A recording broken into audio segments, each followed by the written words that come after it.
Oh boy, here we go. Boy, oh boy, this is annoying. Oh, it's just how it is. Don't worry about it. It's all good. It's just how it goes. All right, we should be up. Okay, everybody, we should be up. Is it working? Okay, we're here, everybody. We're here. Alrighty, already. Already.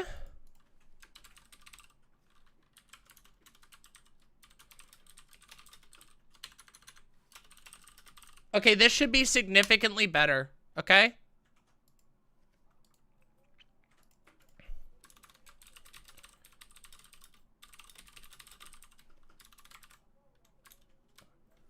Let me get the YouTube link here real quick. Here we go. Bada-bam! There we go. All right, notifications. Everybody come in. Rittenhouse 2, blah, blah, blah. It's the new stream. Refresh, refresh. Why is my lighting so... Why do I look so dark? This is so weird. Isn't that... Oh! What the fuck? Yo, what? Something was wrong here. Whoop. Bada bada boom. Bada bada boom. Damn, there's a lot of little things that can fall through the cracks when you're doing this shit. It should be a lot better. It should be a whole lot better. All right, but we only have 75 people here, which is incredibly, incredibly frustrating. So, how do we go and communicate to those people that that we're over here? We wait. And yes, the audio should be much, much, much, much better now. There was a stream issue as a result of switching over to YouTube, not doing restream. Very frustrating, extremely frustrating. We only have 88 viewers. Wow, this makes me angry. Also, YouTube seems to be having some serious issues. Boy, oh boy. Wow, I hate this shit. My God, I hate this shit. Fucking have the viewers. And I shouted it out. I shouted the fuck right out. And it didn't even matter. Here, let's do this.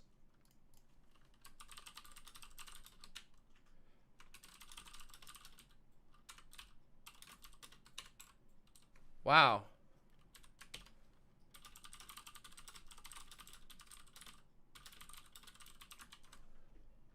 All right, let's link over. Let's get this shit. Come on, come on, come on. Let's get this shit over here.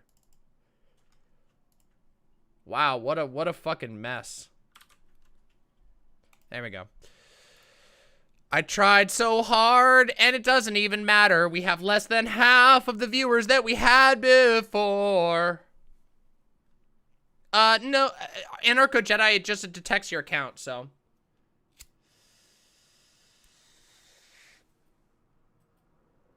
It's all good. Thank you for those who donated. Sorry about the mess. It's bad. True fan stage. True.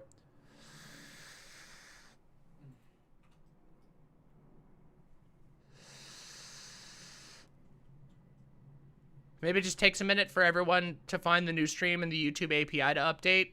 I wish. How do I feel about eating bugs? Listen, if I have to eat bugs to survive, I will, but I don't want to. Okay? I don't want to.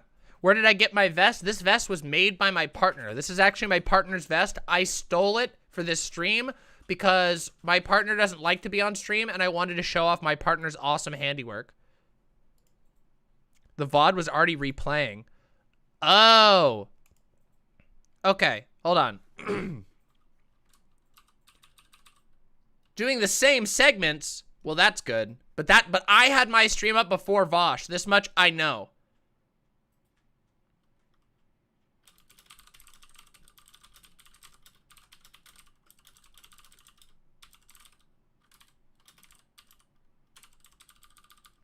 There we go. Okay, well, hopefully we'll crawl back up, because otherwise that would be super, super, super disappointing and super saddening, and it would make me real sad and real sad. And very sad. And I don't want to be sad, because I've been, like, Vaush just started, so yeah, probably a ton of people just went over to watch Vaush because of I have fake fans. Yo, thank you very much, Siren Song. Thank you very much. Live theft for new viewers. Yeah, exactly. Yeah, committing crimes live on stream. That's exactly what it is. You'll be calling in next gaming stream? Okay, cool. Fake fans. Too many fake fans. You're a fake fan. Well, we're not getting those viewers back. Damn, we had 260 on YouTube. Wow, how depressing. I should just stop streaming. Why the fuck should I ever stream when I get treated like this? Why do I do the work that I do? Like, honestly, when I get treated like fucking rotten meat after streaming for people 8 hours, 4 times a week, it makes me want to just retire and go become a farmer or a criminal. You all are the fake fans are driving me to crime. I do it because it's fun? No, I don't. I have fun when I have lots of viewers. Well, I'm glad, Mixed Dizzy. I'm glad you showed up. Those of you who are here are the real fans, and I appreciate you. Isn't farming really rough right now? Yeah, but streaming is really rough. And at least when I'm farming, my plants are thankful.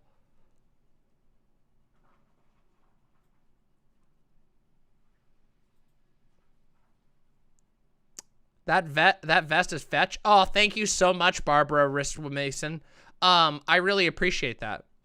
You came for Hellfire, not sagging. Well, maybe people shouldn't make me feel sag. Yeah, maybe people shouldn't. Yeah, this jacket, by the way, is made by my partner. My partner is really, really cool and super creative, but doesn't like to be on video. So I told my partner I'm going to show off their sick-ass jacket on stream. That's why it says Izzy and not my name. It's an amazing jacket. This jacket is not only comfortable and warm, but also looks sick as fuck. I think 200 people is a lot. Wait, 200 people is great, but we're not at 200. We had 260 people watching. Normally we have 300 people watching, but because I had to restart the stream, a bunch of people fucking abandoned. So sad. What the fuck? Listen, I appreciate each and every one of you. Don't mistake me for being, don't mistake my dour doomer posting because I feel deeply unappreciated by the amount of work that I do. Even though you all are wonderful, it's unfair. Listen, the fake fans are putting undue stress on you all. It's not your fault. It's the fake fans. You should be mad at the fake fans. Fake fans put undue expectation on the real fans.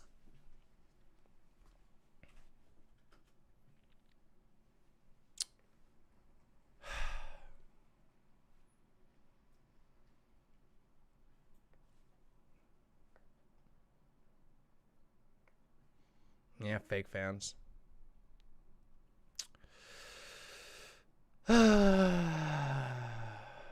Yeah, it's hard out here. Streaming is fucking insane. Why am I even a streamer? Guys, why am I even a streamer? YouTubers just get to make videos once every month. And yeah, they got to put a little more work into it. But I do a lot of research for my fucking streams. I should just stop streaming. And then you guys can just catch the videos and I can like not have to deal with the endless harassment, the extremely weird stalkers. Did I mention I have like a fucking new stalker and it sucks? Showmanship and nuance. Well, sure, but nobody fucking pays for showmanship and nuance. People pay for fucking content. Is this a bit? No. This isn't a fucking bit. Wait. Relayer, this isn't a bit. Okay, I'm making fun of the fake fans a little bit, but I'm super frustrated because I just had my stream up 1 second ago, had a minor technical issue, and lost 100 viewers. But Cooking Mama? Yeah, well. Yeah, I got a new stalker. It sucks. Absolutely sucks. I have multiple stalkers, yes. Yes, I have multiple stalkers, just so you all know. I don't really talk about it on here very frequently because I don't like giving any credibility to those people, but holy fuck does it suck.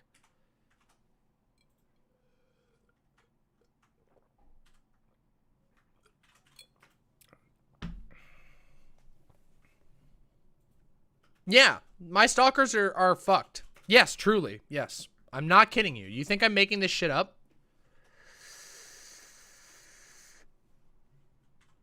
All right, we're crawling back up. We're at 184. People will be back in. Whatever. The funny thing is, I'm not really scared of most of the stalkers because I could literally beat them in a fight so easily. Most of the people who are my stalkers, I know who they are, by the way. I know who you are. I have more information on my stalkers than my stalkers like to think. And the reality is that even a half-hearted punch from me would crumple them and put them in the hospital. So, like, you know. Oh, that's interesting, Rhodes. I'm sorry about that. I'm very sorry. I truly wish that yeah, full-hearted mama punch would Faun, that would kill you. Faun, that would literally kill you. People do not understand. I'm quite a strong person. I know. A lot of people like to call me fat, but underneath this chunk is some fucking muscle. You know, I used to fucking labor. I used to fucking carry hundreds of pounds of luggage all over a fucking runway, operate heavy machinery, and that muscle hasn't gone anywhere. I've also done a lot of martial arts. So, you know, I don't mean to be that person who's like, fight me IRL, but I literally don't fear these people because I could kill them with my bare fists. Let's just put it that way. Which doesn't make them very scary.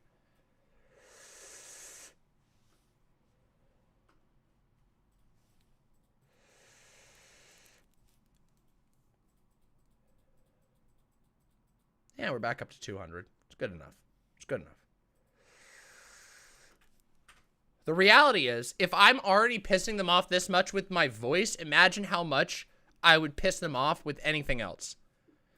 Verminhand says, people who think fat people aren't stronger than the average person are dumb as fuck. There's muscle under the fat, and fat also makes you harder to hit or harm. Yes, it does. There's a reason why, like, some of the do you guys remember? Do you want to know what fucking...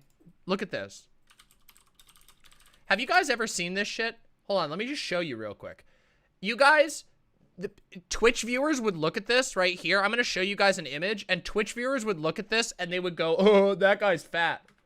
Right there. Fucking Andre the Giant. They'd be like, oh my god, he's so fat. This guy could literally crumple your skeleton with a quarter-assed punch. And Twitch viewers would be like, oh, fatty. Because Twitch viewers are stupid.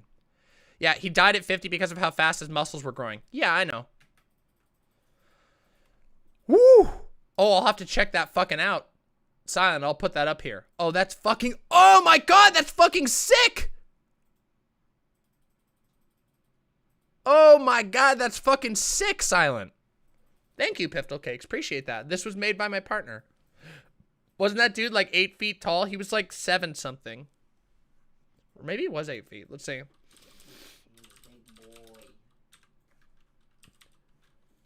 What was his height? He was 7'4". 7'4". Well, I'm glad to hear it's not COVID, Holic Master. Hey, we're almost back up to the number of viewers. You guys want to kick some fucking likes over? Wait, no video feed. What the fuck you mean there's no video feed?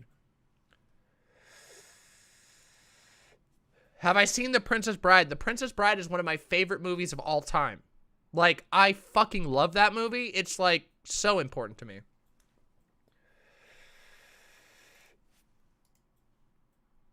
Oh, yeah, guys. Guys. Oh, yeah. Twitch viewers, look at this guy and go, oh, yeah, I could beat him in a fight. Yeah, I could beat this guy in a fight. Meanwhile, this guy could literally, he could just breathe on you and your skeleton would collapse. Boom. Oh my god, if they did a Muppet Princess Bride, that would be so sick. As you wish. Isn't that called strong fat, where you have a lot of muscle mass for raw strength? Yup. Listen, I know. Wait, what the hell's going on with the camera down here? What the hell's going on with the camera? Why is it doing this? Lamau, what is this? What the hell's going on here? What the fuck is camera. What? What? Why? Why am I having so many fucking issues? This is so exhausting. It needs to be smaller. Oh, smaller. There we go. Okay, it's fixed. All right. Oh my God, everybody. Oh my God. Have I seen the Muppets Haunted Mansion? They did a Haunted Mansion? That's sick. Da da da da da da da da da da da da da da da da.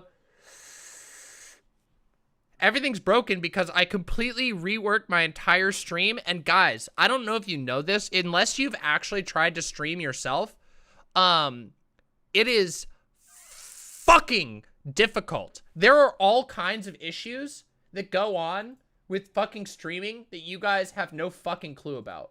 I'm just telling you that right off the bat. Here, let's turn the brightness up just a... Whoa! No! There we go. Let's turn that up a little bit. Let's hue shift this a little... Whoa! Let's get that back to the natural color. There we go. That's a little better. Leftist audio is not anymore. Actually, the leftist audio is one of the stronger parts of the setup. It's just, there's like 9,000 settings that can go wrong. When you change anything, is it a new camera? No, it's a completely new setup.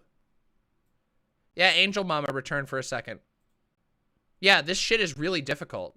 It's okay though. It's all good. It's all fucking good. Chuck Norris does fear me because Chuck Norris is an old man, and I to be honest, it wouldn't be a fair fight. I mean, honestly, I think Chuck Norris, even in his old age, could probably beat me up. The dude's fucking fit as shit, but he's pretty old. I don't know. I don't want to fight an old person. That doesn't seem fair. How? How is it possible that we're getting crackle? How the fuck are we getting crackle? What the fuck could be doing this? What the fuck? What the fuck could be doing this?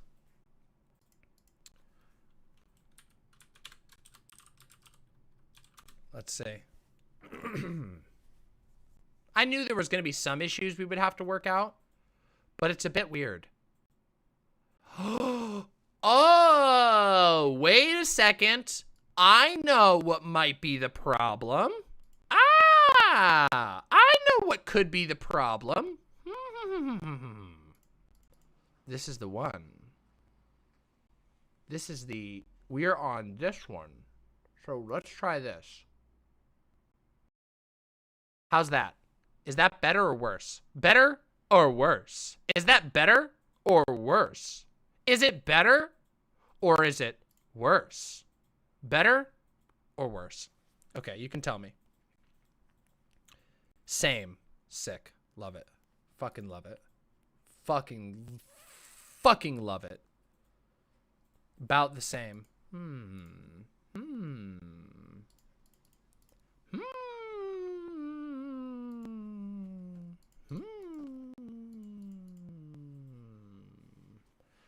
Here we go. Watch this. This. How's this now? Is that better? Is that better or worse? Oh my God, what a mess. Thank you very, very, very much, Ania. Thank you, truly. I appreciate that a lot. Thank you so much. Truly. Okay, is that better? Better? Better. Okay. Yeah, I just needed to switch the, thing. Yep. That should be a lot better. That should fix it. I had to switch over the, format I was using. So yeah, that should fix it. Boy, has it been annoying. We should have no problem now, thankfully. I had to change the format of the audio. Hey, that's all right, Joy Joe Kill. Remember, yeah, there's 7 audio drivers, and it's fucking annoying. Yeah, I'm doing my best. I'm trying, you know? Slight audio delay. Yeah, there's going to be a small delay. I can probably fix that real quick by going out monitoring delay. No, we don't want a monitoring delay. How do you do the... Oh, there's one where I can insert this, but I don't know how to do that. Doesn't matter. Really minor. Doesn't really matter. Who cares?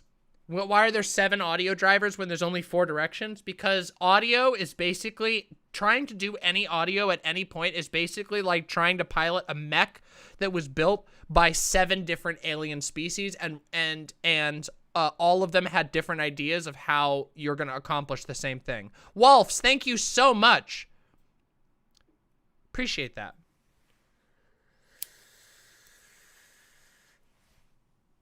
Yeah, there shouldn't be any more crackling. There shouldn't be any more issues. Thank you very much, Wolfs. I appreciate that. $10 very, very much. Truly means the world to me. Pays my bills. Okay, guys, listen. We've been bantering about. We've been dealing with all this bullshit.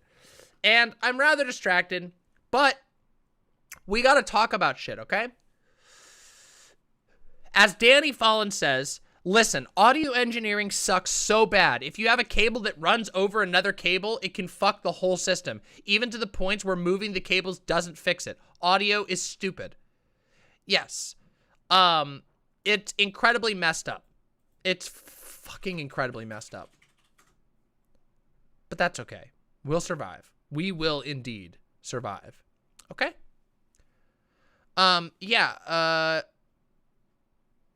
Yes.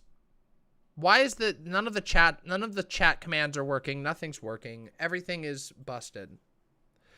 Storm, if you're looking for the donation link, you can donate right on the website. It's right here. This is the easiest way to donate.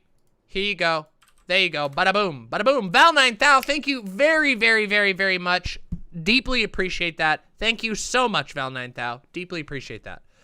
I will give you a Dutch Bros drink in the mail if someone gives me a sub. It'll be really fucking weird, but it'll be there. Please don't send me any milk in the mail. That would not be good, okay? That would really not be good. Hello, everyone. Okay, and also the cool news is that with this new setup, I can watch the YouTube chat a lot easier, which is pretty sick, okay? Which is pretty fucking sick. I can watch the YouTube chat easier, so yeah. LR Sofin, thank you so much for the $5. Deeply, deeply appreciate that. You all make it possible. Are we ready? Are we ready to fucking talk about Rittenhouse? Oh, yes. Thank you, Silent. By the way, we are beginning our Christmas preparation. If you are a crafty type and you would like to see your Christmas ornament hung on the official Demon Mama Fast and Furious family, we're doing it live. We're doing a live Christmas tree.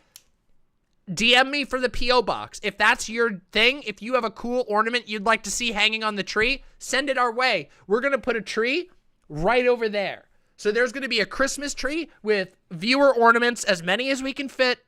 As long as we don't get completely overwhelmed, which we might, we'll put viewer ornaments on there. So if that's something you're into and you want to see that on there, no obligation, but if you want to see your ornament on the official Demon Mama Christmas tree, we're going to do that.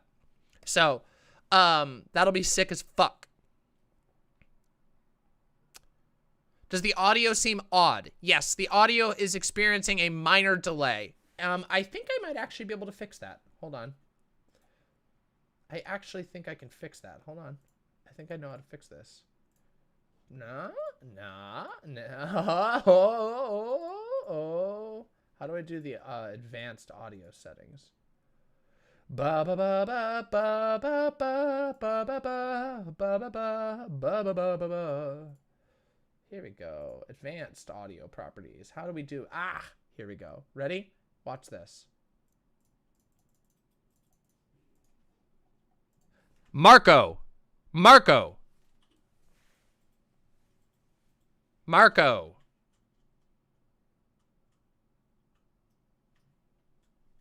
Damn.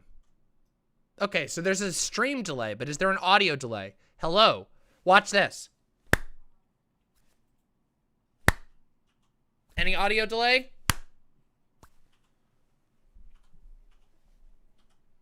Big audio delay. That means I did it in the wrong direction. Which means we got to go back down here. Oh, you can't do a negative one, huh?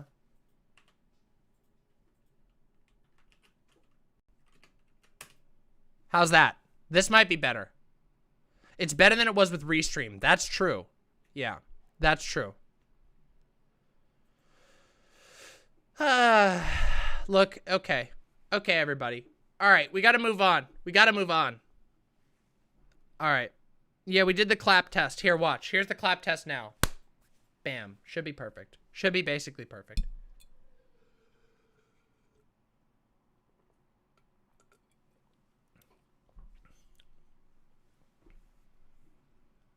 Hey. Yeah, there's going to be some big delays. Yeah, I fixed the delay. So that's all good. We have to continue though. We really, really have to, okay? It's basically ASMR quality. Massive delay by 10 years. Okay. All right, everybody. Let's just take a quick look here. Can I just take a moment? We have only 189 likes out of 216 viewers, and that's with all the fake fans who've decided to come back now. All right, trans replicant. All right, trans replicant.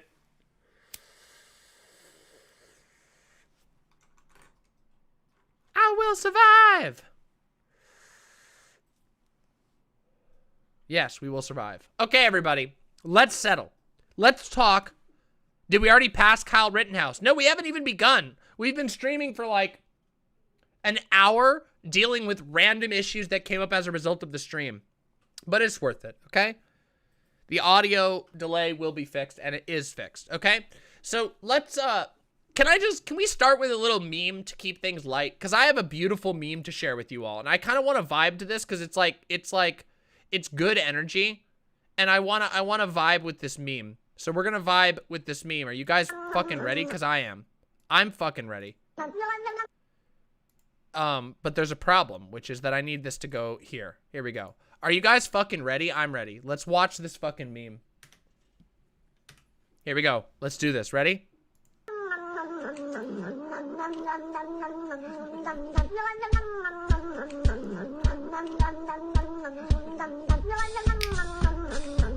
Yo, Ania, thank you very much.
Damn! Was that not fucking poggers? Was that not the fucking energy we needed to get this fucking shit started? Isn't it nice to listen to a little fucking bop? If you like that, this is one of those fucking TikTok bullshit things. Here you go. There's the fucking link. Yes, this guy has a channel, but this video is on TikTok and it was reposted to Twitter. So if you want it, there you go. Is this what they call cat-pilled? Yes, but this is an original song, believe it or not.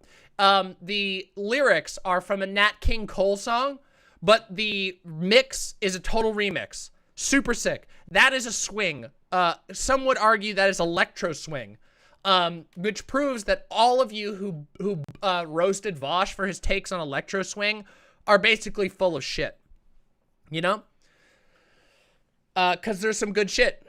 There's some fucking good shit. Is it TOS? No, because it's an original. No, it's an original. Yep.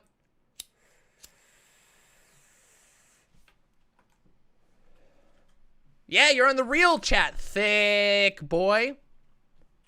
Interesting name. I see you've chosen a lot of C's in your name.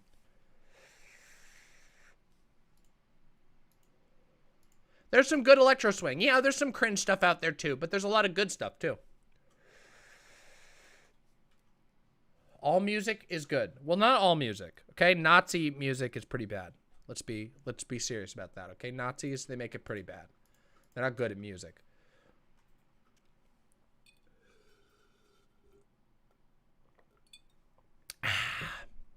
Okay. All right. Okay, everybody.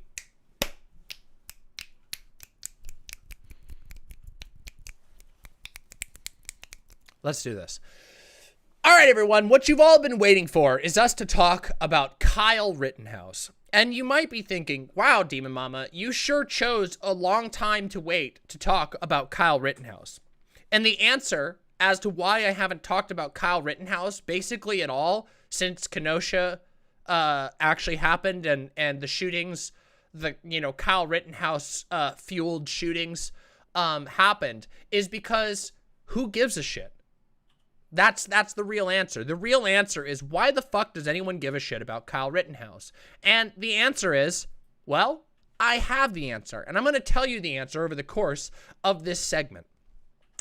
Now, you might go, oh my God, but it's a high-profile court case. How can you say that it doesn't fucking matter and that it's a waste of everyone's time? And the answer is, well, because it is. There are all kinds of other more important cases going on that you could be following, that Twitch Politics could be following. For example, they could be talking about the Ahmaud Arbery case, a case in which two highly white supremacist guys chased down and killed an innocent man.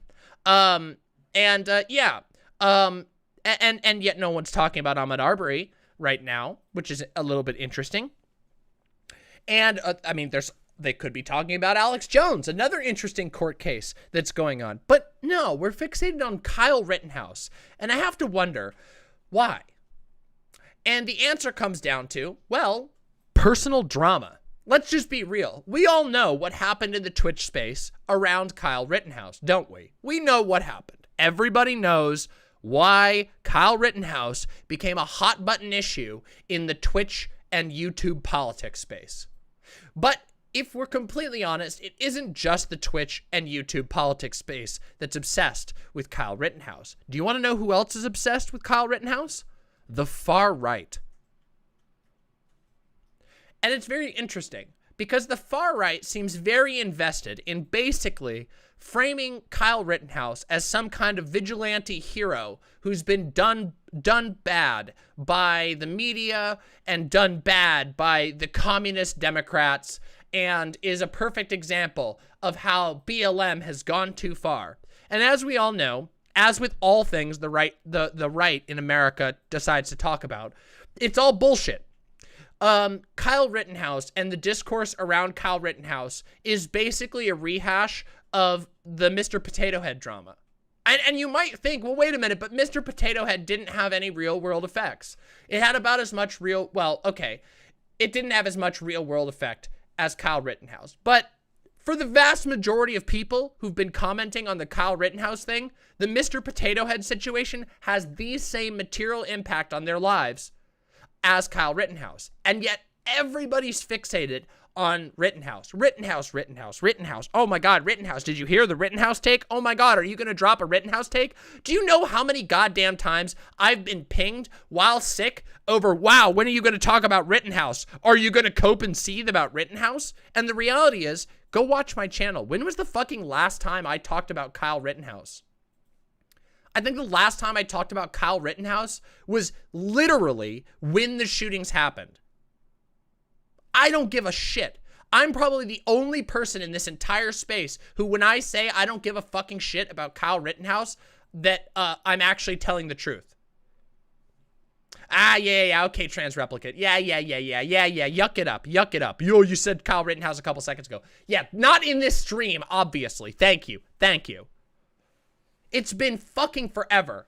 I'm not gonna, Windleby says, I'm not gonna call Rittenhouse a Nazi. I did about a year ago, but the dude was set on the path from his peers and family and events over the past year have all but guaranteed he's gonna follow the path to its conclusion. We'll talk about that. But basically, there's this thing going on Twitter where if you don't talk about Rittenhouse, it must be because you're a coping and seething liberal or because you got totally owned in, because you were, you believed in submitting to the mob or some other, projected nonsense that the brain-souped sock dems on Twitter decide to cough out every single day. Would his trial be a precedent case in U.S. law? No. Not even close. Not even motherfucking close. That's the thing.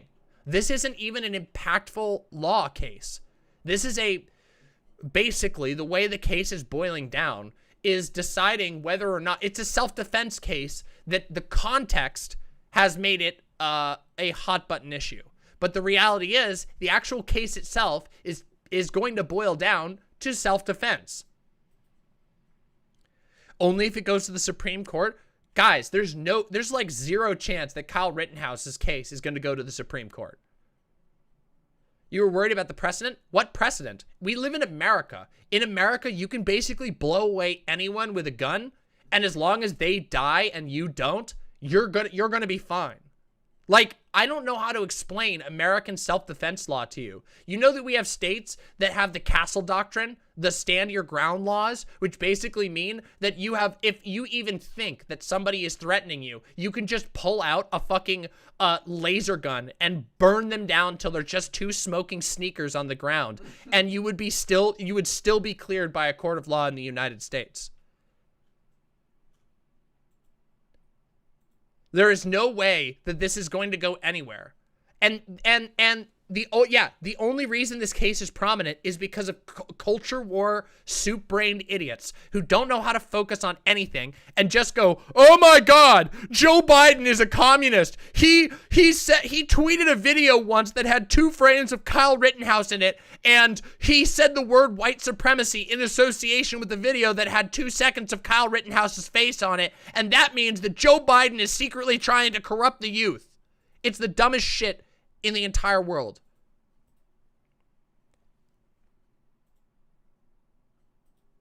Well, that happens too, Jessica Metal, though that's a little bit of a different issue.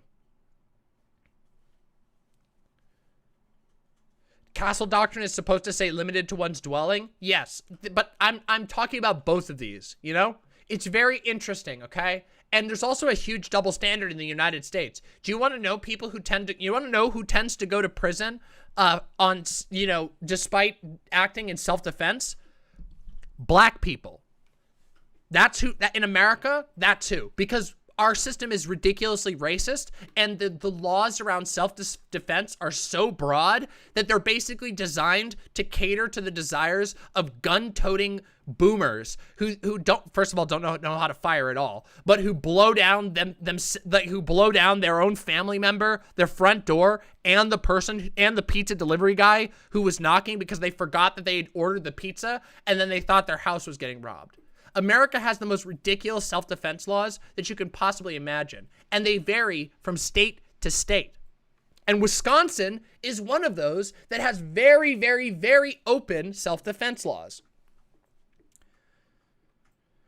My favorite line is that libs wanting Kyle to get prison raped is going to push the culture war further right. There's so much brain soup on both sides. That's all that I learned over the past week.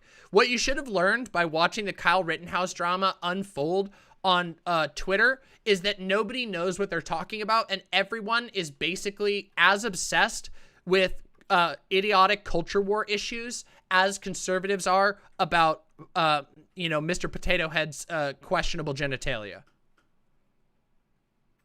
You know? It's funny because basically every single conservative that I saw was like, leftists coping and seething. And then the vast majority of leftists I know don't give a fucking shit about this. It's all libs and it's all Republicans. It's blue check libs and blue check Republicans, and they're posturing over a case that has basically no impact on the vast majority of the country. Paul M. says, I think at least one of the differences with Rittenhouse is since he killed people, libs get to stoke moral outrage versus only the right doing that.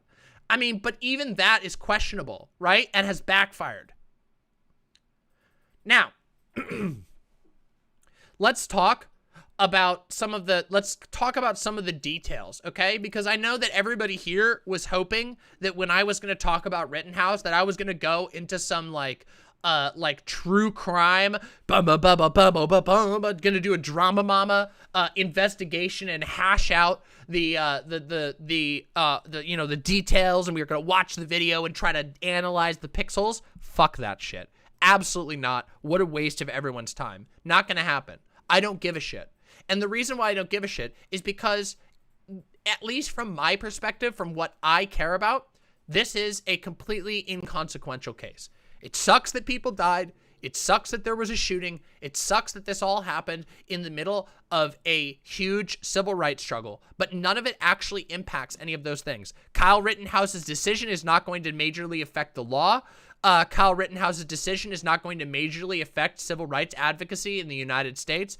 All that it's going to do is going to give a bunch of conservatives a hit of what we call the copium. You know, we have an emote, you know, the copium emote. The same thing they were doing on the 6th when they were like, look, this is proof that the patriots are rising up.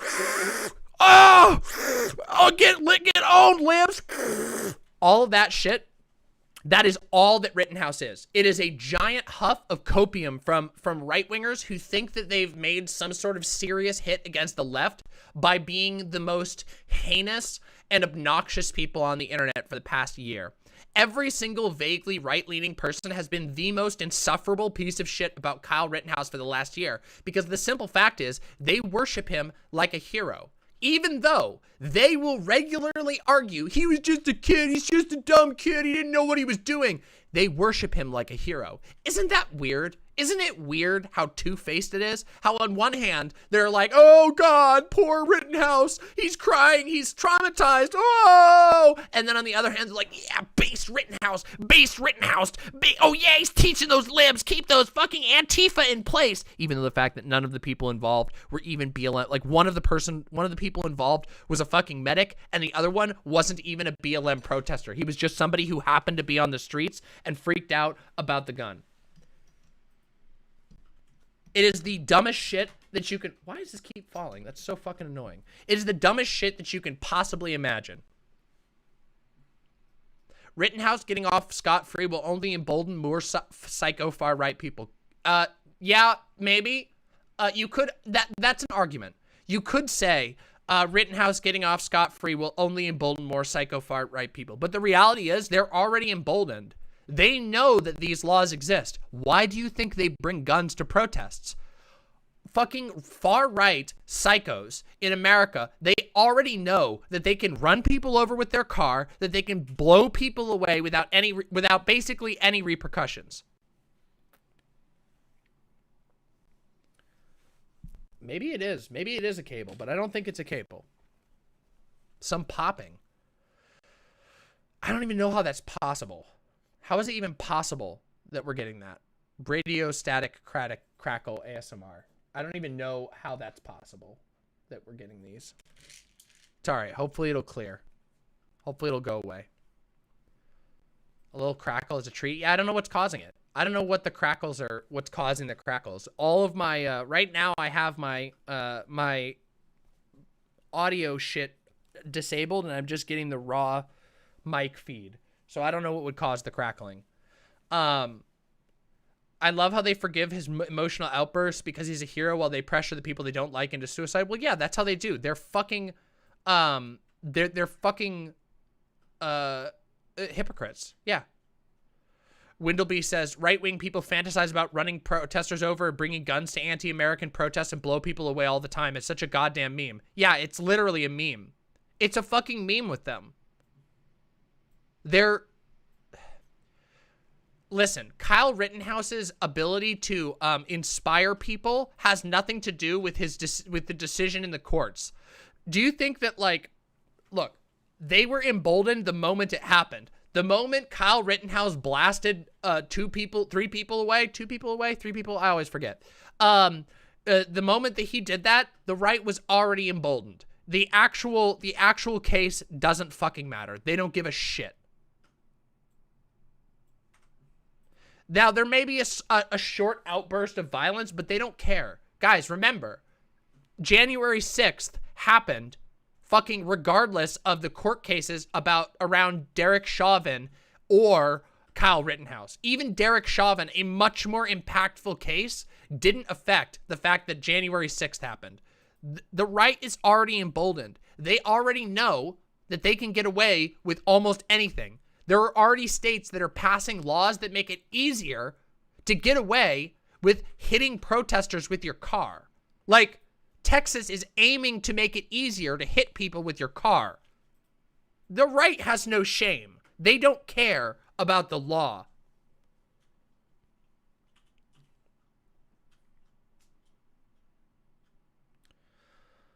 So, let's talk about some other things. Let's talk about some other things, okay? Because I want to talk a little more about Rittenhouse, okay, guys? What is my opinion, okay? What's my opinion on the whole thing? Because I've already given you my general opinion on the discourse, but what's my opinion on the actual case? To me, it seems pretty straightforward. This is a kid, a minor, who was super, super gung-ho and involved in hyper pro-cop, hyper right-wing groups. He was there with a right-wing group.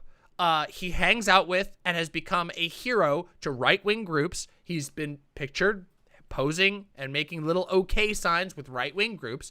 This is pretty clearly an example of a kid who was encouraged and allowed to go into a far-right pipeline, leading him to make the decision to go and defend a community. And I don't really care if it's his community or not his community. I think it's kind of bullshit. I think it's kind of a stretch. Obviously, he's familiar with the place, but like, come on. It's not like his house is there or his business is there. He went there because he was living up a fantasy that has been peddled by far-right people for all of American history, just so you know. We need to defend our communities from these degenerate civil rights protesters and these degenerate civil rights rioters is a tale as old as time. The protecting our neighborhoods, protecting our communities by forming militia, like unaccountable militias, is the right's wheelhouse. It always has been. Why do you think that right-wing militias have been a thing for the entire fucking history of America, of the country of America? Okay? Kyle was asked why he used an AR-15. 1, because he wasn't allowed to have a pistol, and 2, because the AR-15 looked cool. Yes. Kyle, a few weeks before the incident, was looking at protesters and said he wished to have his AR-15 so he could shoot them. Yeah, I've heard that. I've heard him talking about that, which is stupid kid things. This is why you don't give kids guns, okay? You know, I know this might sound like a hot take, but, you know, kids probably shouldn't be heavily armed because they're idiots. They're especially right-wing white teenagers who run around like in pro-cop groups fantasizing about being the lone wolf who saves the world from the degenerate lefties. Come on.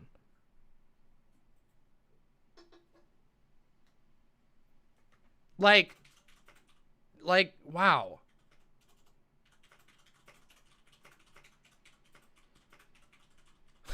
Reads Foucault also argues against arming children. Listen, as far as I know, Foucault did not advocate for arming children. I can think of precisely one situation in which arming children is okay, and that is in the Bachelor's Path through Pathologic 1. Okay? in the bachelor's path in Pathologic 1, there is a juncture in which you can choose to give firearms to children because the literal military is threatening to burn down a building that bunches of kids are in. And in that particular circumstance, I think I can justify arming children. And unless we're in that particular circumstance, which none of us are, then I don't support arming children. Okay? Okay?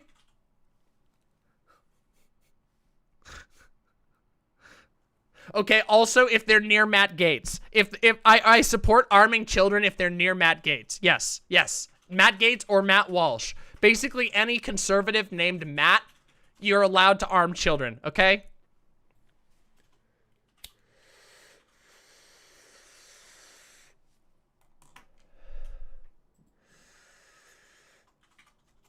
What about arming maladjusted lesbian artists? Now that I can get behind. Now that I can get behind. So, Rittenhouse is a stupid child who has now been subjected to a media cycle and court process that makes no sense, that has no impact, and is mostly just Republican spectacle so they can further lionize him and make him feel like a hero so that they can convince other children that it's good to be a lone wolf armed person who goes to protests. But in the process of this idiotic discussion, sorry, let's not get off on that yet. I'll go back into this in a second. This trial is going to boil down to legal minutia, okay?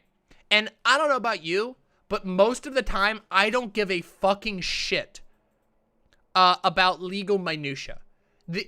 Guys, we live in a country where you can find like all kinds of legal ways to get away with doing a crime. And guess what? That's fine. Because I think our justice system is in fucking shambles, okay? In like ways that are way bigger than Rittenhouse. Rittenhouse is not the example of the justice system being bad that you're looking for. These are not the droids that you're looking for, so to say. America is a country in which cops regularly get off while being on video fucking murdering people. Like, all the goddamn time. America is a country where the best defense in the entire world is to just never say anything at all. Y'all ever seen Shut the Fuck Up Fridays? Can we watch fucking Shut the Fuck Up Fridays real quick? I think it's a good idea for us to watch Shut the Fuck Up Fridays. Let's see. Can I get the Shut the Fuck Up Friday? Here we go. Here we fucking go. This is it. This is the video that you all need to watch. Pay close attention, imps. It's Shut the Fuck Up Friday. It's Monday, but it's Shut the Fuck Up Friday. Because every day is Shut the Fuck Up Friday. Now listen closely, because this is two lawyers going to tell you what to do if you ever get talked to by a cop. Mark and Craig, Hot Brothers at Law. We've been warning people, if you are working for an unlicensed dispensary, an illegal dispensary, and it gets raided, you need to shut the fuck up. If you shut the fuck up, you have a good chance that we can make the case go away. Case in point, 3 employees of an illegal shop were busted during a raid. 2 of them said, oh, I'm just volunteering here. The third guy shut the fuck up. And the DA did not prosecute the guy who shut the fuck up. They can't prove what you were doing there. If you're a customer, a patient, you walked in to go to the bathroom, they don't know. You got to shut the fuck up, and it's Shut the Fuck Up Friday. So review the script. What do you say when the cop first pulls you over? Why'd you pull me over? And when he keeps asking questions? Not discussing my day. And they ask more questions? Am I being detained or am I free to go? And if detained, what do you say? I invoke the 5th. And then what do? You shut the fuck up. Shut the fuck up Friday. Never answer questions when the cops ask. Have safe holidays. Tip of the day. Tip of the day. Tip of the day. Shut the fuck up Fridays. Guess what, everybody? Today, I know somebody. Oops. I'm so sorry. I know somebody who had to shut the fuck up today. You know? They were walking along, minding their own fucking business, and a cop fucking heckled the shit out of them. And you know what they did? They said, am I being detained, officer? And the officer said, no, well, but let me just ask you a couple. They said, am I being detained? And the officer said, no, Jesus fucking Christ. And then they said, have a good day, bye. That's it. Never talk to the cops. Because, interestingly, in American law, you can only self-incriminate with the words that you say. That means that anything you say to a cop can only be used against you.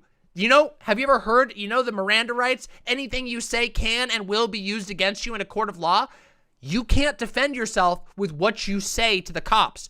Only can you self-incriminate. It is a weird law, okay? But that's the way it goes. In America, you can only self-incriminate by talking to a cop.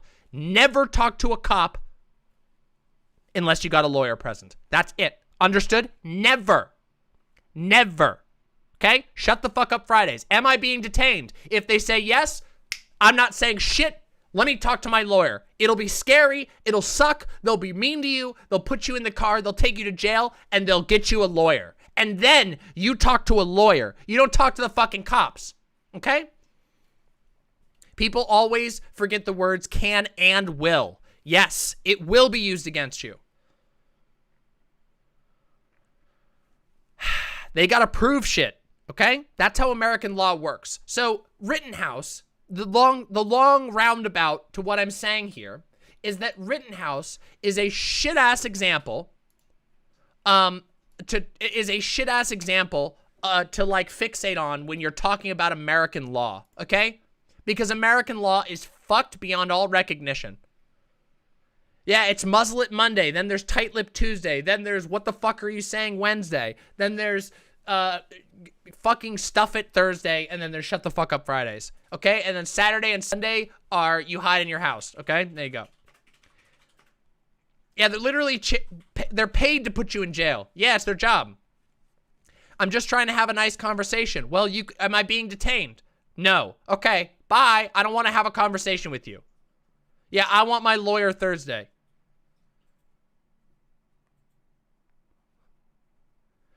Gangsta X says, you can lie to a cop if they don't have the evidence to prove that you're lying to them. I think what you mean is that you can tell the truth to a cop. And they gotta prove it's not the truth. You tell the truth to the cops. And the truth that you tell them is, I want my motherfucking lawyer. Yeah, this is a great lecture. We could watch this lecture. This would be super interesting. I've watched this one before. We've watched this on stream before. It's super fascinating. Maybe we'll watch it after this because it's super good. But the reality is, you know, don't fucking talk to the cops. And the reason you don't talk to the cops because the American justice system is completely fucked and cops are basically always trying to get you in trouble and you may not have even done anything wrong. What if you accidentally admit to a crime you didn't even fucking do? Well, you're fucked, aren't you? You're fucking fucked. And that's why this stream celebrates Shut the Fuck Up Friday. Now, back to Rittenhouse. So, Rittenhouse is a stupid case, and everybody's wasting their time by hyper-fixating on it. We always knew there was a good chance he was going to walk because of the way that self-defense laws go. And the conversation around Rittenhouse previous to now has mostly been about the morality of the situation, which I think is a much more interesting question. You know what I mean? We're talking about a literal historical civil rights protests, some of which evolved into rioting. Rioting, which is a questionably defined term, by the way. That's another thing you should know. And we're going to get into this in just a minute. We're gonna jump into the deets of this in a minute, okay? But what I want to talk about first is the context, okay? So the context was after the Jacob Blake shooting, in which Jacob Blake was shot in the back at very close range 7 times, hospitalized and is now paralyzed as far as I know, or at least partially paralyzed. He lived.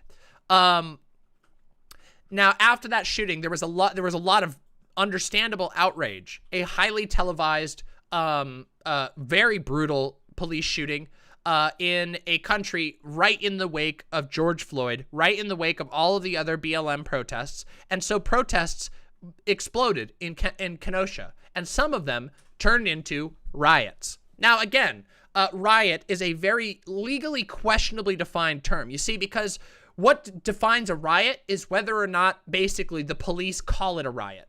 You see, no one else gets to really make that. I think a judge, in some places, the judges have to make the call. Like if you're going to declare a riot, it has to be a judge that makes the call as to whether it's a riot or not. But it's left up to the judgment of some random fucko, one judge or one police chief who makes that call and says, we are declaring this a riot. So riots are a really questionable term. Lots of protests are suddenly called riots. There were peaceful protests all across Seattle that got declared riots for incredible bullshit reasons, many of which didn't hold up in court. And in fact, if you go and look at some of these things, even in the case of Rittenhouse, there is a fuckload of questionable shit about the declaration of the riot, the declaration of the curfew. It was literally, I was watching some of the news this morning, and they were talking, and the judge had to bring up, wait, well, there's some questions about the legitimacy of the curfew. There are some questions about the legitimacy of the riot, of the declaration of it being a riot. Yeah.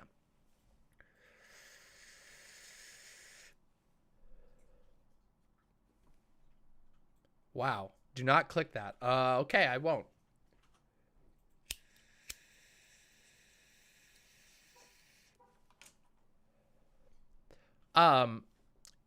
Flux is me. How do you get around illegal searches? I've had cops do this to me. You get a lawyer. If you get illegally searched and detained, you get a fucking lawyer. Because if they want to make the charges stick, they got to talk to your fucking lawyer. Otherwise, they got nothing. Otherwise, they got nothing.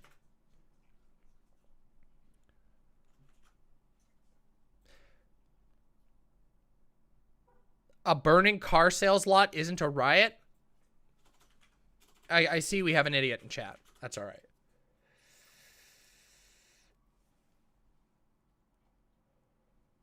Yep, if it's ruled an illegal search, it's fruit of the poison tree. Doesn't matter what they found. Yep. If they broke procedure, you're clear. Do not talk to the cops. Just wait for your lawyer. Be an asshole about it. You want to go into prison? No, you don't. You don't want to go to prison. Shut the fuck up and talk to a lawyer. Always talk to a motherfucking lawyer in America. Getting a lawyer sometimes is the problem. Doesn't matter. Get a lawyer, and if the lawyer sucks, request a new lawyer, okay? But do not talk to the cops. The cops are never your friends, okay? That's just how it goes. Their job is to not be your friend.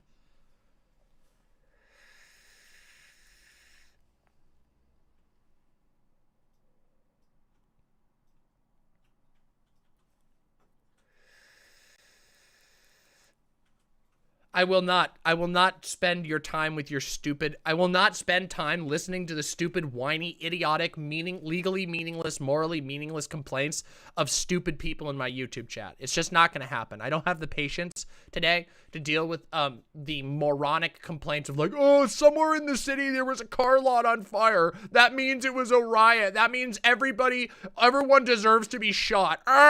That's what you people sound like. And this is one of my big problems. Now we're going to move into the next phase of this take, okay?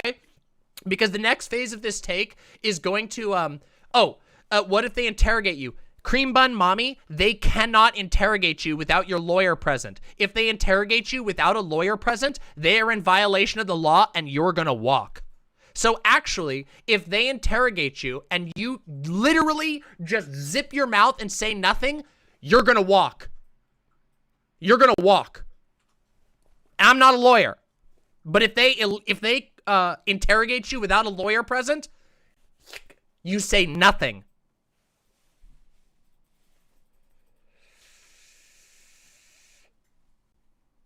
Only if you ask for an attorney. That's why you ask for an attorney. That's why you ask for an attorney every time. I want to talk with my lawyer. I will not say anything until my lawyer is present. You shut the fuck up Fridays.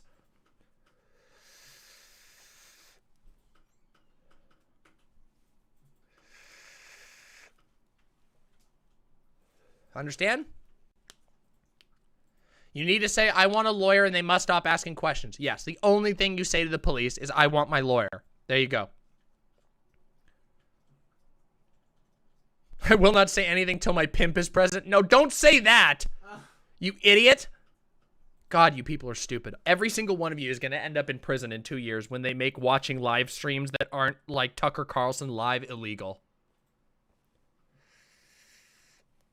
By the way, just so you know, it's super easy to get arrested for basically anything. Every single one of you is probably currently unintentionally doing something illegal. We live in a hyper-surveillance, hyper-carceral state. Living in a state like the United States of America, you should be familiar with how to get your legal protections, because chances are you're going to end up on the wrong side of the law, even if you mind your own fucking business. The crackle's back. I don't know what the fuck is causing the crackle, okay? Some wire somewhere is probably crossed. Fuck me. Holy shit, it's goddamn annoying. I don't understand. I don't know why it's doing this. It's so fucking annoying. It's okay. Okay? Now, let's talk about some of the other things that really annoyed me about this Kyle Rittenhouse thing. Everybody's favorite Kyle Rittenhouse simp on Twitter, the former streamer, who is now an NFT salesman, and many others have been dropping all kinds of weird, interesting propaganda in their defenses and their lionizing of Rittenhouse. And of course, we've all seen the memes. But one of the ones I've heard multiple times, because believe it or not, I do torture myself by watching stuff that I don't really care that much about, because this is the community that I'm a part of. So I keep an eye on it anyway. And the reality is, I've seen a lot of people dropping weird takes about protests, talking about, oh yeah, he was going there because there were protests there, which means because of a protest, you have a reasonable understanding to go to somewhere armed. Which is an interesting thing, because protest is literally the foundation of the Constitution. You realize the fucking Declaration of Independence was an act of protest. The revolution was a violent act of protest. Protest is not only protected by the First Amendment, but protest is a right granted to you by the foundation of this country's legal code. So there's this weird thing. It's always very interesting to me, you know, how people talk about protests, how protests are criminalized from the get-go. People say, oh, there's a protest here. Oh, they were protesting. They were out there. And sometimes they mix up the word riot and protest, because that's very convenient, you know, because the word riot is very scary. You know, you hear riot and you go, ooh, that's the bad one. Oh, and then you never actually ask, well, what is a riot? What determines the difference between a riot and a protest? Is it the intensity of the protesters? Is there violence? Well, guess what? Nobody knows, because riot is just a word that people use. It's another word that people use interchangeably with protest. But guess what? You have a right to protest. Every American has a right to protest. And I'd go further to say that protest is a moral right. It transcends the right of states. A state cannot legitimately tell you you do not have a right to have your voice heard. If they are doing that, that is what we call tyranny. That is what we call legitimate tyranny. You have a right to make your voice heard by the authority that has placed itself over you. And if not, fuck that authority. Do you see? Do you see where I'm getting with this? And I've heard this a lot, by the way. I've heard this weird criminalizing rhetoric that talks about protest as if protest is a bad thing that should never happen. I've even heard lefties unintentionally ceding ground and saying, well, yeah, but the protest, yeah, well, you know, I know there were some. And I've heard some really staunch lefties go, well, yeah, you know, what about the 7% of protests that turned violent? You know that, like, out of that 7%, a whole bunch of those were in my town, and I've watched personally the footage, and I've watched the cops be the ones who initiated violence with my own fucking eyes, and you can too. You don't believe me? Go watch the footage. You can search it right now on Google. If you don't believe me, go watch it yourself. Go watch the footage of how the riot declarations were handled in Seattle, and you will see the cops were the ones who started violence. People standing there with fucking umbrellas got hit in the head with fucking batons. And then, after the baton hits went out, they justified firing flashbangs and tear gas into tightly packed crowds, which were tightly packed by actions of the police. The police declared a fucking declared a riot, declared a curfew that was 5 minutes after the declaration when they already had a crowd of thousands of people in front of them. Tell me, how are thousands of people supposed to leave a location in 5 minutes before the tear gas starts rolling out? Huh? Interesting. They're not. But the cops are legally allowed to set a curfew 5 minutes away from when thousands of people have shown up to use their constitutional right to protest. Isn't that interesting how that works? Isn't it fucking fascinating how manipulative, how much manufactured motherfucking consent has gone on around this entire conversation? And a lot of you don't know this. The vast majority of you never watched my show back when I did riot coverage, back when I did protest coverage, back when I did the BLM uprising coverage. Some of you remember my days back then when every day I would update on what actually happened, where I was spending all of my off time freaking out and watching, and I literally had a police scanner here and I was listening to the stuff going around in my fucking location.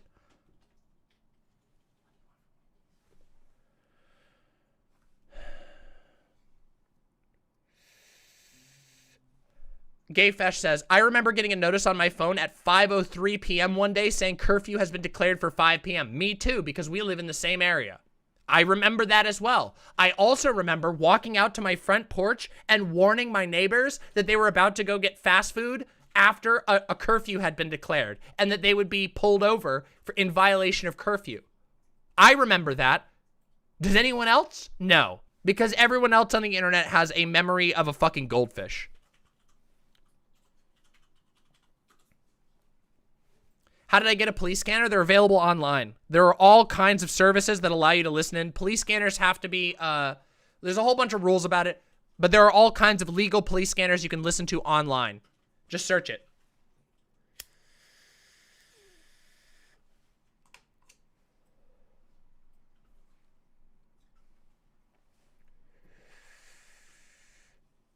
The video of the old man getting beaten to the ground is genuinely horrifying. What about the video of the Seattle cop deliberately running over the head of a protester with his bike? Do you guys see that? Where he looks down and he's off his bike and he gets on his bike and then pedals and runs his bike wheel over the head of a protester who's already fallen to the ground? Yeah, I remember that too, everybody. I remember what was going on around this. So while all of these stupid crypto right-wingers and crypto right-wingers are going around on Twitter telling you all their stupid asinine takes about Kyle Rittenhouse, just remember that they didn't say shit during the BLM uprising. They didn't say shit when cops initiated multiple nights of violence that on video, that is archived and documented, not only on my channel, but also on 100 other channels. You don't believe me? There's this cool channel called Unicorn Riot. You ever heard about Unicorn Riot? They've got an entire archive of all of their coverage of every single BLM protest they went to, where you can watch as they, a very well-marked member of the media, get to the front lines and get shot at during a peaceful protest. Yeah, interesting how that works, huh? Interesting how that fucking works. And then you have all these fucking housebound posers like NF Steve going on fucking Twitch and saying things like, oh yeah, these fucking, you don't think you're gonna defend your town when there's a fucking riot coming into town? You don't think you're gonna be, This is bullshit. What this is called poisoning the well. Actually, that's not even the right term. The term is propaganda. Poisoning the well is not the right term here. It's propaganda. It's saying, yeah, let's equate protests with violence, and that way that everyone has in their mind this passive idea that protest is bad, when in reality, protest is, if you're going to be one of those people and say, oh, American values, blah, blah, blah, the oldest American value is the right to protest. And of course, in accordance with that, also the American state's right to deny you your right to protest, which was how the United States government was founded in the first place. But we'll just pretend, we'll just set that one aside. Yeah.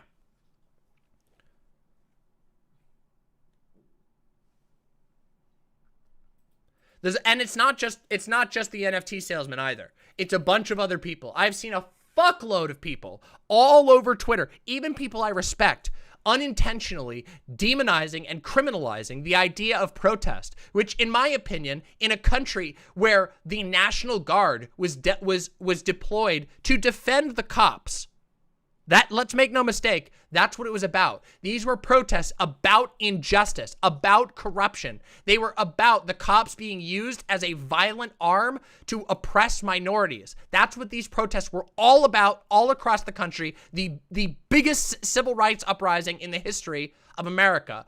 And you have a bunch of people who are trying to use the topic of Rittenhouse to demonize protest. That's what I call bullshit, everybody. Don't be a fucking dupe. Don't be a goddamn dupe, okay?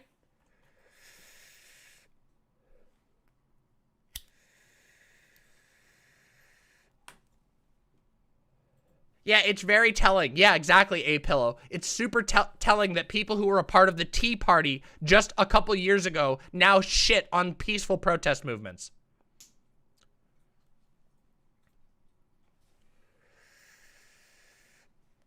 VM Draco, it would matter if we were only talking about legality, but we're not. I believe that humans all over the planet have a right to resist undue authority being placed on them. I believe that is a human moral right, okay?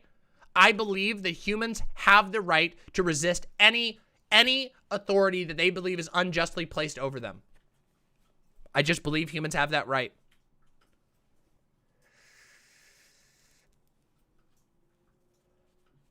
Hot tip, if you're ever at a protest, Sharpie your lawyer's phone number on your body. Great idea. Great fucking idea.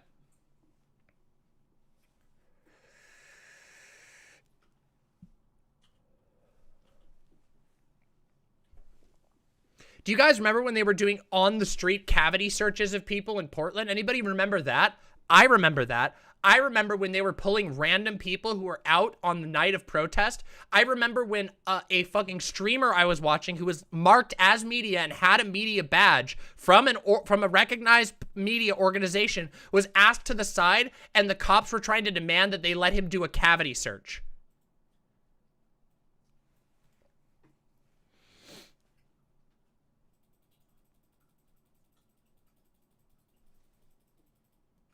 Yup. I remember that.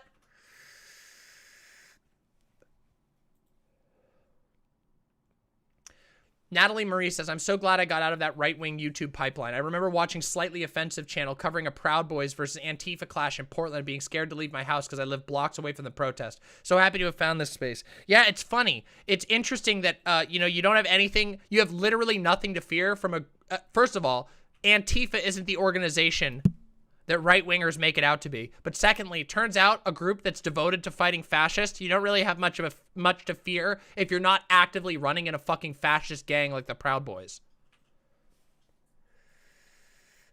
The fuck? Isn't that fucking illegal? Yeah, here's the secret. Illegal shit happens all the time, and cops are above the law. Do you not understand that? In America, cops are above the law. And you gotta act like that. The legal system is not your fucking friend. You should recognize that a country in which we have one of the highest, in fact, I think we have the highest per capita prison population, has a justice system that is not the friends of anybody who isn't a member of the social classes that are favored by those organizations. That means if you're not rich, the cops and the justice system aren't doing you any favors ever. We just have the highest flat out. Jesus fucking Christ. That's horrifying to think about. In a country, supposedly the best country to live in on earth, the cutting edge of capitalist accomplishment, we have the highest prison population in the world. Insane. You should understand by now, the carceral state, the cops, the justice system is not your fucking friend. They do illegal shit all the goddamn time. And they don't get caught for it because they're the ones who decide what's illegal and what's not. Understand? Do you get this? Land of the free.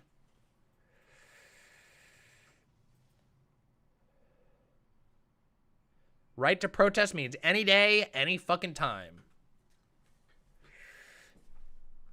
You want to know what another interesting little side effect of everything becoming private property is? You want to know what an interesting side effect of the removal of public space is? It becomes really, really hard to protest. Isn't that interesting? Isn't it interesting that as private corporations scoop up public land and lobby to have public land be protected as if it's private land, that all of a sudden your ability to say anything against the people making the rules that you have to follow, else you get locked in a concrete box for the rest of your life, that they make it basically impossible to say anything against them? Damn, that seems pretty manipulative, doesn't it? That sounds pretty fucking bad, doesn't it? Almost sounds like we live in a horrific dystopia. Almost sounds like we are already careening towards a Judge Dredd future. Interesting, huh? Yeah, but only bad people go in prison, everybody. Only bad people.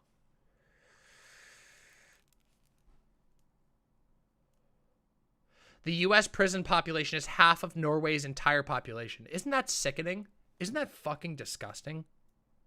You guys, Americans don't realize how bad it is here. Americans really don't. I've traveled outside of this country. Americans don't realize how fucked it is here.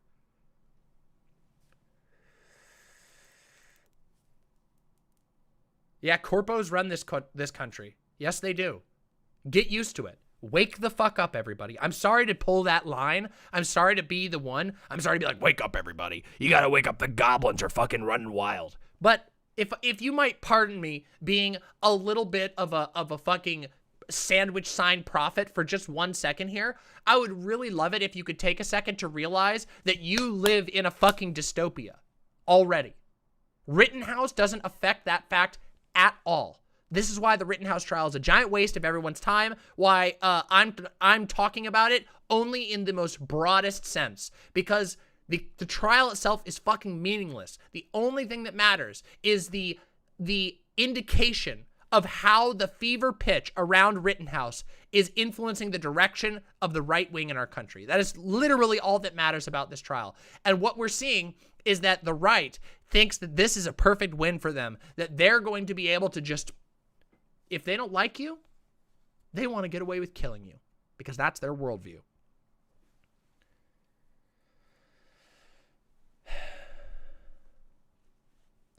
Do you agree that we shouldn't root for Kyle to be convicted because it just pushes more fascist violence on incarcerated people? I don't fucking care. I don't fucking care what you think about. If you think it's cool that Rittenhouse gets locked up, whatever. I don't care. I think that Kyle Rittenhouse is basically fucked at this point because this guy is going to be a hero to the right. This guy is so jammed down the far right pipeline. There's going to be no getting out for this guy. Part of that is the fault of liberals.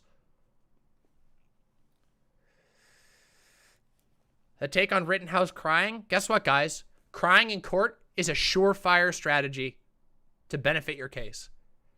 Every single person who thinks they might go to prison is going to cry if they think it will make sure that they don't go to prison. I think that he looked really cringy. And I thought a lot of the memes about him crying were kind of funny. The memes I didn't think were funny, by the way, and I am going to take a little bit of time. This was all liberals, by the way. I didn't see anybody outside of liberals making jokes about the prison rape shit. But the prison rape shit, that shit is so cringe. That shit is so fucking cringe. I'd disown you if you ever made a joke about that. I'd disown you. Fuck that shit. Prison rape is not fucking funny. Don't fucking joke about that shit. But as always, it's fucking libs. It's always fucking libs. It's fucking always libs, isn't it? Well, no rape is funny, okay? The only people I saw making jokes like that were fucking blue checks. And they were making them and getting roasted by Republican blue checks. It was liberal blue checks versus Republican blue checks. I don't fucking give a shit. None of that matters to me at all. That fucking shit is cringe. I don't fucking care. And likewise, I don't care if you think it's funny. Like, look, hold on. There's a really funny meme. Hold on. I've got this funny meme that was sent to me. And it was fucking sick. Let me just get the joke here. I posted it earlier because it's so funny. Hold on. Let me bring this up and I'll show you the meme. and then you guys can laugh at it, because this is, in my opinion, a fucking hilarious meme. Okay? Fucking great meme. Absolutely hilarious. This meme, super funny. Not a rape joke either. It's a joke about, just so you know, this is a butt plug, a Bluetooth vibrating butt plug app that allows you to give your dom control over the butt plug that's in your butt. And the joke is that somebody is sitting at home and activating the vibrator, and that's what makes his face. This is the best joke. This is the funniest joke of all. I just explained it to you, so it's not funny anymore, but that's what this is. This is a very well-known Bluetooth BDSM vibrator app. Just so you know. Now that joke's funny in my opinion. Oh, the mukbang meme one is also good. That one was made by High Progressive, I think. Let me see. Let me see if I can find it. I know it's gonna be here somewhere. Cause High Progressive is a hella memer and made a funny meme. I think it was made by High Progressive. I feel like it was. Let's take a look. Oh my god, High Progressive tweets so much. Holy fuck. I appreciate High Progressive's devotion to posting. Wait, it's not here. I can't find it. If you find that meme, send it to me. It was funny. Yeah, somebody linked the mukbang one. It was good.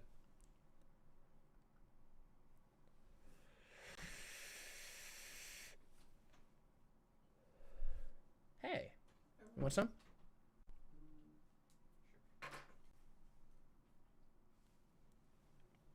Yeah, High Progressive is really funny.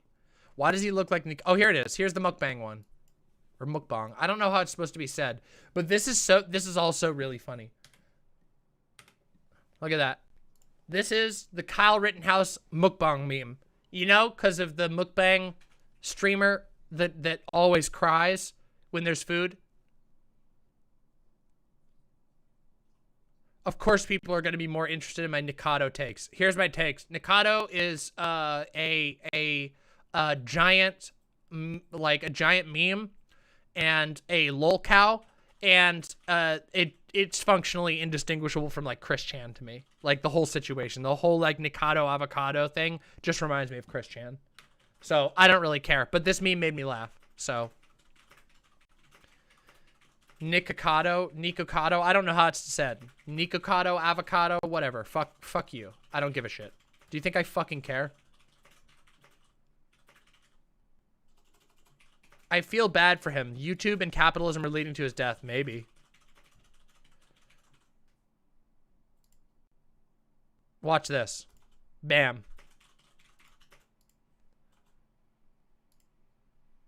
I'm done being involved with chat drama, so I tend to ignore whatever goes on here. Yeah, well.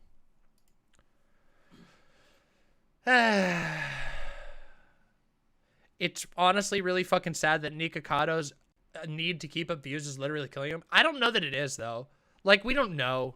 For all you know, like, Nikocado has, like, a personal trainer off stream that they just don't talk about, because, remember, if you're in the business of making money off of being a lol cow, you don't have to be honest to anyone. Nikocado could have a fucking private trainer off stream. You know that there are like people whose job it is to eat like hundreds of hot dogs and they're in perfect health because they do it like once in a while. I don't know. Oh, thank you, Cousin Dick. Yeah, this is the this jacket, this little vest was made by my partner. That's why it says Izzy. My partner Izzy made this and I wanted to show it off because my partner doesn't like to be on camera, but I do, so. What's this, Posadas John? What have you sent me? Is this Nikocado? Oh, boy. All right. I'll cave into the Nikocado for 2 seconds. Here we go. Let's see what this is all about. Before I start editing this, I just want to point out, since I'm seeing NikocadoAvocado in this video that I have not edited yet, or I've not checked through for the editing yet. I was actually meaning on going.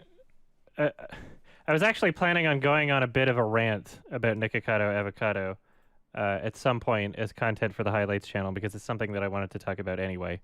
Okay, so yeah, the first time I ever heard of NikocadoAvocado I saw this. By the way, shout out just for those of you who can't see. I love the fact that your YMS Adam has a open E621 tab currently open in this stream. There's just like, hey, E621 like open on the stream. That's a bold move. That's a bold move, I gotta say. That's very bold. Nikocado vegan days versus now. Is there a reason I'm not live on Twitch? Yes, because Kay's cooking copyright striked my channel, I can't stream using Restream right now. E621 is a furry image, is like a furry, what's it called? Yeah, it's a furry boru. It's like an image storing site. It's a furry, it's a furry porn one specifically. Yeah, that's bold. Bold as fuck.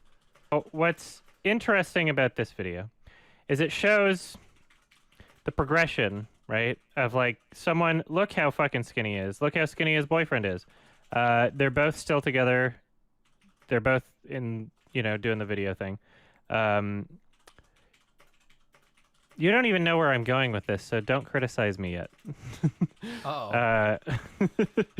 Anyway, so this entire video is basically showing like the back and forth of like him being super healthy and vegan versus like him now. He was a lot more calm and like just better energy, like nicer, and like now he's like all angry and like fucking drama queen. Old Nick, ate a lot of avocados and was vegan, obviously. Knew a lot about nutrition. I'm not going to play through this video because there's a lot to it, but you can watch this video anytime you want. Just search the title.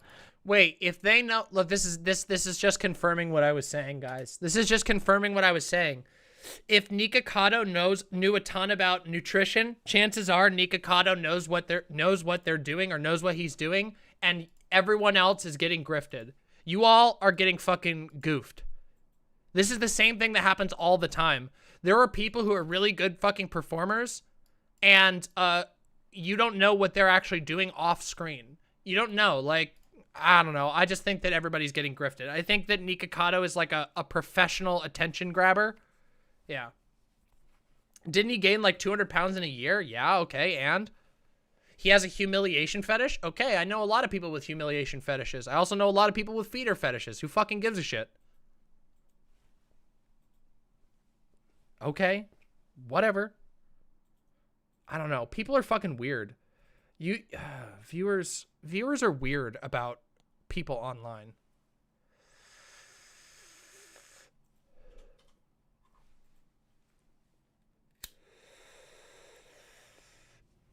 Everyone is an expert. You guys should see the shit that people come up with about me, by the way. I get sent shit all the time of that people think about me, what people theorize about me, etc., etc. It's hilarious. You guys should fucking see about it.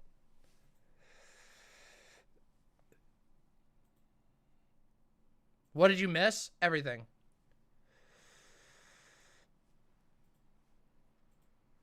Yeah, the NikocadoAvocado stun lock. Well, that's what happens. That's what happens when you bring up lol cows and stuff.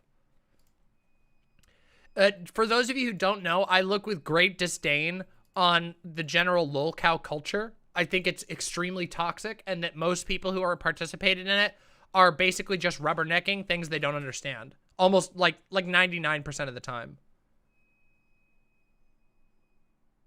Cool. Watch this. I'll put you in timeout too. Simple as fuck. Nikocado is just a spectacle? Of course it is. He can't outrun the health implications forever. You don't know anything about that. Watch. I bet Nikocado is probably going to live to be 100 and all of you are going to fucking keel over in your 50s because you like, I don't know.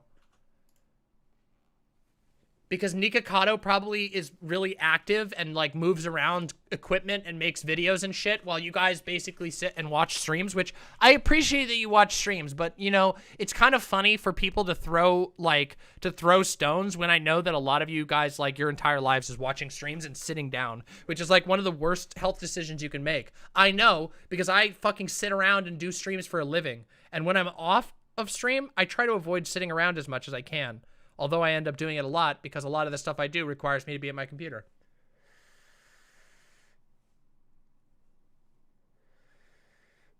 Is this true, Husker Du? That is true. Yes, the rumors you've heard are true.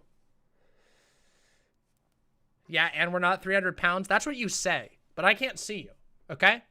I can't see you. For all I know, every single one of you could be at least 300 pounds. Why did Kay's Cooking copyright strike me? I don't know yet, but I sent an email to Kay's Cooking. Yeah, watch. That could be. Knight Rider might be. Knight Rider is probably onto this. Knight Rider, you're wiser than you give yourself credit for. He's going to shift to be a weight loss channel to grift off of weight loss supplement promotions. Watch. NikocadoAvocado is going to live to be 100 years old in perfect fucking health. All of you are going to keel over in literally half the time before this person gets there. And then they're also going to be a multi-millionaire from selling their weight loss story. Yeah. Fucking smart car. Yep. Fucking smart move. Yep. Yeah, his husband's in on it. Come on, guys. Fucking wake up. Man, everybody's a fucking sucker on the internet. I swear to God. Everyone's a fucking sucker.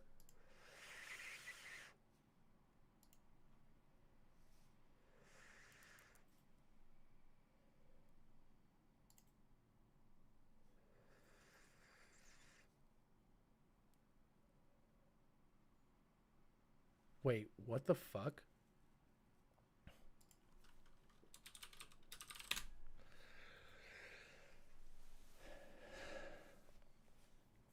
Danny Fallon says, here's my big brain take. He's going to have a heart attack and then go back to being a vegan and hitting the gym and then sell a bunch of pseudo-cure bullshit. Yeah, probably true. Would I consider doing a podcast someday? Yes, I would. Podcasts are cool. Lol cow culture is based. Found the loser. We found the biggest loser in the chat.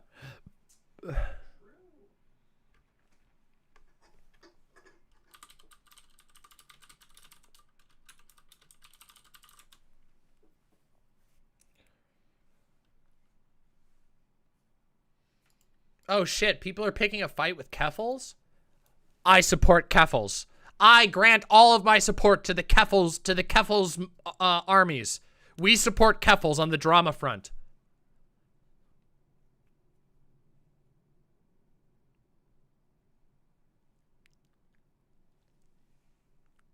Uncritical support for Keffals. Is Keffals in a situation? No, someone is trying to cause drama with Keffals for no reason. Keffals has been roasting NFT people for a couple days, and it's been really funny, and a lot of funny people have gotten very angry at it and are now finding reasons to cancel Keffals because they're mad that she roasted their NFTs.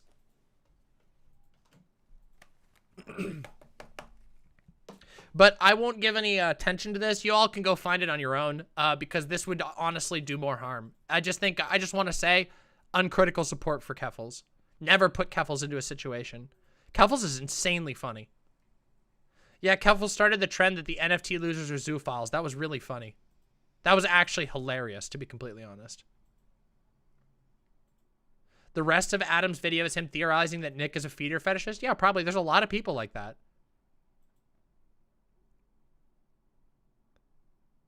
Oh, thanks, Weeberry. Yeah, Keffals is funny as fuck. Uncritical support. Thanks, Cheeseball. Appreciate that.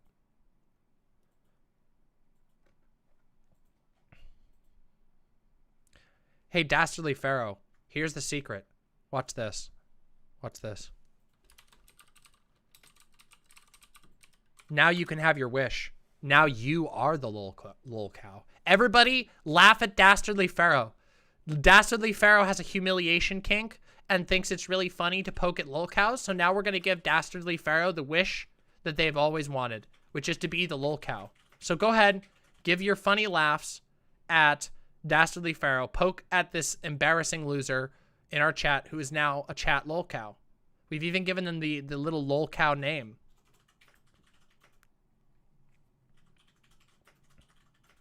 Sick. You love it. You love it so much. Well, guess what? Now you get to enjoy the experience. Have fun. Look at that. Oh, look at that nice garbage can logo. Now you get to know. Yeah, chat is fucking packed. We got a lot of people watching tonight. It's good shit. Less than usual, but more than usual on the website, which is good. I just finished Dune. Dune your mom. Ah! Here we go. Watch this. You can just get removed. How about that? I'm tired of your bullshit. So there we go. I logged off for 5 seconds and have 50 pings. That's what you get. I love the Vaush NFT segment. When he pulled up Demon Mama's tweet, I laughed so fucking hard I had tears rolling down my cheeks. Yeah, we were doing an NFT segment at the same time as Vaush, but we were talking about different things. And so somebody sent me that, and it was great. I just stole his NFT right away. There we go. There we go. Press the wrong button.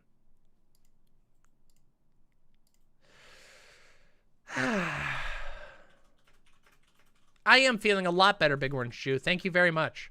I'm feeling a lot better. My stomach, I haven't had like I didn't, as of today and yesterday, my stomach has stopped hurting. I still feel a little like weak and dehydrated because that's just what happens when you get food poisoning. But I'm doing my best.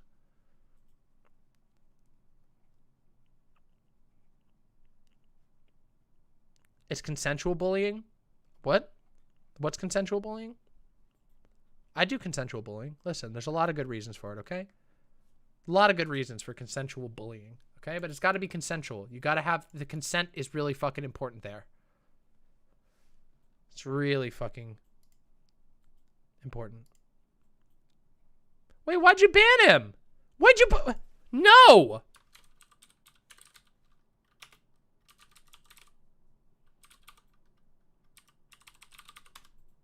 I unbanned the... No! Wait, did they do something wrong? What did they do? We need our chat lol cows. What the hell? Did they say something? I free them from prison. How do you know how you got the food poisoning? Yeah, it was a Taco Bell. A Taco Bell in rough condition. Isn't that degrading and not bullying, or is that different? Well, there's two... Listen, people are into both, okay? Listen. Yeah, we need chud pets. Why the fuck everybody getting rid of them? No, Taco Bell is like not that bad. It's just this Taco Bell is bad. Prison Break. Look, Dastardly Pharaoh, I'm glad you have a good sense of humor about it. This further cements my belief that you are really, really into humiliation, because only people who really like being humiliated would laugh off getting chudded and then permabanned when the streamer lets them back out. I've been confirmed. I know. Taco Bell is generally very good. In fact, statistically, Taco Bell has very, very, very good food standards by and large. However, it was a Taco Bell up in northern Seattle, so don't worry so much about it. You're probably not anywhere near it. But statistics aside, nothing stops you from being there on the day that everybody oh, they were purposely misgendering me? I don't fucking care. They're a joke. Let them stick around. I have immunity to that Taco Bell. I don't think I do. I'm afraid, like, I was very afraid that I had norovirus. If any of you have ever had norovirus, it is like the worst thing ever. Look, I knew it. Look, Dastardly Pharaoh's making the Pepe face. Look, own your kink, okay? Own it. But yeah, I don't think, norovirus, very bad. Please don't get that. I will not revisit a place that I get really sick from, ever. Yeah, Montezuma's revenge. Exactly. Yeah, norovirus is like the worst. Taco Bell is statistically the healthiest fast food option. Yes, it is. Yes, because they put a lot of dietary fiber as filler in their food, which means that you actually get more, like, the American diet is very low on dietary fiber. Basically, what I'm saying is that Americans are constantly shitting out their doo-doo asses at all day, every day. Americans have the worst diet in the world, and when you go to Taco Bell, there's they use a lot of dietary fiber as filler in their food, and it actually ends up being better for you than other fast foods simply because they put so much dietary fiber. Yeah. Yep. Well, that's good to know, Kimberwolf. I got hospitalized with norovirus. Yeah, norovirus sucks. It's like the worst. All right, give me a little bit of that.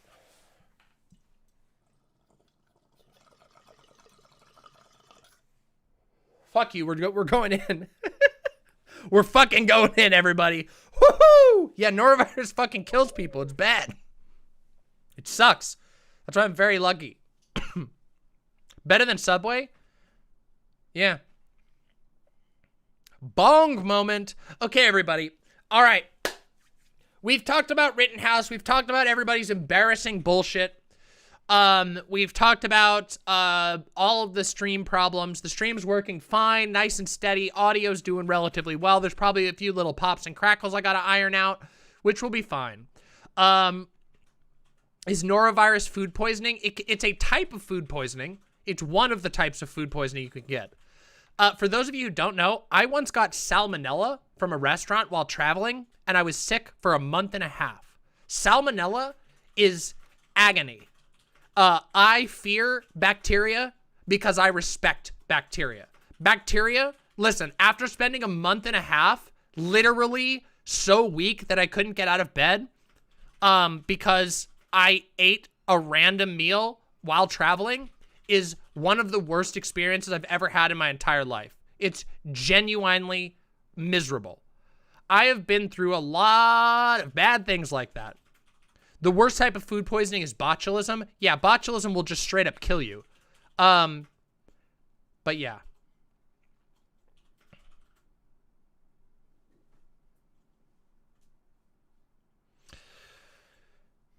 We're talking about food poisoning. Guys, avoid food poisoning. Please take it seriously. It is truly agonizing. The amount of pain that I was in at the peak of the food poisoning was so much that I was like, my vision was going dark. I almost passed out from the pain. And remember, you see this tongue? This is an individual who had their tongue split, and the pain from the food poisoning was so bad that that it almost made me pass out. Yep. So, let's not.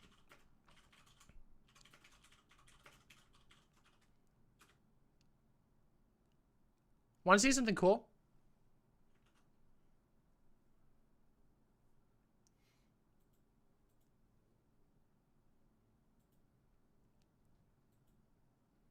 Isn't that cool? Oh, thanks. Thank you, disliker of minorities. I don't know why you dislike minorities. You should like them. Okay, this is a communism authoritarian lefty chat confirmed. Totally. 100%. Was my pain tolerance always really high? No. My pain tolerance got high after I experienced a 10 on the pain scale. Faun, do you have that image? Can you send me that image real quick of the pain? The one? Here, let me show you what a 10 on the pain scale looks like. In fact, this is a fun moment. Let's do a mama story time. You want to do a real quick one? I wasn't under for the split. No, I was not. You cannot go under for that. You don't get any anesthetic. You have to power through it.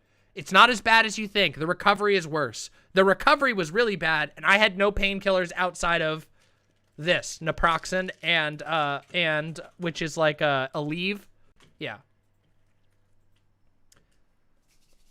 Let me just show you. I'll show you. Did you send it to me?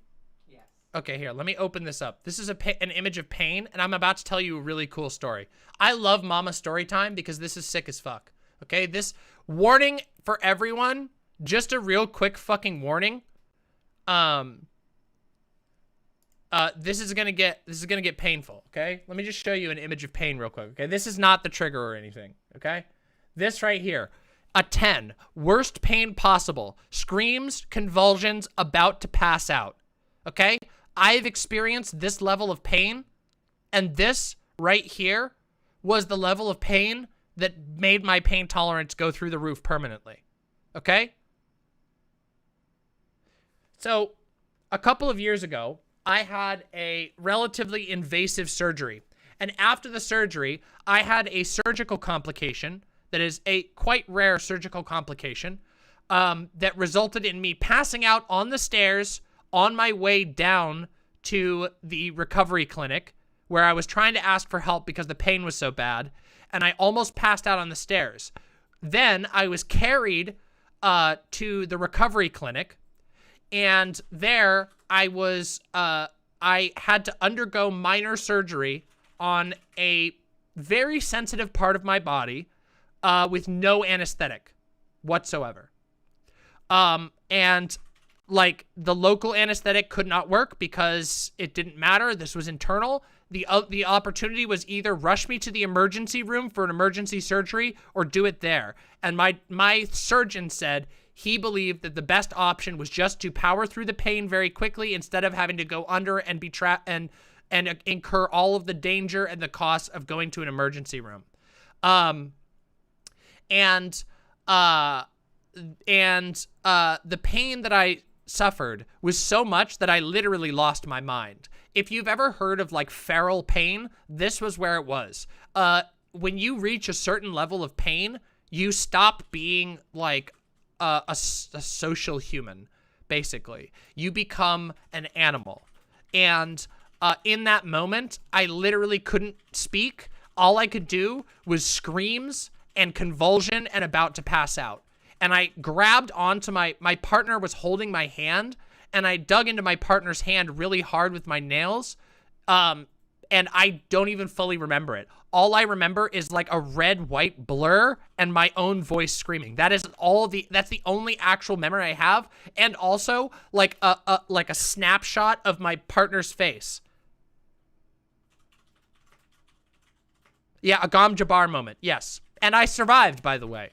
I didn't pass out, and I didn't die.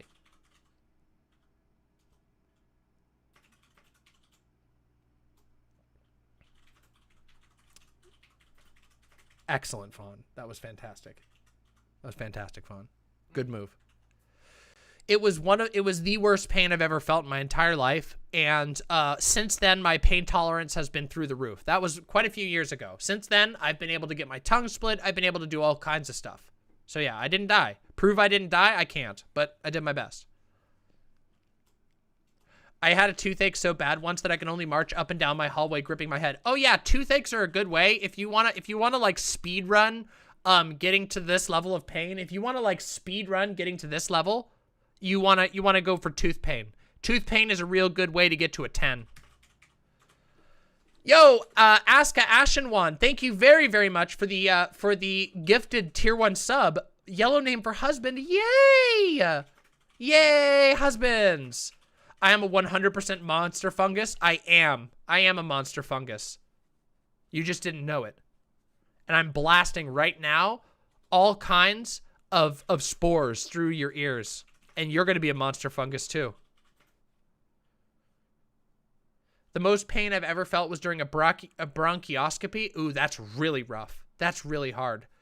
Other things that I've had happen. I have had a tube pulled out of my insides slowly with no anesthetic. I have had the suture woven out of my tongue, once again with no anesthetic. That was the second worst pain I've ever felt in my life, by the way, was getting the suture out of this tongue. That was the second one. The second worst one ever.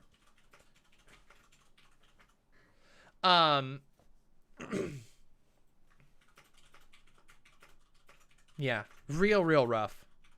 You ever watch your own body parts being scooped out? Me too. Yes, Grimedango. Yes, I have. It's neat. It was not neat for me, but I think it was neater for you and probably mildly less expensive because you had some stuff. Anyway, I've dealt with a lot of pain in my life, and as a result, I have insane pain tolerance. Like, actually, you know what? I could show you something right now. You want to see me boast on stream? This is legal for me to do on stream, by the way. Yes, I'm going to do it right now. It's not. It is. It's self-harm. It's not self-harm. This doesn't hurt me, by the way. Okay. This right here is a taser, okay? What you're witnessing right now is a taser, and I'm about to watch it. You're going to... Listen, ready? Listen. You can hear it. It's on. You can hear that. Okay, ready? Watch this.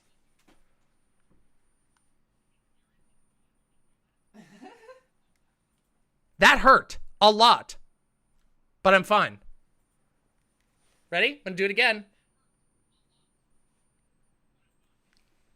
Oh, now that one hurt. Now that hurt. How long did I hold that on there? Like 8 seconds? Now that hurt. But as I said, I'm not kidding you. I have put it on my tongue. Now that one I'm not going to do because my tongue is like only a month out of healing, and now that would really hurt because it's also wet. Also, I'm not on Twitch right now, so yeah. Now, there's actually a little tiny burn mark from that because I held it on for a while.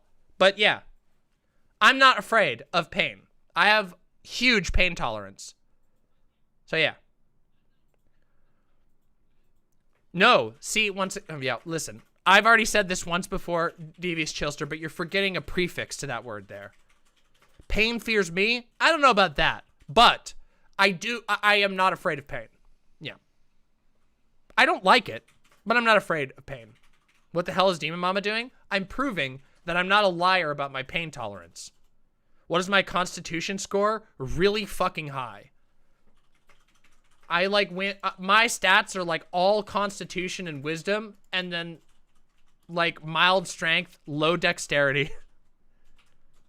Yeah, the 6 million vote ones. Yeah, Faun.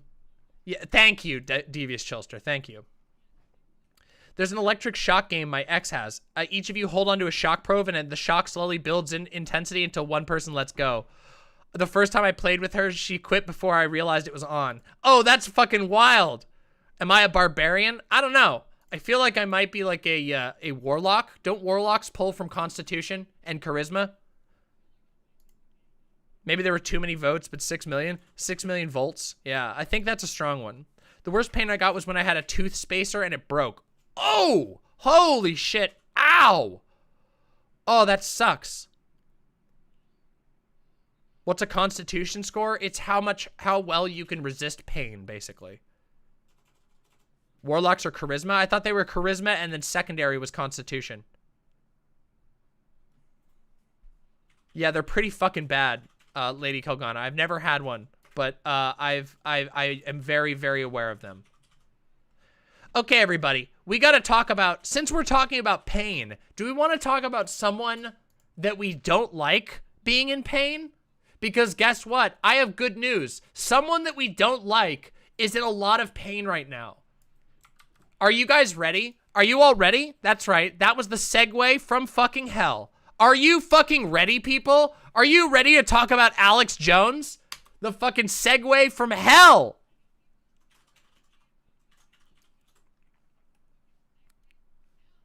Because we got to talk about motherfucking Alex motherfucking Jones.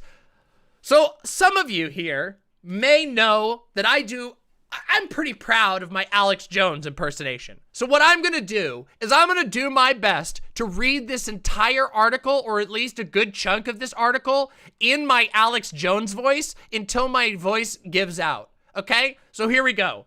Let's get started. Let me just warm up a little bit. Hold on. Here we go. Here we go, everybody. Alex Jones. All right, Alex Jones here. Alex Jones loses by default in remaining Sandy Hook defamation suits. You might think that this is the goblins working, but let me tell you, it's so much more than goblins. Oh my God, it's more than goblins. A Connecticut judge's ruling against the InfoWars host combines with decisions in Texas to grant a clean sweep for the families of 10 shooting victims. This is by a journalist by the name of Elizabeth Williamson, if that's your real name. Williamson? What kind of name is that? It's a fucking goblin name. These fuckers, these motherfucking goblins, they're even taking the names Williamson. You think Elizabeth looks like a Williamson to you? Nah, not to me. I don't buy it. I don't fucking buy it. Okay, let's continue reading. Washington. Oh, suspicious beginning right now. We've started off at a good point. Everything bad always happens in Washington. You can never trust these Washington elites. Let's continue. A state court in Connecticut granted a sweeping victory to the families of 8 people killed in a 2012 mass shooting at Sandy Hook Elementary School in Newtown, Connecticut, who would sue the far-right broadcaster and conspiracy theorist Alex Jones and his InfoWars media outlet for defamation. I am innocent. I'm telling you, this is the goblins. I am innocent, okay? I am innocent. It is the demonic vampire pedophiles. You understand? The judge ruled on Monday that because Mr. Jones had refused to turn over documents ordered by the courts, including financial records, he was liable by default. The decision, combined with previous rulings in Texas in late September, means Mr. Jones, that's me, has lost all the defamation lawsuits filed against him by the families of 10 victims. As you can see, I'm now getting into what we call, I'm getting onto a roll. I'm getting into my zone, okay? This is what we call the zone, the goblin zone. You know, you look at me, you see Alex Jones. That's what you look at me, you see Alex Jones. Jones mama, Alex mama, okay? Mr. Jones, for years, spread bogus excuse me. I almost inserted, excuse me, I'm very sorry about that. I almost included the word conspiracy. I do not peddle in conspiracy. I do peddle in Brain Force Plus. You can sign up right now for Brain Force Plus. Oh my God, my assistant has just brought in. Oh my God, we have a situation on the set here. Oh my God, did you really? Oh my God, my assistant has just brought me some delicious cheeseburgers. And, oh my God, and drinks as well. How incredible. Look, this is the type of goblin that I approve of. You're not a goblin. You're better than a goblin. I didn't mean to say that. I'm so sorry. I'm very, very sorry. This is the Big Bacon Cheddar Chungus. What you can see here is the Wendy's Big Bacon Cheddar Chungus burger. This is a burger that is made for upstanding gentlemen like myself. You understand? Yeah. You're gonna hurt your voice. I will eat this after because this was very funny. Okay. Anyway, I gotta get back into the zone. Okay. Mr. Jones has lost all of the defamation lawsuits filed against him by the families of 10 victims. Lawyers for Mr. Jones said that he would appeal. That is true. We are going to be appealing. We will be appealing. Here at InfoWars Prison Planet, me, Alex Jones, the real Alex Jones, the Goblin in Chief, is going to be appealing. Mr. Jones for years spread bogus theories that the shooting that killed 21st graders and 6 educators was part of a government-led plot to confiscate Americans' firearms, that the victims' family were paid actors in the scheme. People who believed those false claims accosted the families on the streets and at events. What's wrong with that? Honoring their slain loved ones, abused them online, contacted them at their homes, and threatened their lives. The parents of Noah Posner, that's a suspicious name if you ask me, the youngest Sandy Hook victim, whose parents were the first to sue Mr. Jones, have moved nearly 10 times since the shooting, and they live in hiding. I would love to go see my son's grave, and I don't get to do that, Noah's mother, Veronica De La Rosa, said in an interview after the cases were filed in 2018. Each time the family moved, conspiracists published their new home address with the speed of light, she said. Now, I don't know about you, but that seems a little bit unbelievable to me. The only people who've mastered this are the demons in chief. You know, the Hillary Clintons, the literal demons, the brimstone-smelling demons. Not me. I can't go speed of light. Alex Jones and Prison Planet, we don't have light speed technology. That's only the aliens have that. The Sandy Hook families maintain that Mr. Jones profited from spreading lies about their relatives' murders. I made a lot of money, but I did not profit, technically. My porn bills have gone so high that I have not profited at all from any of this. Mr. Jones has disputed that while for years failing to produce sufficient records to bolster his claims. We produce the records, okay? They just don't believe my Twitter screenshots taken on my phone, okay? Juries in Connecticut and Texas will decide next how much Mr. Jones should pay for the families and damages. In addition to court costs, those trials are scheduled for next year in both states. Goblins, every one of them. Demons, every one of them. Pleiadians, every single one of them. Greys, you know, they have many names. The Connecticut case was brought to you by the families of 8 Sandy Hook victims and an FBI agent who responded to the shooting and was falsely portrayed as a participant in the hoax. The FBI's involved. You know you can't trust it then unless it's conveniently in favor of Donald Trump, and then I always trust the FBI. Anyway, the lawsuits in Texas were filed by the parents of Noah Posner and Jesse Lewis. Mr. Jones broadcast conspiracy-themed content. It's not conspiracy-themed. It is conspiracy. It's the real deal. We're not a conspiracy theme park over here.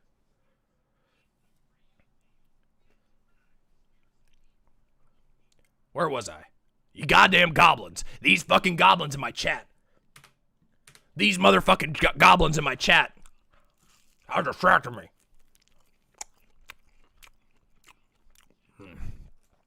Damn, these fries are good. Let's continue. Mr. Jones broadcasts conspiracy-themed content on the radio and online while selling diet supplements. They are not diet supplements. They are life supplements. Listen, my Brain Force Plus will have your brain running as fast as mine or faster. Guaranteed. How can I leave that guarantee? Well, guess what? It's not FDA approved, so you don't got to worry about it. Any claims I make about Brain Force Plus are not upholdable in a court of law because they are a supplement. And guess what? Supplements are not a medicine. As long as I tell you it's a supplement, I can say whatever the fuck I want. I can say that this goblin fucking Brain Force Plus will make your dick into a fucking pumpkin. You ever heard about that? You ever heard about the guy whose dick turned into a pumpkin? Bet you haven't. But you could be the guy whose dick turned into a pumpkin. You could do that right now with Brain Force Plus. Anyway, he began spreading false claims about the shooting shortly after it occurred on December 14, 2012, including that it was a false flag staged by the Obama administration to justify taking away Americans' guns, which it was. An ally of former President Donald J. Trump, Mr. Jones also advances vaccine misinformation on his InfoWars show. I think you mean vaccine information. Thank you, Goblin. As well as lies about the 2020 election fraud. The fraud being Joe Biden being president. I don't like Joe Biden, which means it's a fraud. That's how it works. If I don't like who's president, that means it's a fraud. Mr. Jones responded to the Connecticut ruling during his show on Monday. We will need to defend all of our speech rights to say whatever it is we wish. That's the First Amendment. As we all know, the First Amendment means you can literally say anything, ever, without any repercussions. We know this, right? Only a goblin, only a demon, only a devil would think otherwise. Although jury trials in Texas and Connecticut are set for next year, Mr. Jones then asserted that these individuals, again, are not allowing me to have a jury trial because they know the things that they say that I supposedly said didn't actually happen, and they know they didn't have a case for damages. Wow, that one's even throwing me for a loop. Who wrote this? A fucking goblin? Chris Matei. Brown bricks. A lawyer for the families in Connecticut responded that if Mr. Jones' conduct here were protected by the First Amendment, he would have had every opportunity to make that case, but he chose to be defaulted. He deliberately chose to prevent us from collecting evidence that would prove how his business works and why he engaged in this extended campaign against the families, and the relationship between that and his profitability. I'll have you know my profitability is very high. I don't want you knowing anything about that. That's why I defaulted on the case instead of making a First Amendment claim. Because as it turns out, if you were to see my business's finances, you would inevitably find out that I am basically a terrorist peddler. That is basically my job. I scream about goblins and demons to get crazy right-wingers to go do violence. That's basically what I do. Alex Jones. You know, me, Alex Jones on Prison Planet. The real Alex Jones. The rulings all came in response to Mr. Jones' repeated failure to produce documents ordered by the courts in the run-up trial, including financial records that would shed light on his business operation, and analytics that could show how his claims about Sandy Hook affected traffic to his InfoWars website and online store. My online store has some of the best merch you've ever seen. You want a Prison Planet t-shirt today, don't you? You want a Brain Force anti-goblin? Our hoodies have been coated with Brain Force, which repels the forces of the demons and the devils that are shooting out of Hillary Clinton's wherever at all hours of every day. The Texas and Connecticut lawsuits were filed in mid-2018 and have been accompanied ever since by unusual maneuvering from Mr. Jones's legal team. We call that bob and weave, boys. We call that bob and weave. We never let the goblins catch us. Never let the devils get you. In recent weeks, Mr. Jones' lawyers sought to depose former Secretary of State Hillary Clinton in an apparent effort to bolster Mr. Jones' theories that Mrs. Clinton played some role in the lawsuits. That's a bit weird. Who is Alex Jones? A conspiracy theorist. Interesting. Oh, thank you. Appreciate the cigarettes. Need those to keep my voice all husky and beautiful. Barbara Ann Bellis, the Connecticut Superior Court judge who ruled against Mr. Jones on Monday, criticized the effort to depose Mrs. Clinton because the motion was filed publicly and included details from a sealed deposition by a victim's relative. Earlier this month, Mr. Jones' lawyers filed a motion seeking Judge Bellis's recusal, citing a cloud of apparent bias and antagonism. The demon influence was strong. She smelled like brimstone. That's how I knew. That's how I fucking knew. That's how I could smell her from 100 miles away. It smelled like farts, you know? You know what fart smells like? Do you guys, Chet, do you guys know what a fart smells like? It smells like hell.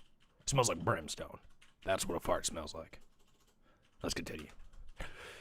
In a decision in Texas last month, wait. Mr. Jones has been sanctioned before by Judge Bellis, including after when he went on his show with his attorney, Norm Pattis, at his side and offered $1 million for the head of Mr. Matai, the Connecticut family's lawyer, on a pike. Damn. Literally calling for the death of a lawyer on a pike, and he still got away with it, huh? In a decision in Texas last month, Travis County District Court Judge Maya Guerra Gamble ruled that Mr. Jones and his legal team exercised flagrant bad faith. Bad faith, Alex Jones, you heard it here. Bad faith, Alex Jones. We got AJ demented syndrome. Whatever, you get it. You get the joke. Bad faith, Alex Jones. Callous disregard for the responsibilities of discovery under the rule of law. In more than 3 years of litigation, Mr. Jones and his lawyers had similarly failed to produce documents and take other actions ordered by the court. Mr. Jones said in a Texas deposition that Sandy Hook was 0.1% of what I cover, and that making his claims about the school shooting had cost him audience share, but he failed to provide proof of that assertion. We always knew we beat Jones, the Goblin said. But even we couldn't predict that it would happen in such a ridiculous fashion, said Mark Bankston, who represents the Sandy Hook family suing Mr. Jones in Texas. I have never in my career seen such a dumb farce play out in the courtroom. Now, I take offense to that. This is not a dumb farce. This is the smartest farce you've ever seen. There's a very good reason for this farce. It's to keep Hillary Clinton off my trail. Hillary Clinton's her hands are coming up out of the ground. You understand? Hillary Clinton's hands reach up out of the ground like the dead hand from Legend of Zelda: Ocarina of Time. You understand? The dead hand was a man who drowned in the bottom of the well, and his hands would reach up and grab you, and then he would bite your head. That's basically Hillary Clinton at all times. Yes, some people call her Killary for this reason, okay? All right, everybody. So that's all. That's all there is. A farce, a genuine farce. An idiot, you might say, who got so outmaneuvered that he had to basically lose a court case by default simply because his actions were so indefensible. So I just want you to think about that. The position that Alex Jones has been reduced to. Alex Jones is so guilty that he just had to not show up in court and get massive fees as a result of that. Mr. Jones, we've gotten a message from your associate, Donald Trump. Yeah, here we go. Oh, Donald Trump. Everybody, this just in. Donald Trump has made a comment about the Alex Jones case. Guys, we have breaking news. Breaking fucking news. Let's listen in. This will be a great opportunity for me to eat. Let's hear what Donald Trump has to say about the Alex Jones case. Scooby-Doo. Scooby-Doo. Scooby-Doo. They call him Scooby-Doo. They call show Scooby-Doo. Yeah. But Scooby doesn't do anything. Scooby is not involved. Half the time, Scooby's not even involved. He's just a bystander. It's one of the worst deals we've ever had. To call a show Scooby-Doo and then not deliver on Scooby-Doo. This is not a show about a dog sniffing its ass, okay? This is your show where the mystery team are in a van and they walk around and they do, they figure out, mystery. They're solving mystery. And Scooby is not involved in any way, shape, form. He's barely involved. Scooby, frankly, gets too much attention, money. We're giving way too much attention to Mr. Scooby. And he's not doing anything. Scooby-Doo, he doesn't do. Exactly, that's what I was So we call him Scooby, but he doesn't do. We call him Scooby, but he doesn't do. It's a terrible deal. The show, by the way, if we were talking about who actually was doing anything, solving mystery and helping crime, stopping the bad guys who are really not so bad. If you talk to some of these guys, they just want to remake That's exactly the what I world was thinking. into a better place if it wasn't for these meddlesome kids and their stupid work. Okay? But we're doing a show about mystery team, they're solving the mystery. They should call the show Velma. Why did they call the show Velma? Velma's the one doing everything. Fred and Daphne, they're just over there porking in the corner. They're not doing anything, making out, being unhelpful, okay? Fred just drives. Fred's just the driver. He doesn't drive the plot, and he doesn't drive the mystery, and he doesn't solve the mystery. He just moves the van from place to place, A to B. And it's a very unhelpful thing. We don't even need the van. The van does not play narrative. It does not have narrative role, okay? Other than we can't be doing the same crime in the same place. We need to move on to a new monster. Yeah, true. And so from that perspective, Van makes a lot of sense. But Daphne, not much to do. Daphne, very not much to do. Shaggy, oddly enough, this little stoner who's over in the corner picking his ass and rolling joints, weirdly actually ends up helping the mystery a lot more than Fred than Daphne. Right? Okay? Exactly, Trump. That's what I was saying. And yet we call the show Scooby-Doo. We call the show Scooby-Doo, and we should be calling it Velma. We should be calling it Shaggy and Velma, with minimal help from Scooby-Doo, and we're doing a terrible job, frankly, monitoring this situation. And people say I know haunted diver, haunted scuba guy. Of course I wish him well. I wish anybody well. He glows, and he's got glowing seaweed and glowing kelp on his body. I wish a lot of people well, okay? I would wish Jabberjaw well. I wish a lot of people well. I used to live in an underwater, and I thought that, haunted scuba guy, well, the people in his neighborhood really like him, okay? It's the kids that come in and break everything up that are to blame. It is the meddlesome kids. The scuba guy would have been fine if it weren't for the awful kids. And don't we love that theme song? Scooby-Dooby-Doo. Scooby-Doo. Need some help. Remember when we used to have good theme song, and now we don't even have theme song anymore. We're really not writing good pop songs. Yeah. For theme song anymore, and it's a shame. What an awful shame. Of course, if they wanted to update Scooby-Doo. They should have let Alex Jones write a theme song for Sandy Hook, don't you think? They did. They came out with an awful one. Scoob. They wanted it for theater, and they didn't have theater. Because Fauci didn't want to let any of the movies go to theater. He said everything needs to premiere on streaming service. And it's a terrible deal, because Scoob should have been a big box office smash. And instead it really wasn't. And nobody cares about the new superhero character. We don't really care about that, okay? We don't care that the monsters are real. The whole point of the show is that the guy who is to blame is actually some sort of caretaker who's tired of tomfoolery. He's tired of teenagers. He's tired of the teenagers. True. Thanks. That was Donald Trump talking about the conviction of Alex Jones, which, very, very coherent. About as coherent as Alex Jones's, television show. And, I have to say I agree. I just think they don't make Scooby-Doo like they used to, They just don't Scooby quite like they did. They don't Scooby quite like they used to do. Now, he's Scooby-Was, not Scooby-Doo. He's Scooby-Did? Yeah, I like Scooby-Was better. Because he's a has-been. Or maybe it'd be Scooby-Has. Been is more like it. Yeah. Yep.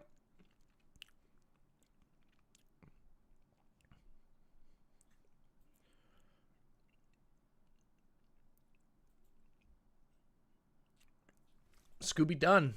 Yeah, he's Scooby over with. Mystery Incorporated? I don't know anything about Mystery Incorporated. That sounds like some capitalist bullshit if you ask me. What's this about? Business? Incorporated? Mystery Incorporated? What is this? Some fucking capitalist propaganda? Wow. Yeah, I have fries, and I have Wendy's fries and a milkshake. Or a Frosty. Good. Real transgressive, dip the French fry into the Frosty. It's the best way to eat it. Wendy's fries dipped into the Frosty are heavenly. I'm glad you appreciate my amazing taste, Husker Du. Truly.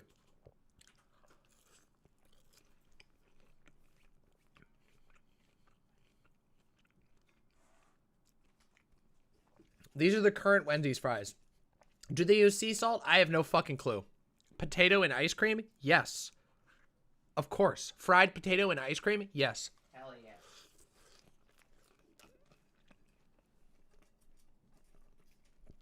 Did they say ACAB? That's sick. Okay, maybe Mr. Incorporated is based.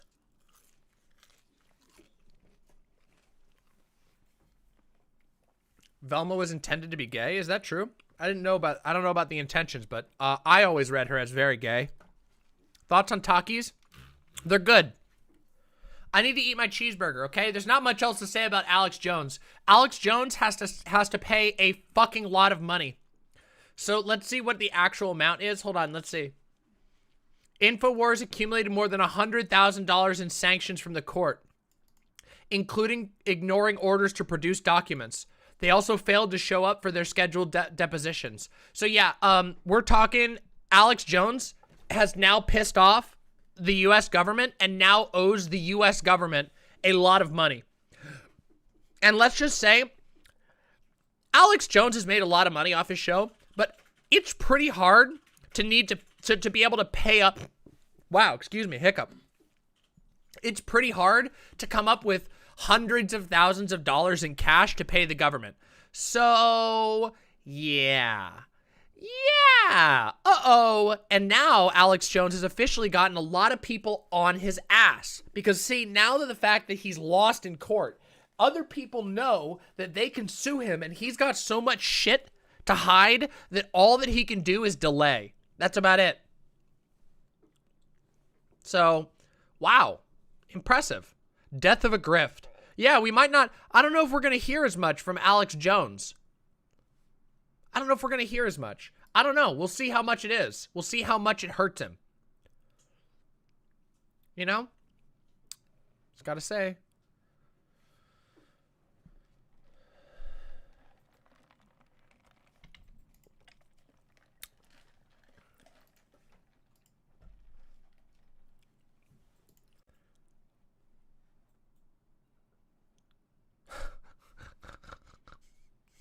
It's a good meme.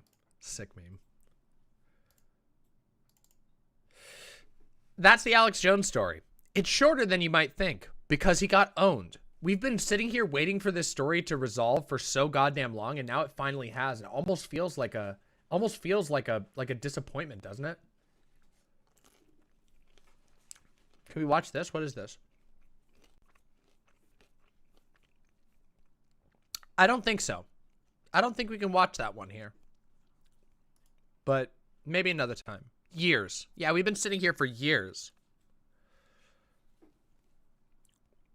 Hey, self-owned. Yep. Yeah, it turns out live by the conspiracy theory, eventually die by the conspiracy theory. Unfortunately, the amount of harm that Alex Jones has done in the time necessary is really, really sad. Like, just keep in mind, I read that article in, like, a extremely disrespectful Alex Jones impersonation. But if we can go back real quick and just revisit what, you know, what we were, you know, talking about there. Can we just, like, revisit some of these details real quick? Because they're pretty bad. Like, listen to this. Can I reread this one real quick? I would love to go see my son's grave, and I don't get to do that. Each time the family moved, conspiracists would publish their new home address with the speed of light. So literally, the government couldn't even hide them fast enough. Yeah, the world if Alex Jones was just a funny man, but he's not. He's a vile person, and his fan base is the most deranged people on the planet. They are all completely, they are completely unempathetic, unhinged conspiracy theorists, all of whom believe that Hillary Clinton is literally a demon and every Democrat is secretly plugged into her mind. It's a very fucked worldview, and these people behave exactly like you would expect. They dox people, they show up at people's houses, they break into people's houses to take pictures, they go and they, you know, shoot up pizza parlors. It's pretty fucking bad. It's pretty fucking bad. So yeah. You know, I think while I eat my food, since we've covered this story, and there's not much else to say about it except for how bad Alex Jones and his fan base were to everyone involved in this extremely tragic shooting. And the fact that he chose a school shooting as the center of a hoax conspiracy, which is absurd. You know, there's a lot of stuff we could watch about Alex Jones, and I would love for us to perhaps, is there a Timba on Toast video on this that I'm thinking of? Somebody did a big Alex Jones video that I thought would be really fun to watch. And now that I got food, we could watch that together and react to it, which would be very fun. Let's see.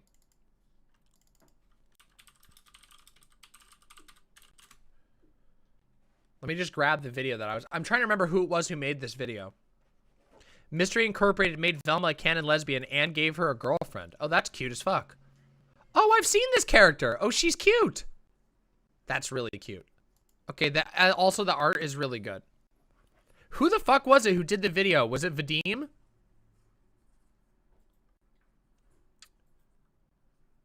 Was it Hey It's Vadim who did it? I can't remember. Who did the Alex Jones one? Wasn't Timba on Toast?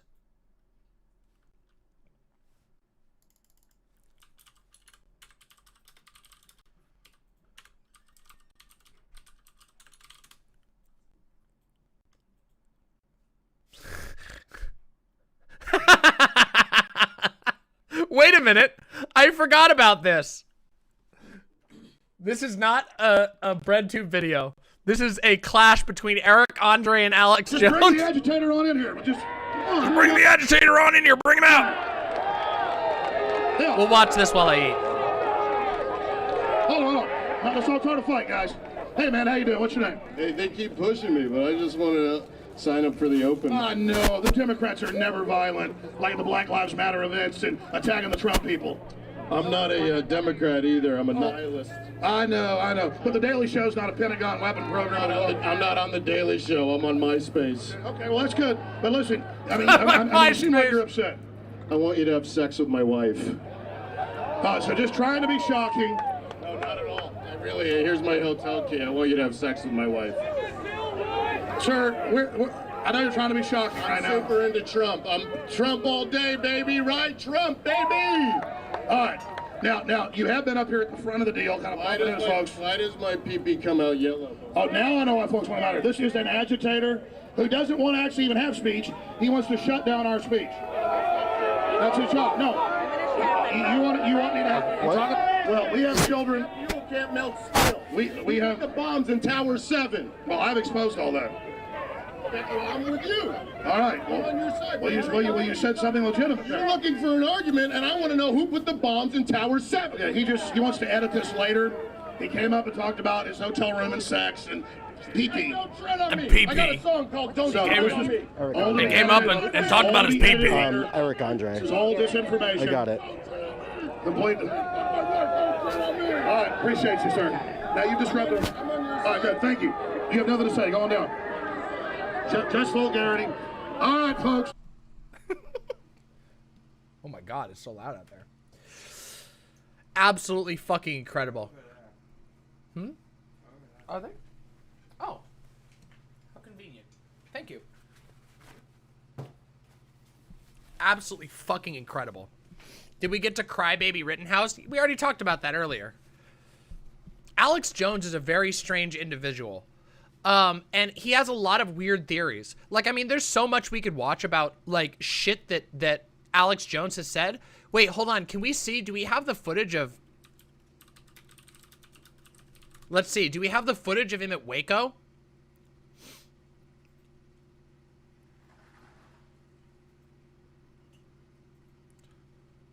Where the do we? I want to find the footage. He's there. There's footage of him on screen at Waco. Let's see if I can find it.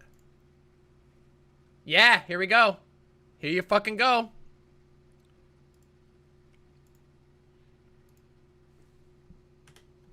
That right there is Alex Jones at fucking Waco. This guy has been a far-right agitator for as long as you can imagine. Isn't that wild? This is at Waco. We talked about this during my Waco stream where I talked about Waco. Alex Jones was there. And also, interestingly, so was Timothy McVeigh. Timothy McVeigh was handing out copies, the Oklahoma City bomber was handing out copies of the Turner Diaries at Waco. Really, really fucked. Really fucked. Yeah, he's been around doing this shit. It's not even a grift. Alex Jones isn't just a grifter. Alex Jones is an agitator for the farthest right positions you can imagine. That is what he does. He wants to see... Can you shut the window? I'm so sorry. This is so loud. It's so loud.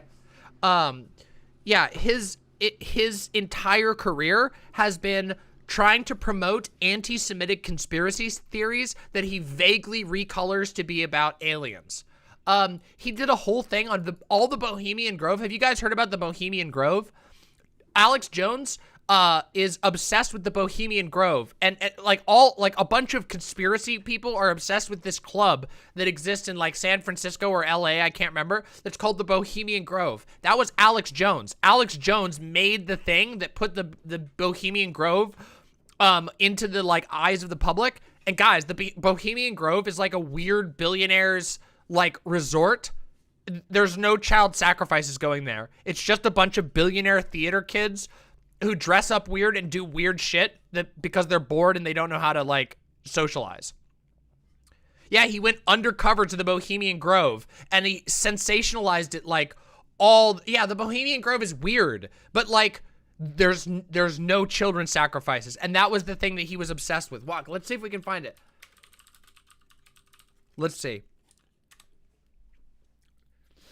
Yeah, look, oh my God, look at this.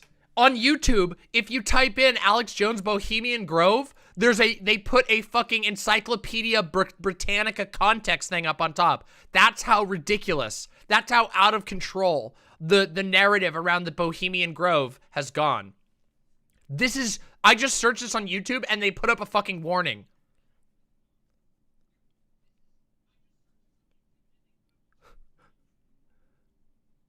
Alex Jones talks Bohemian Grove and plays this or that game with Bill Gates. That's a Howard Stern clip. I can't watch that. There's so much obsession with the Bohemian Grove. What's the deal with the Bohemian Grove? Oh my God, this is a Joe Rogan bit. The video the Illuminati doesn't want you to see. We explain the New World Order conspiracy theory. Fucking weird. Sneaking into the Bohemian Grove. Bohemian Grove, wiki for all. Bohemian Grove is a restricted 2,700 acre campground. Oh, I'm so fascinated. This is clearly like a conspiracy theory video. Can we?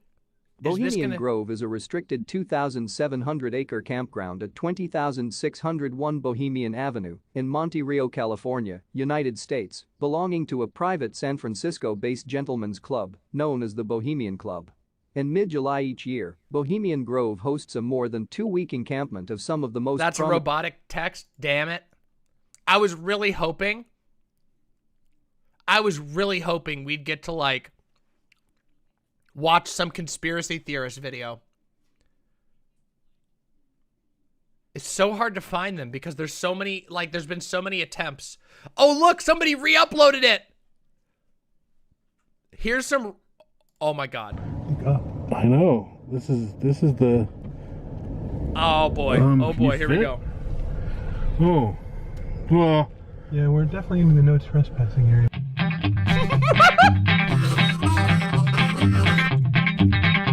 What have I just discovered? Oh no. Alright, so I'm down in California again. I got Steve over here.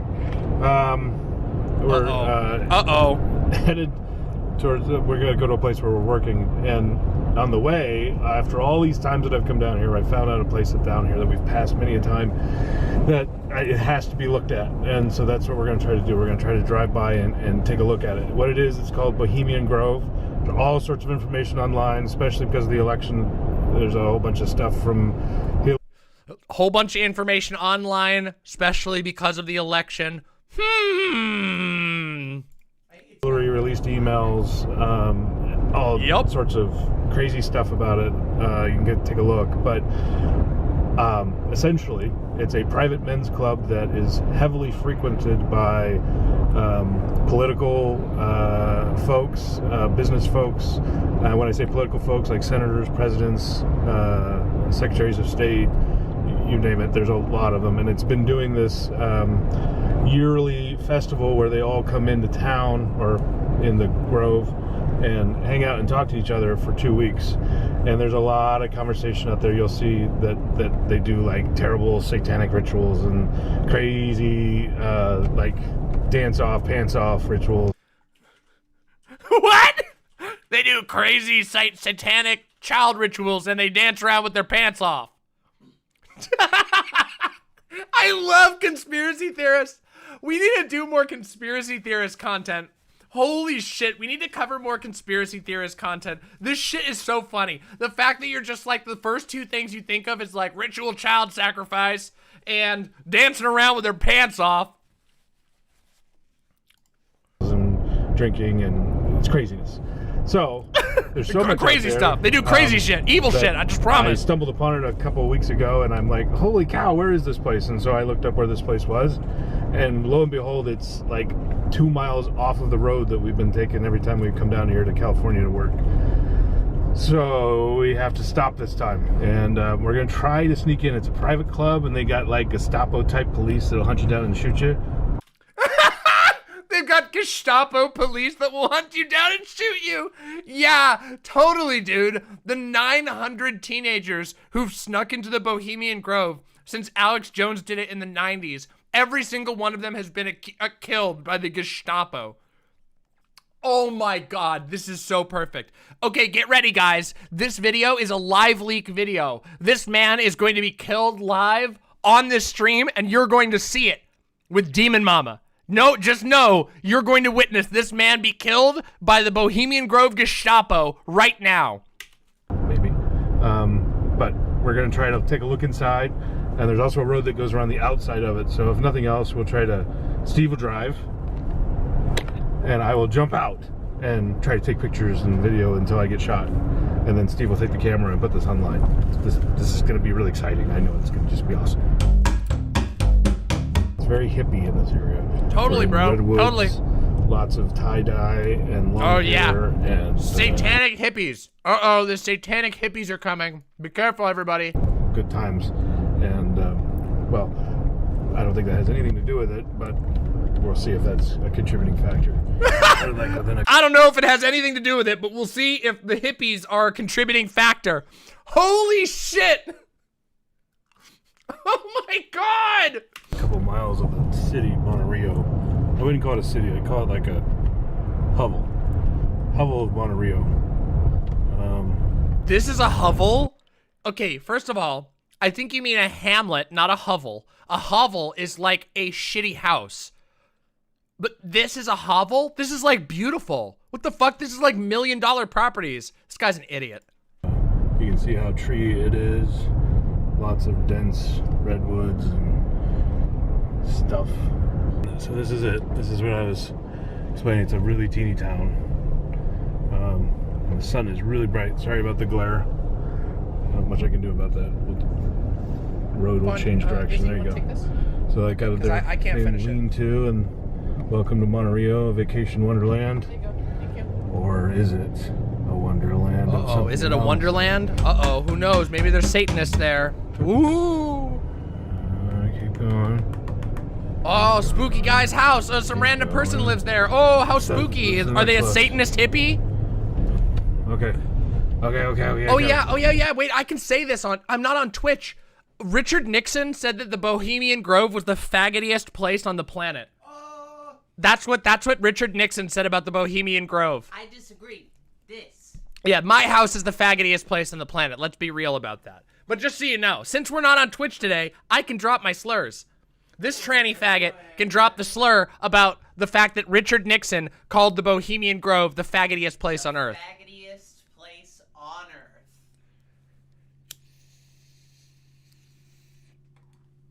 Okay, here we go. Take your left, and then it's an immediate right. Yeah, go down that dirt road. Winding one-lane road. Interesting. Oh, spooky. Oh, shit. Oh, it's a spooky road. It's a spooky road. There's somebody's dog. Oh, spooky. Oh, they got a dog there. Careful. Wow. We're going to drive on somebody's camp road. Be careful. These little cabins going, what are you guys doing?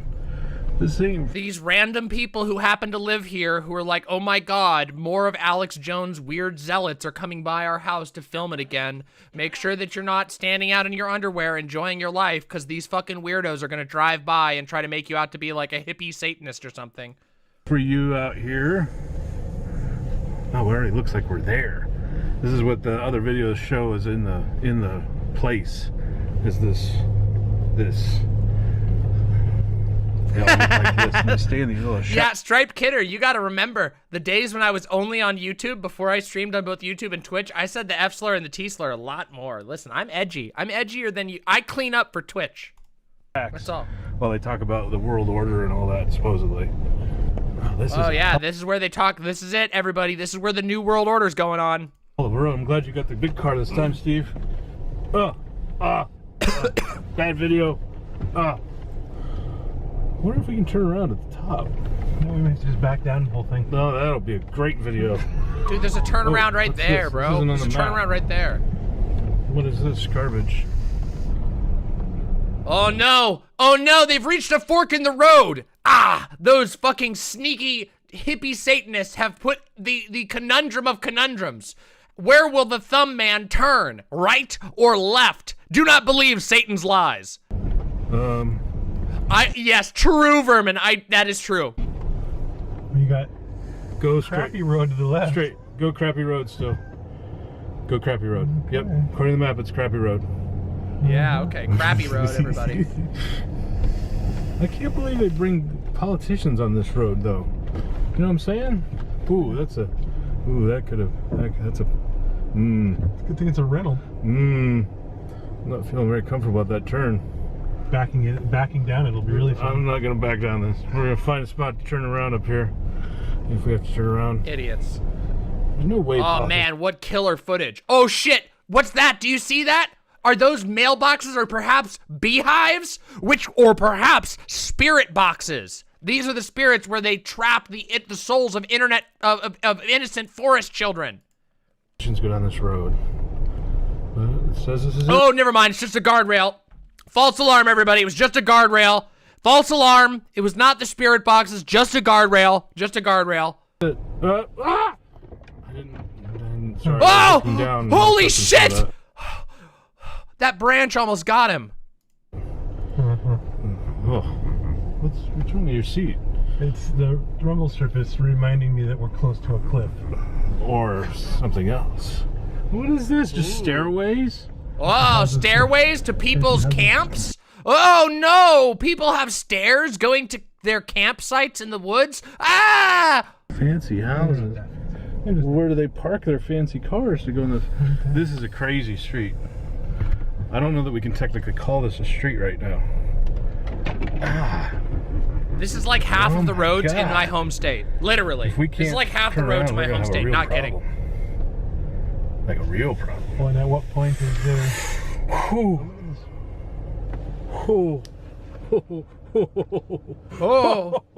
Can you fit? Oh, scary. No. This is... no, there's there's an improvised flood wall that helps topsoil not flow away. Okay. Yeah, okay. Can you fit? Oh. Well.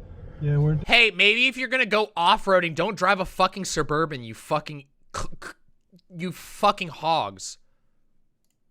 Definitely in the no trespassing. Yeah, exactly. Yeah, it's like everywhere. Well, it's a oh, public no road. trespassing. This is some random dude's property, and he put up a thing to keep his topsoil from flowing away, and they're freaking out over it. But still, though. You know what I mean? I didn't see anything that said no trespassing. Like, yeah, up the cliff. Yeah, true. We didn't go that way. Hold on a minute. Hold on a minute. Hold on a minute, everybody. What is that? The sign is kind of blocked. Yeah.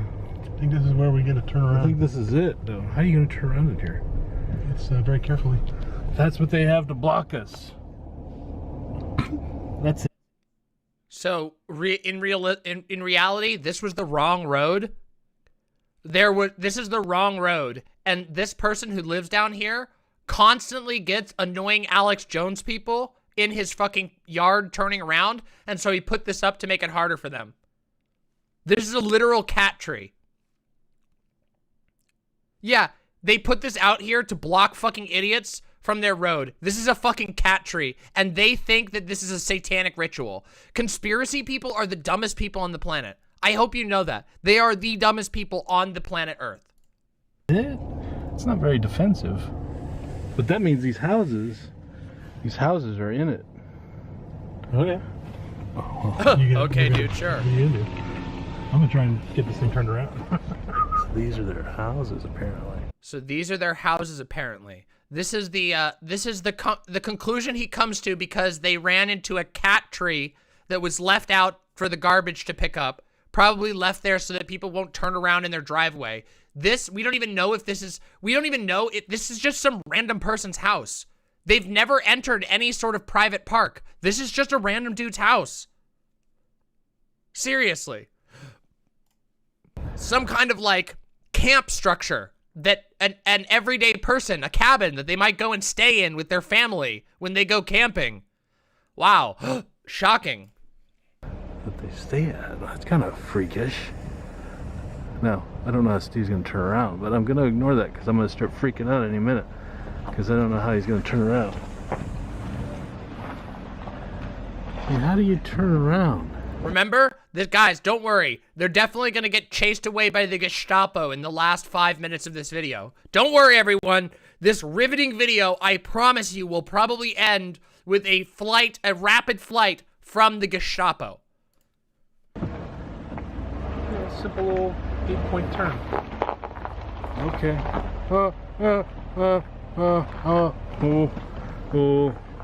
Oh, that would hurt down there. So this is what happens when suburban morons think that a fucking Chevy Suburban or an Escalade is the best vehicle to take into the woods. Here's a hint. If you're going into the woods, you want a vehicle that's low profile and heavy and 4-wheel drive. That's what you want. You don't want some huge ass motherfucking Chevy Suburban bullshit. This is what happens when you drive a Suburban into the woods because you think that a big car is what you're supposed to take into the woods. In reality, big fucking plastic Suburbans can't knock down trees. You can't knock down trees in your vehicle. These fucking people think, oh my God, you know what it is? You know what it is? These people think they're driving the thing from the Rescuers.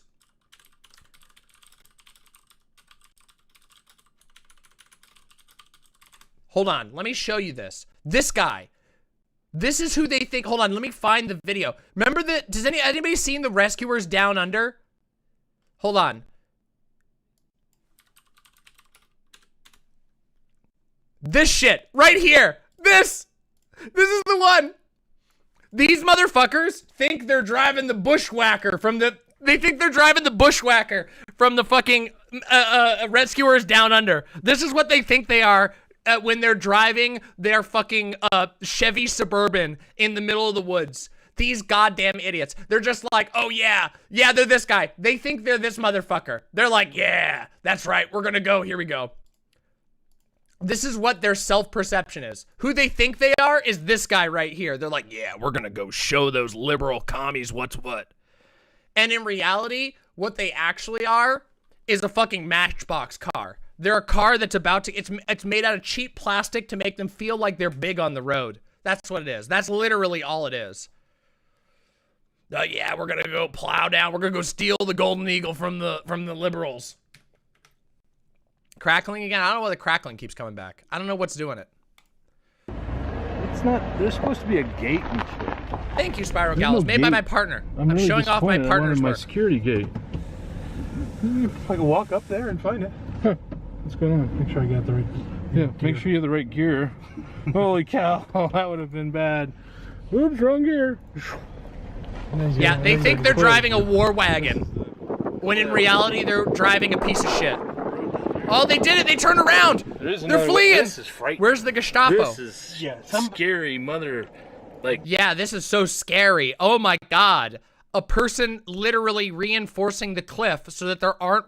Okay, guys, just so you know, I can tell you literally what this is. This is improvised anti-landslide shit.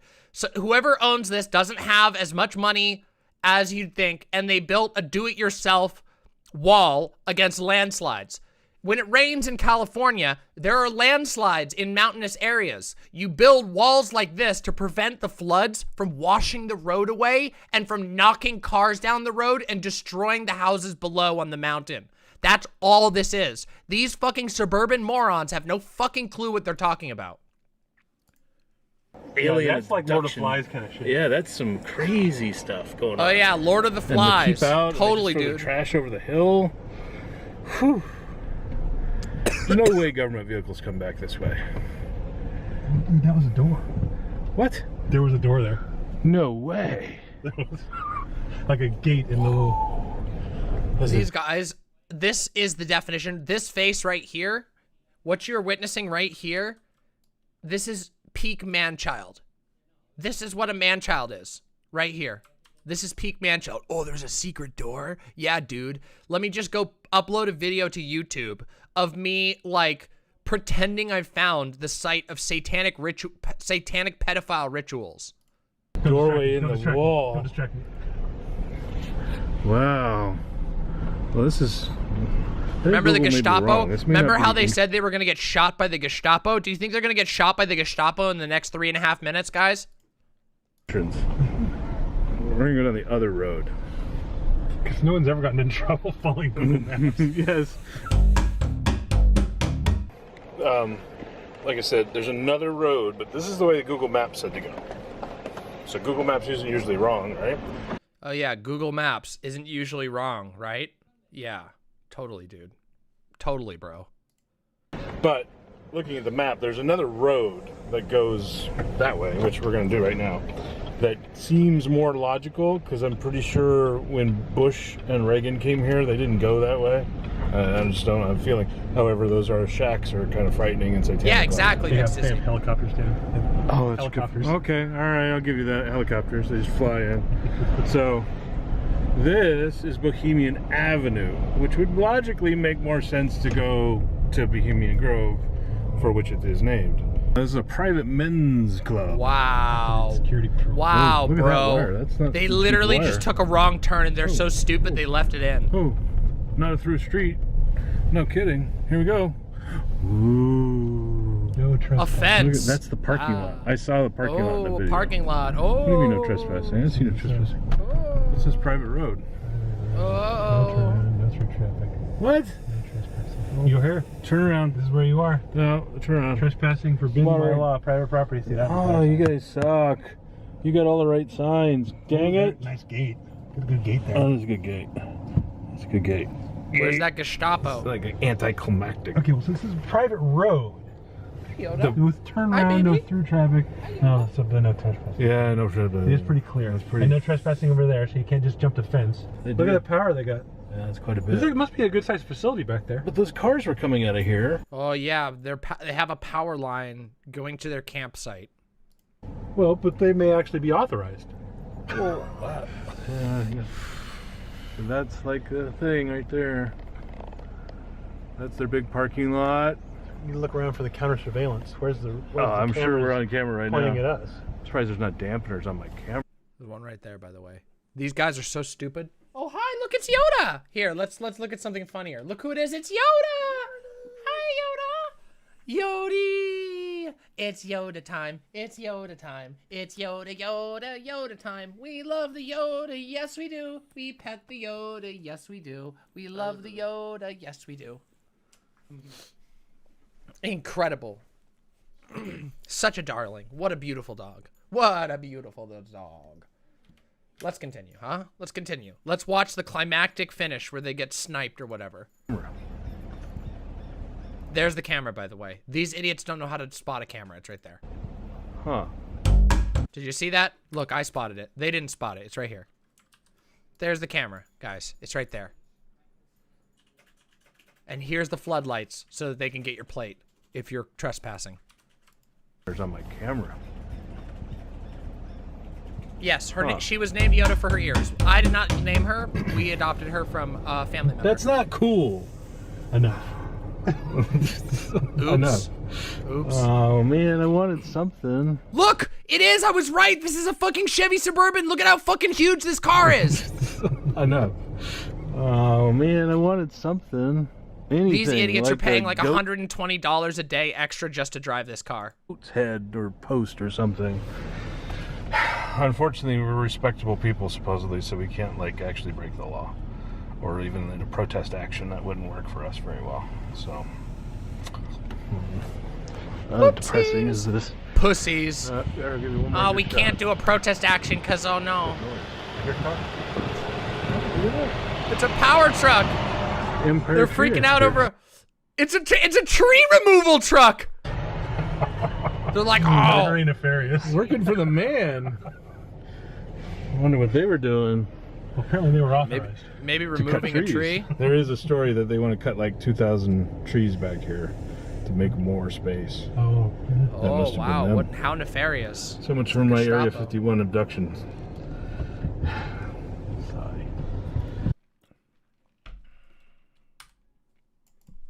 My Area 51 abduction.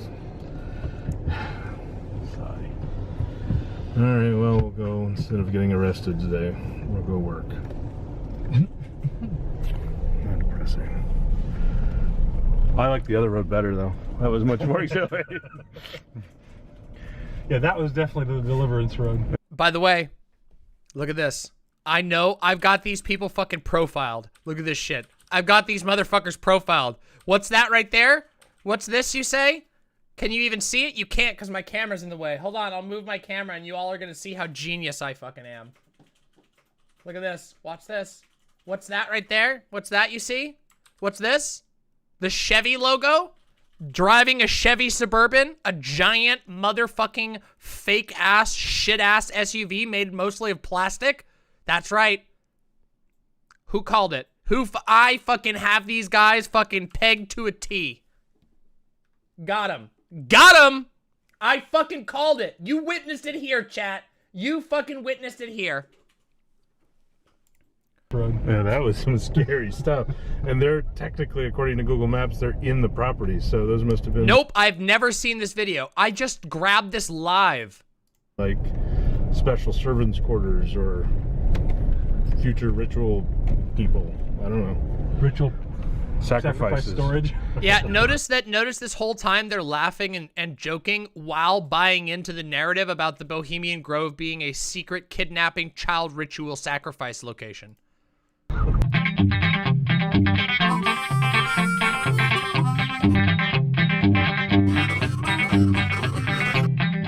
This is just terrible. I wonder what other videos this guy's done. This guy's got 14,000. Trying British candy. New emergency generator. Halloween decorations. Milkshake rankings. Oh, sick, dude. Sick, bro. Am I a bus driver now?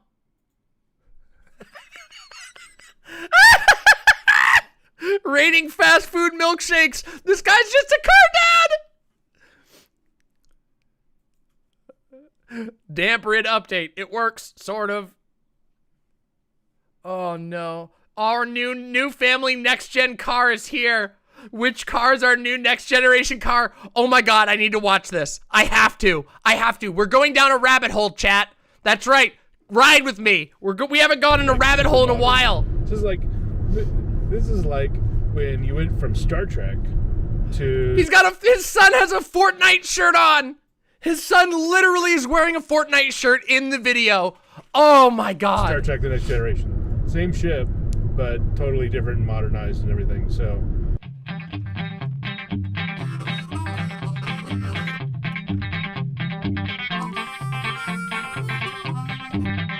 The dude.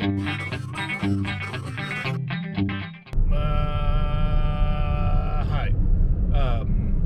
So yeah, it's weird, isn't it? I'm in a weird seat.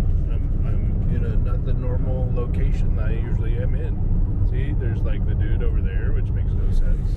And there's mom back there, which makes even more or less sense. And then there's that right there. Morning. She drives like There's that right there. Oh my God. They used Family Guy as their family. As their like family platform. They're like, oh, she's the daughter. We get to make fun of her. By the way, guys, just so you know, I know that like up here on Twitter, all of you fucking misogynistic chatters are like, ho, squad W, misogyny is fake.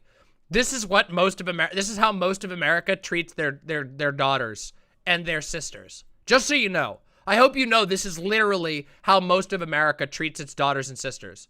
Just so you all fucking know. While all of you are just goofing around, this is the shit that you see all the time. This fucking cringe ass bullshit. It's completely true. Women are treated so fucking badly. Femmes are treated so fucking badly. The dude and that. Notice that he uses his son's fucking title, but he calls his daughter that.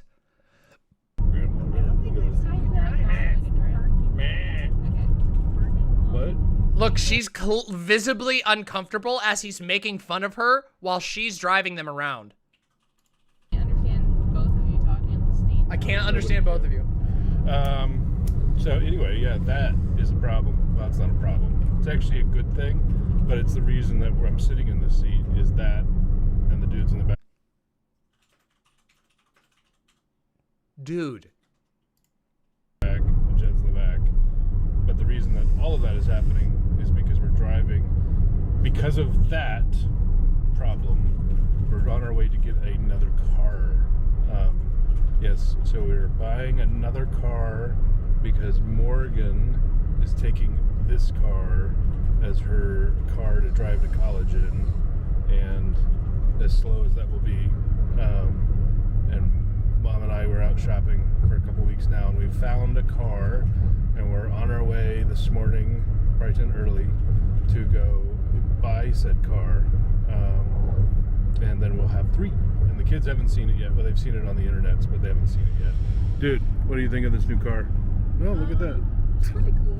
Seems pretty cool. Does it? Yeah. Yeah. It's smaller than Sick, bro. these two cars. It is.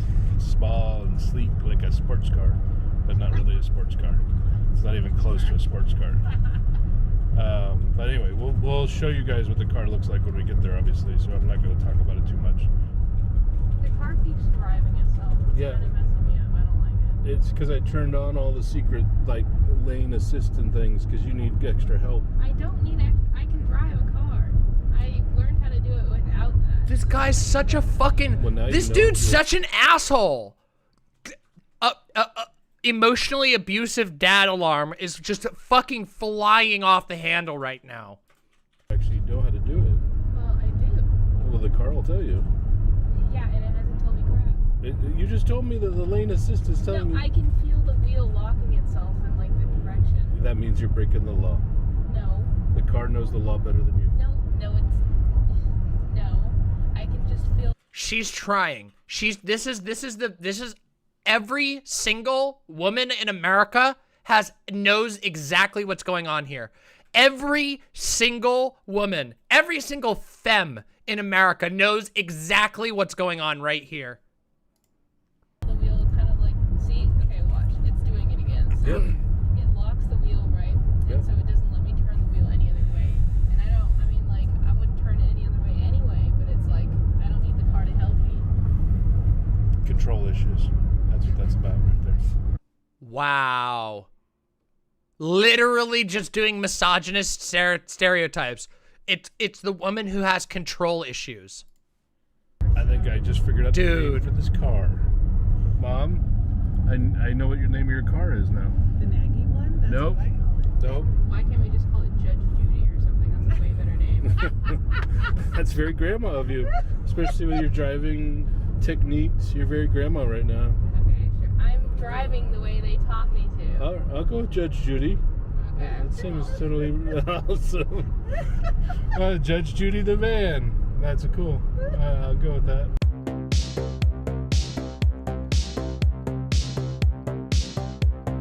Dude, sick track. sick music, bro.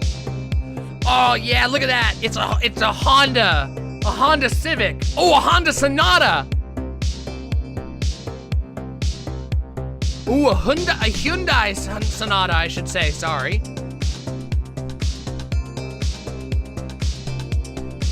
Yeah, sick. Oh, I love my fucking full-size sedans. Oh, I love them. Oh, I love it. Ooh. So yeah, so now we're in the new car. The Sonata. I'm still getting used to it. Driving It's a Sonata. with a By the way, a Sonata is firmly a cheap car. So this guy is like, he's spending his time like posing in rental vehicles. Like he goes out and he spends his family's hard-earned fucking cash on renting a Suburban, but then at home he drives a fucking shitty Hyundai Sonata. Fog machine in one hand is kind of tricky, but the car is highly computerized, meaning it's got like everything. It watches the road for me and it does things that I don't know what I'm doing, and it's pretty cool. It has a lot more safety features than even I thought it had when we were going through the checkout. You can see here where the guy's talking about some of it. This guy's got enough money to roll off in a car, but not enough money to know to not buy a Hyundai Sonata. Forward collision avoidance, and so if it sees it, identifies a car in front of you with the camera, and if there's going to be a collision, what happens is the radar Riveting. Just riveting. An impending collision. It asks the camera, is that a car? You hating on affordable vehicles? Listen, if you've got the money to roll up to a fucking car lot and walk away that day with the car to just drive off the lot with a brand new car, and you have another new car that you're upgrading to the next gen, this is what we call an idiot with more money than he knows what to do with. Okay? And the camera says yes, bam, it stops you. Now, it's just prior to hammering the brakes, it will give you a... Yeah, we'll see what his most viewed video is. Oh my god, what a great idea, Jazz Dog. I feel like roasting this fucking dickwad. His channel is the same size as mine, so I'm not picking on anybody. It's likely that you'll never hear it. I've only heard it once on a test drive. Somebody missed a car in front of them that was making a right turn. Let's see, does he get into any more sick-ass misogyny? Oh wait, his daughter's not there, so he can't. Dude, let's fucking check. Let's see. Let's fucking check and see what his most viewed video is. Oh my god, does he fucking eat it? Oh, you're gonna now do the splits. He almost crushed his child. In your crotchal area. In my what area?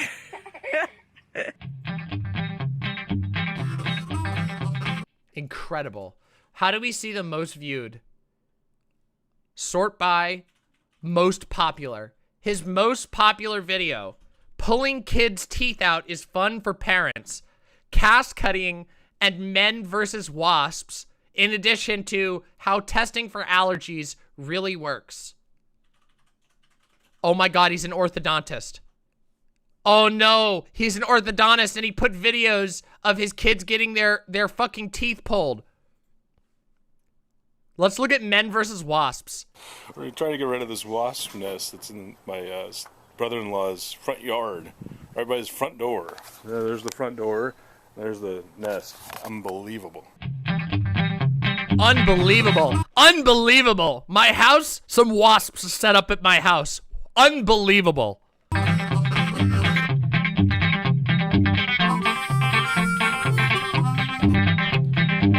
Oh, he's been doing this. He's been doing this a long time. Yeah, Team Wasp. Get down in there. That's some good action in there, man. What the heck are you trying to breed down in your yard? Wow, that's just... Those are little yellow jacket nests. That's just crazy. You trying to get us killed? This is right on your walkway to your door. These aren't honeybees. These guys are... No, these are death, man. These guys are gonna be pissed off. Yeah, you get your dog out of here. Timber, run. Timber, this ain't a place for you. Get in there. Get your camera in here. Oh no, I'm not gonna hang out. I'm gonna get the heck out of here. They're not gonna come out. Oh, These guys are such fucking pussies. They have literally the equivalent of a bug nuke, and they're like, oh my god, what the wasps get me? We're about to genocide this entire nest of wasps, but what if one of them stings me? Ooh! Not alive. They'll be dead. No, they're gonna fly out of there when you're Nope. spraying. Watch, they'll be dead. This stuff is like What is that stuff? wasp and hornet killer. Specticide? Specticide. Yeah, that's a Walmart brand. It's like they all left. Get him. Get him. Man, I never seen a nest like this. I haven't either.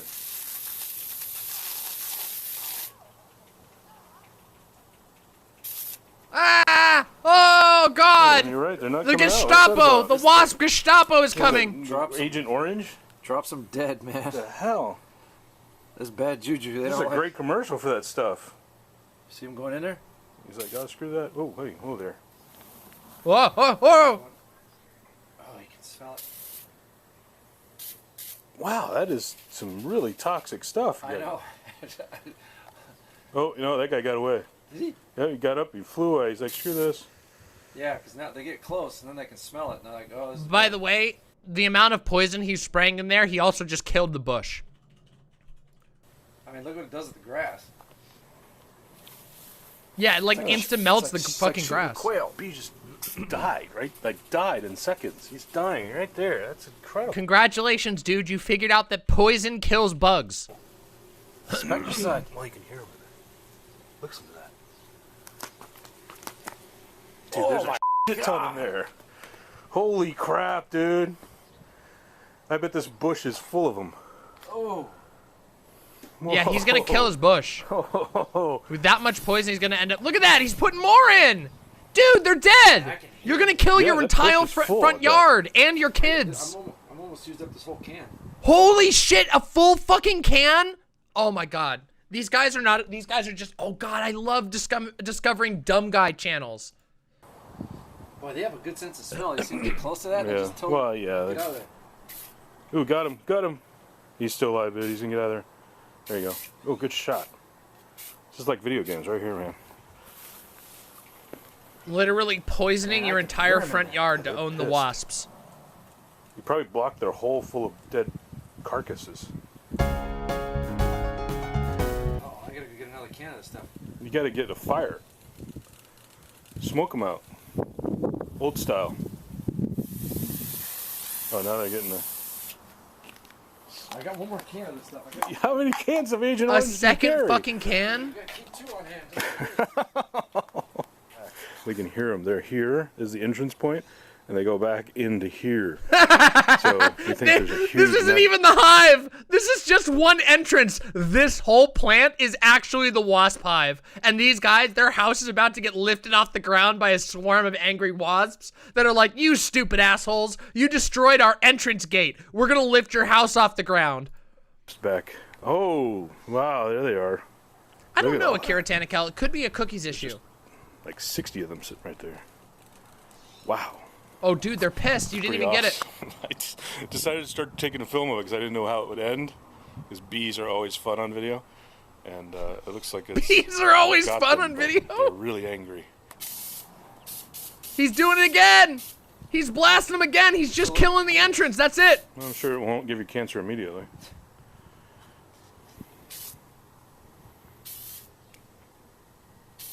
Drop that one. Yeah, you did. Dude, he just sprayed it all over himself and his friend. All friggin' over. Ah! I No! wouldn't break Did he just lick his finger? Wait! It's like it goes all friggin' over. Oh, he No, I wouldn't sniffed it. He literally put his finger like, dude, this guy's dropping dead tonight. This friend never appears in a video again. Jeez.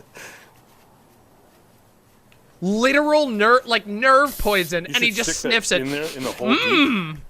What is this deal with this thing? It's a Are we? crappy Is this TOS? Is this the real live leak video? Holy fuck! Exactly, Vermin. What the fuck? You should stick the nozzle of that right in the hole and fire it so it gets deep in the back. I think I did the first time. It was. Did The you? bees are just like, dude, you killed some of our brothers, and now we're gonna fuck your life forever. These bees just evolved into fucking killer wasps. Flooded them. so many in there. Jesus, they're falling all over the place. Dude, stop! This is so bad. You're killing your entire vegetable garden, and your kids, and the next generation of families that live in this land because you've put so much toxin into this single bush, and you're not even hitting the nest. Wait a minute. Hold on a second. Everybody, I must bring your attention. Right here, you can see the drops of poison dripping off the plant. Holy shit. You can see the fucking drops of poison dripping. This is so fucked. How do we find this shit, chat? How the fuck do we do this? Agent Orange and... I mean, there is 100 dead bees right there. Yeah, there are. There's a crap ton of bees there. These are wasps, right? Yeah, these are wasps. Dude, yeah, stop! I'm into honeybees, but I'm not into these guys. These are wasps. I must smother them. They can't breathe or something. It's got to be their wings, right? It probably takes their wings out first. I mean, they're dead. It's not like wing. They're not still walking around. They're not. They're dead. Don't spray me out. Check it out. That's a lot of dead bees. Lots of dead. Look, you can see it. Oh my god, the poison! That's the poison. I wasn't kidding. You can watch it drip. Yeah, they're all right there. Look at that. All it is that's not even the hive. I have a little bit left. Wait, but you didn't get stung. I'm not gonna get I got this camera and everything. You gotta get stung. Oh. Dude, jump into the bush and get stung, you fucking dickwad. Good commercial for this stuff, though. Dude, I told you, look at their fucking suburban bullshit house. They live on a cul-de-sac, literally. You can't get more suburban dumb shit ever. Check it out. Spectricide, I think it's a Walmart. 27-foot spray, I don't agree with that. I don't think it shoots 27 feet. That's being very generous. I got to say, it does work. This is good stuff, man. It kills them almost instantly. It's gonna kill your friend. Oh man, this is so Lost on an Island. Oh my god. Oh man, this channel has been such a discovery. What a fucking discovery. Is there one? I wish there was a video. First time cooking with aluminum powder. What the fuck?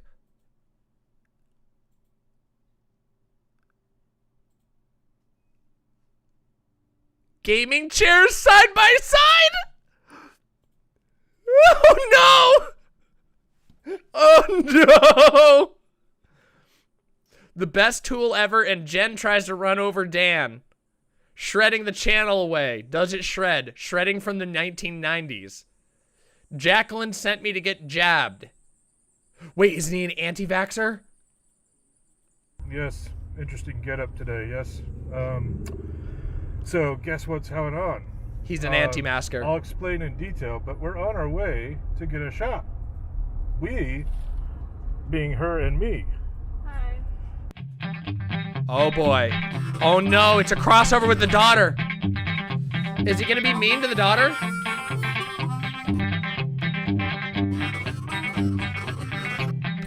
This is interesting. It's like a government checkpoint of some kind. Oh yeah, government checkpoint, dude. You know, there's some formality, you know, it happens. A lot more people here than I thought for being wide open, come get what you want, all you can eat buffet. But, so, here we go. So, now that we're past that checkpoint, we're headed nowhere, because we're just sitting in line. So, but we had to use the magic phrase, Jacqueline. Weird, but they had to... because we were on a waiting list, they're like, well, hold on, and they stopped taking temperatures and everything, and they said, who called you? And I had to use the magic word, I guess I just surely remembered it, is Jacqueline called me. I'm like, oh, okay. So, I don't know, that's a strange scenario, but good thing I remembered who called me. I would be screwed. So, and no problems with monkey fish over here, right? Mm-hmm. What the fuck? He just called her monkey fish? You doing all right? Yeah. Are you? Yeah. Yeah. I'm good. Yeah. You're good. Yeah. She's like, this is the look right here. The look you have here is the eyes of someone who wants to commit a justified homicide. This look, you know, this is the person. This is the eyes of a relationship that will never be mended. This motherfucker has ruined his relationship with his daughter so much that he just shoves his camera and she looks like she's ready to get him. And I don't blame her. You sure? Yes. All right, I'm looking at your eye. Ooh. Okay, well, look at this. We're all trucking down the road. Dude! Here. What the fuck? We're finally moving. That's a good thing, right? Maybe. I don't know. We'll see. Okay, well, we made it about, I don't know, about 100 feet, maybe. And now we're all stopped again. Boo. Nice. Sad face. You can't see it, but they're under here. Sad face. We made it around that bend, and traffic is moving hard right now. And look at all these tents, all with the Pierce County logo, which is the county we live in. Really nice RV, COVID, blah, blah, blah, Flagger Man. All sorts of craziness here going on. Holy cow. Now we're getting in double lines. They may open up a second line. This guy's from my state. This guy lives in my fucking state. Yeah, he just doxed himself. He lives in my fucking state. So now we get to do the Incredible. next thing, whatever that is. I don't know what the next thing is. There's this dude with a giant lightsaber. Hi, I'm a lightsaber. Oh, he's just trying to pack us in like salmon. That's what he's doing. Here, move ahead. Touch that. Touch it. Touch it. Touch it. There's tents. I guess you just drive up and they shoot you up. Look at all that. Hello, person. Looking at me weirdly. It's because you're shoving a camera in everybody's face, cool, you huh? asshole. 3 places at once. Thank you very, very much. How do you find these people? This is grade A content. This is what we call a little bit of the magic streamer touch. Remember earlier when I was asking why the hell do I stream? Why do I stream when people show such little love? To be true, many of you show a lot of love. But this is the reason why, because I got the touch. I know when I see a channel that is going to be a good one. And has this not been a rabbit hole worthy of diving into? Hasn't it been? So yeah, there you go. There it is, out there in the world. So we're waiting in line, still. And I can see the people up there with the clipboard things that I already filled all my stuff out, but she hasn't. So I don't know. They're just standing there. They could hand it to us already. We could be filling it all out, but no, they're just having a little party. I don't understand. I don't understand. Car dad anti-vaxxer energy. They haven't done some random thing that I just made up now. They haven't given us the paperwork because they're partying because they're liberals or something. Hey. You guys have an appointment today? No, I was on the waiting list and they called me about 2 hours ago. Awesome, that's really cool. It is, it's great. Let me just get you here. Let's see. And your last name? Well, we're complete with that step of fun. Just had to fill some stuff out. So, step 1, or I guess we're step 2 now done. So now we just wait. I know, mixed dizzy. And then we'll see what happens. Oh, cool move, bro. We're in our slot. We're going the furthest out. Oh shit! Here you go. Out, oh man, out. we're gonna see it. Oh. Oh shit. Do you have any questions about the vaccine today for either of you? Not that I know about yet. Alright. And no allergies to any medicines, that's correct, right? Correct. So we just recommend they stick around for 15 minutes afterwards to be observed. Okay. That's the same time they will come and schedule your second dose. Okay. So these nice people here are gonna shoot us good. We'll see how it goes. This will be fun. This guy. Hey, how are you? See, this is what you're witnessing right here is what happens when Fox News addled people who are convinced that they're like immigrants sneaking into the country to shoot you with a feminizing immunization laser meets reality. He's like, I need to film myself going to get the vaccine in case Biden himself appears. And then nothing happens, and that's all they're left with, but they need to upload it because they need content for their channel. Both. Perfect. Then if you could turn the engine off, put the car into park, I'm gonna grab both of the consent forms. Thank you.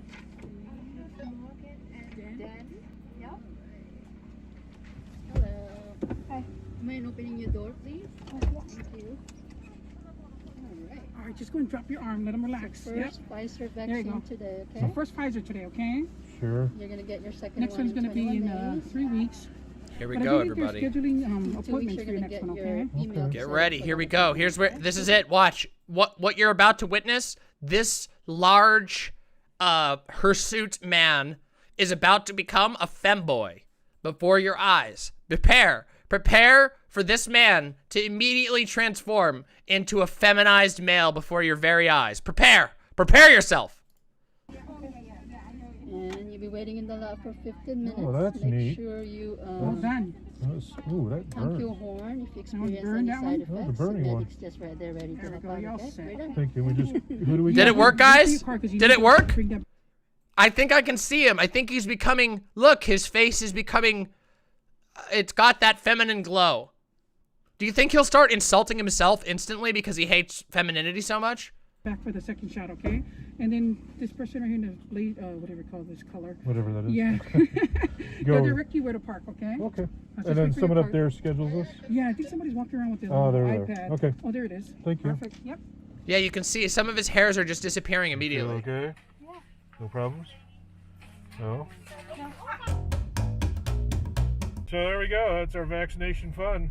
We did it. Oh no, it aged him. He's gotten older. He's gotten older and less feminine. It's a fake vaccine. You were given a fake vaccine. It was a placebo. One down. That was a placebo, my man. 24th of April,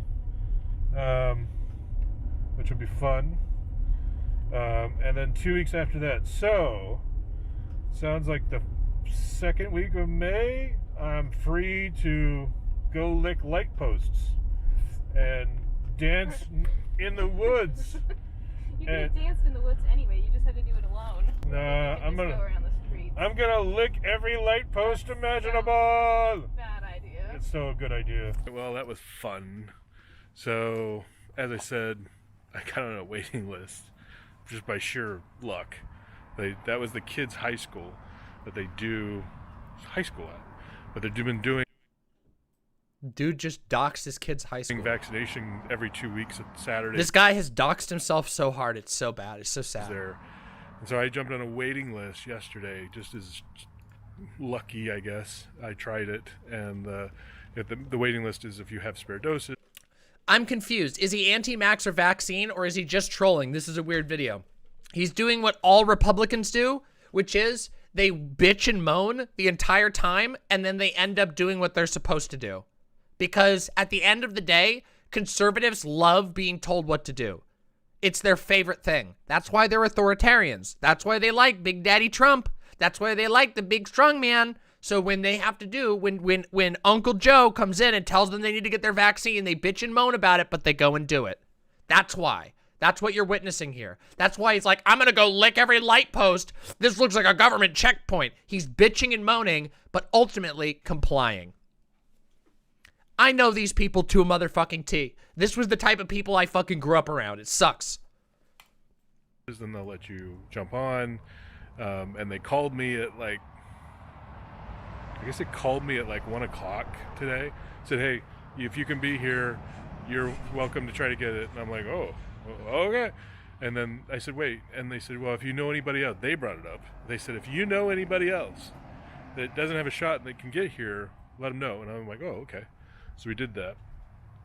And I said, well, that's why he hasn't feminized. It was an expired dose. They were giving him the ones that have curdled a little bit. That's why he masculinized instead of feminized, because it was a spoiled vaccine. That's what it was, everybody. Morgan. Because Jen already has her first shot. She gets her second next week. I don't feel any different. No weird sensations. The needle really hurt. It actually hurt. Painful. So that was kind of bad. Dude, that shit does not hurt that bad. The recovery kind of sucks because you get a little sick. But dude, the needle doesn't hurt. Holy shit. But aside from that, dude literally drives a fucking Ford F-150. Oh my fucking god. Super adventurous though. We waited probably a total before we got to the shot spot. Probably 40 minutes in all the little checkpoints and lines and forms. So, dude, there's no way. But yeah, we're on our way. So 3 weeks. I guess April 24th is when we get our second. And then 2 weeks after that, we're supermen. Finally, I had an adventure that wasn't in the backyard. How about that? So that was exciting. I actually got in the truck, I went somewhere, and it was an adventure. Bruh, weak. I electrocuted myself with a taser today on stream. You got a fucking shitty little, a shitty little fucking shot and complained about it the entire time.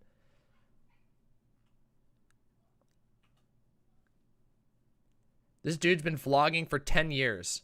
Oh no! Oh no! He did a video of teaching his daughter how to drive. Oh no! This is gonna be impossible. This is gonna be insufferable. Okay, this is the last one we're gonna do, but we have to. I don't know what that is. No, I didn't Oh, say no, no, oh, no, no, oh, oh.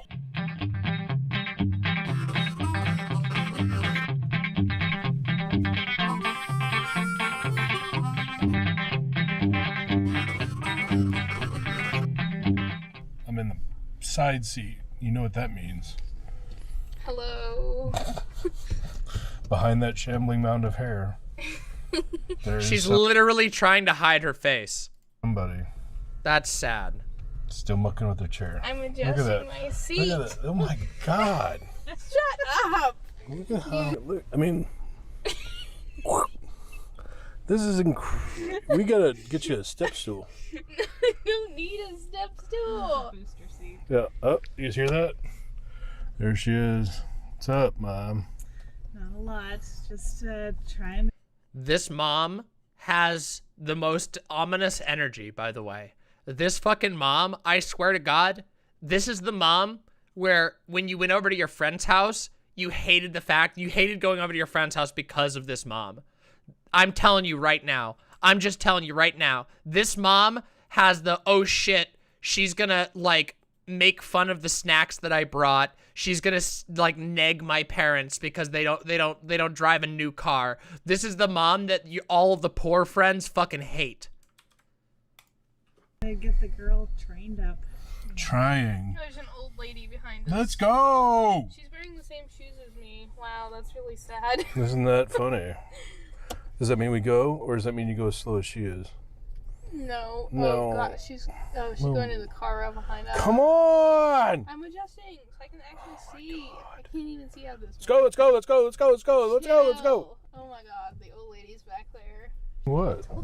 Said turn, it's not. You have lots of hate for that steering wheel. Just drive. I am. Just drive. Maybe it's your hair that's the problem. Oh my God. Oh God, that reach over and fuck with the hair, that like straight up space invasion, that just set off my space invasion. Like instant urge to break arm, instant fucking urge, instant fucking urge. The moment some fucking clumsy hog man reaches towards a woman to touch her body when she can't see him coming, makes me instantly want to just commit horrible things. Anything. Bright sun, long hair. Nope, first turn. Whoa. That's your first turn in like 2 weeks. Good job. That person has me blocked. Good thing we're only going like 2. Oh wait, that's Synth. Yeah, Synth has me blocked. I don't know. Turn left. Sounds weird. Ooh, you're turning. That's not bad. That's not bad at all. You did pretty good on that turn for not having done this for a while. Gracias. No, I don't know what that means. Shut up. Shut up. Holy She's fuck, really this freaked guy's out insufferable. by these people over here. They're near her, therefore they're. Wait, good grief, she's pulling way hard. Look, little kids, you're gonna be able to kill. Right, well done. Shut up. Oh, let me put my hair in my face again. No. Ah! Oh fuck. Oh my fucking God. That literally just, oh fuck, that makes me pissed. You're actually gonna make me hit somebody if you keep touching me. It will not be my fault. It will be your hairs. No, it will be your fault. Hair.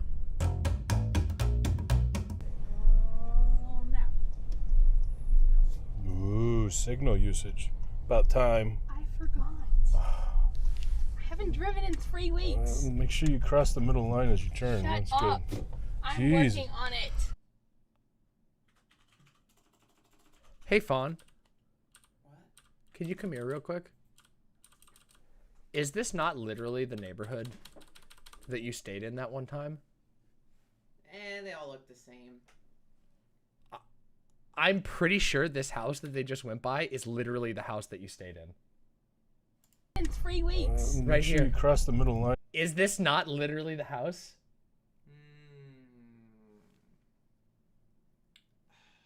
This is the one. I swear to God. I don't think so. They look. It looks identical. places I are swear to fucking God, this is the house you Airbnb'd with your friend.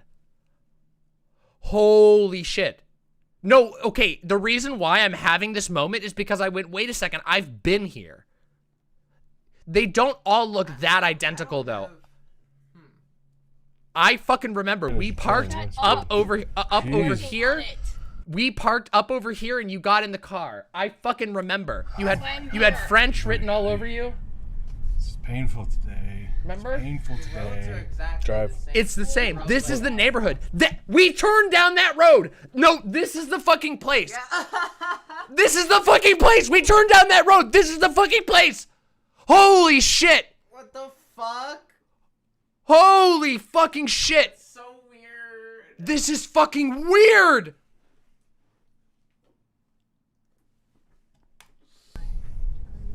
Yes, listen to Way's mom. That's wacky. She is Way's mom. What's up, Way's mom? How you doing, Way's mom? Well, she apparently needs some practice signaling. No, I agree. This fucker lives near me. Whoa. Whoa. Whoa, that was weird. That was bad. No one, wait, Windleby, no one linked this channel. I found this channel. Weird turns today. It's like, ooh, ooh, ooh, ooh. I promise you, I'm not doxing myself. Like, this is not that close to where I live, but it's like in the general vicinity. I know where it is. Mom is taking her on some serious action here. It's one of the busier corners. This could be my last video. No, I don't see any. Let's go! Rah, rah. I am triple checking. Jeez. Okay. The lines are Straight. wild. Oh, Yes, they are. oh. Follow that truck. Yeah. Listen to Way's mom. I swear to fucking God, that is literally where the Airbnb that Faun stayed at once was. Turn. I swear to fucking God. Oh, that was a sick turn, dude. Was that sick? Yeah, that was great. What was sick about it? I did it. No. Based! Okay. Based Morgan! We're rooting for Morgan here. Follow the road. I'm just doing this, whatever. And then follow the yellow arterial route. Follow a line. Way's, It looks Way's identical. Mom has added new terms. Arterial route. Driver? I don't know what that is. No, I didn't Oh, say no, we're all gonna die. You didn't give me any directions. Go straight. Follow the yellow. I Just hate listen this to guy Way's so mom. much. I don't know what ulterior is. Chaos. Truck coming at you. That is okay. Truck coming at Oh, you. except for that one. That one is okay. Stay in your lane. He's not. Stay in your lane. Oh, look at you. You made it past him without destroying the car. Well done. This guy is so fucking annoying. Hair creature. Is he gonna do it again? Creature of the hair. Is he gonna touch the hair again? Commit. If he touches the hair again, I'm gonna lose it. You committed to the street. How about this window here? Can you commit to that mirror? No. Yes, Okay. Commit not to hitting that mirror. How about committing? How about committing not to hitting? I am doing it. You're doing it. I am. You're doing it. Shut up. Wait, what did you say here? DM, you right? Look at his Twitter. Mountain. Where's the Twitter? That's pretty cool. See the hills. The Does he junior have a high Twitter? Right there in front of us. It's all finished and spanky new, but the mountain is in full. 8D5D2D Derek with the incredibly generous $20. Thank you very, very much. This is fucked. Are you sure psychic magic isn't real? No, I'm not sure. Guys, that's fucking Rainier. Faun, that's Rainier. I know it is. This is the neighborhood. Yeah, I know. This is the fucking neighborhood. Guys, that's Rainier. That's the direction of Rainier. This is the neighborhood. This is fucking it. Effect. Holy fuck. Oh my god. How does this fucking shit happen? You're doing better. We started by randomly picking this guy's channel because of a Bohemian Grove video he did that was a total embarrassment. And now we've discovered this guy drove past a house that my fucking partner stayed at. Oh my fucking god. Yes. Okay. Oh, you don't think so, do you?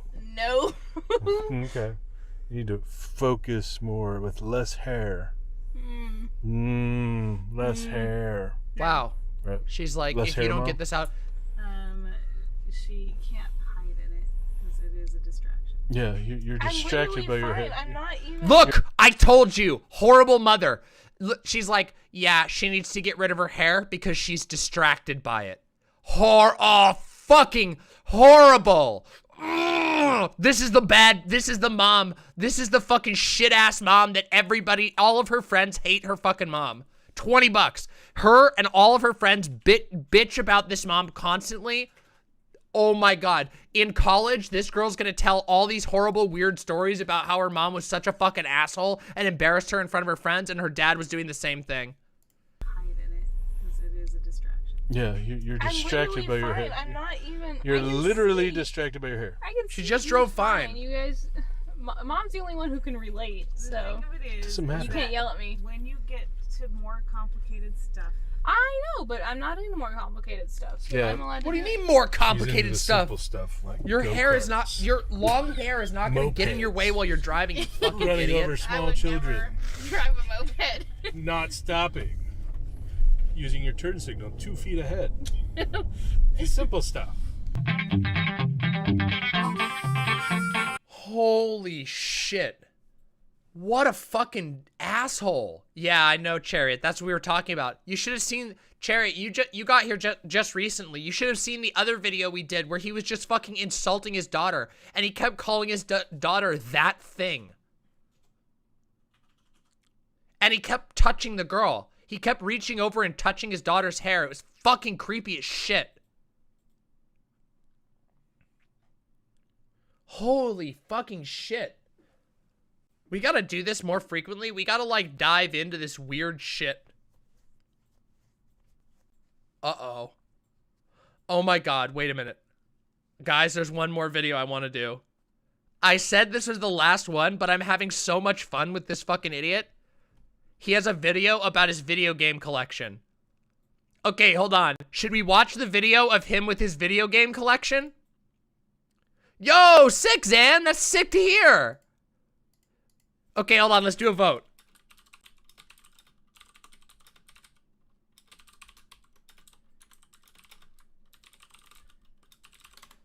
All right, come on. Let's see. We gonna do the video game Thumb Man? Oh man, Thumb Man is popular. Yeah, because its eyes are glowing. All right, we're doing it. We're doing the video game man. All right, yeah, we're going back in. This is called Twitch, Meet, Instacart, and Selling Games. Oh, no. Oh! No, what is this? What the fuck is this? No, what is this? What does his son have? What the he has a cum chalice! Oh no! He has a fucking cum chalice!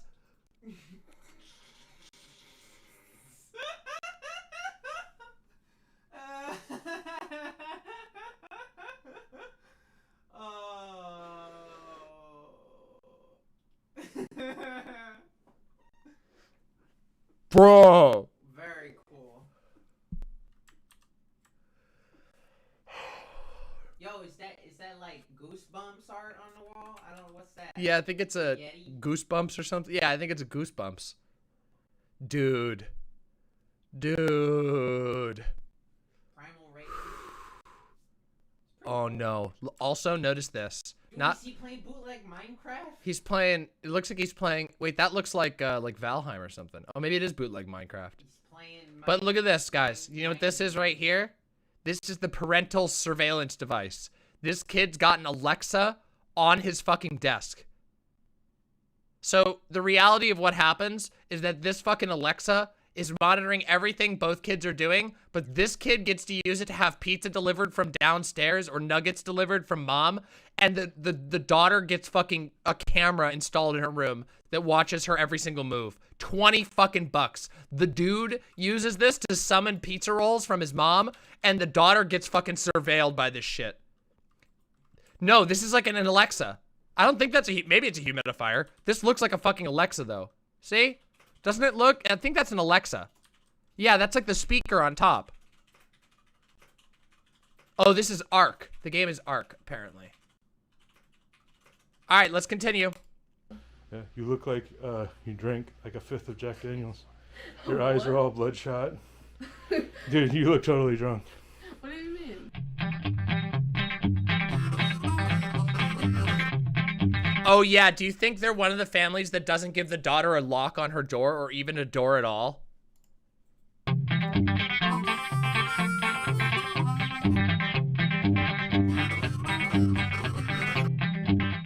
What's going on? Crazy. This is why I wanted to watch the video. I saw him wearing this fucking thing. This fucking fire do-rag in the fucking thumbnail. And I was just like, I need to see it. We need to see it. Crazy day. So he's wearing a thin blue line shirt. Going on, but not really. It's a whole bunch of little stuff that's going on. So I was going to take you along with me. We just got our Costco order in because we have Costco delivered. Oh shit, Costco. Oh, dude, how fucking... Oh my fucking God. You know you're on a next level when you order Costco delivery. When you can't even get yourself to go to Costco, so you order fucking delivery Costco. Delivered Costco is literally the most white American boomer thing you can imagine. That is more of a cracker moment than fucking mayonnaise on mayonnaise sandwich. That is by far the absolute fucking white bread whitey bullshit you've ever seen in your entire fucking life. Delivery from fucking Costco. But not gross. The food's not gross, but Costco's gross. So, Mom got these shiny pumpkins. Dude, those are the assest pumpkins I've ever seen. What the fuck is wrong with them? These pumpkins are all fucked up. Also, they have shit stems. Yes, Weak. I'm negging your pumpkin game. Shit. Look, let's do a live analysis. Imperfections. Weak stem. It has hold on a second. We've got let's analyze if it's holding frame. It's not. As you can see, the lean on this pumpkin is significantly better than the lean angle on this one.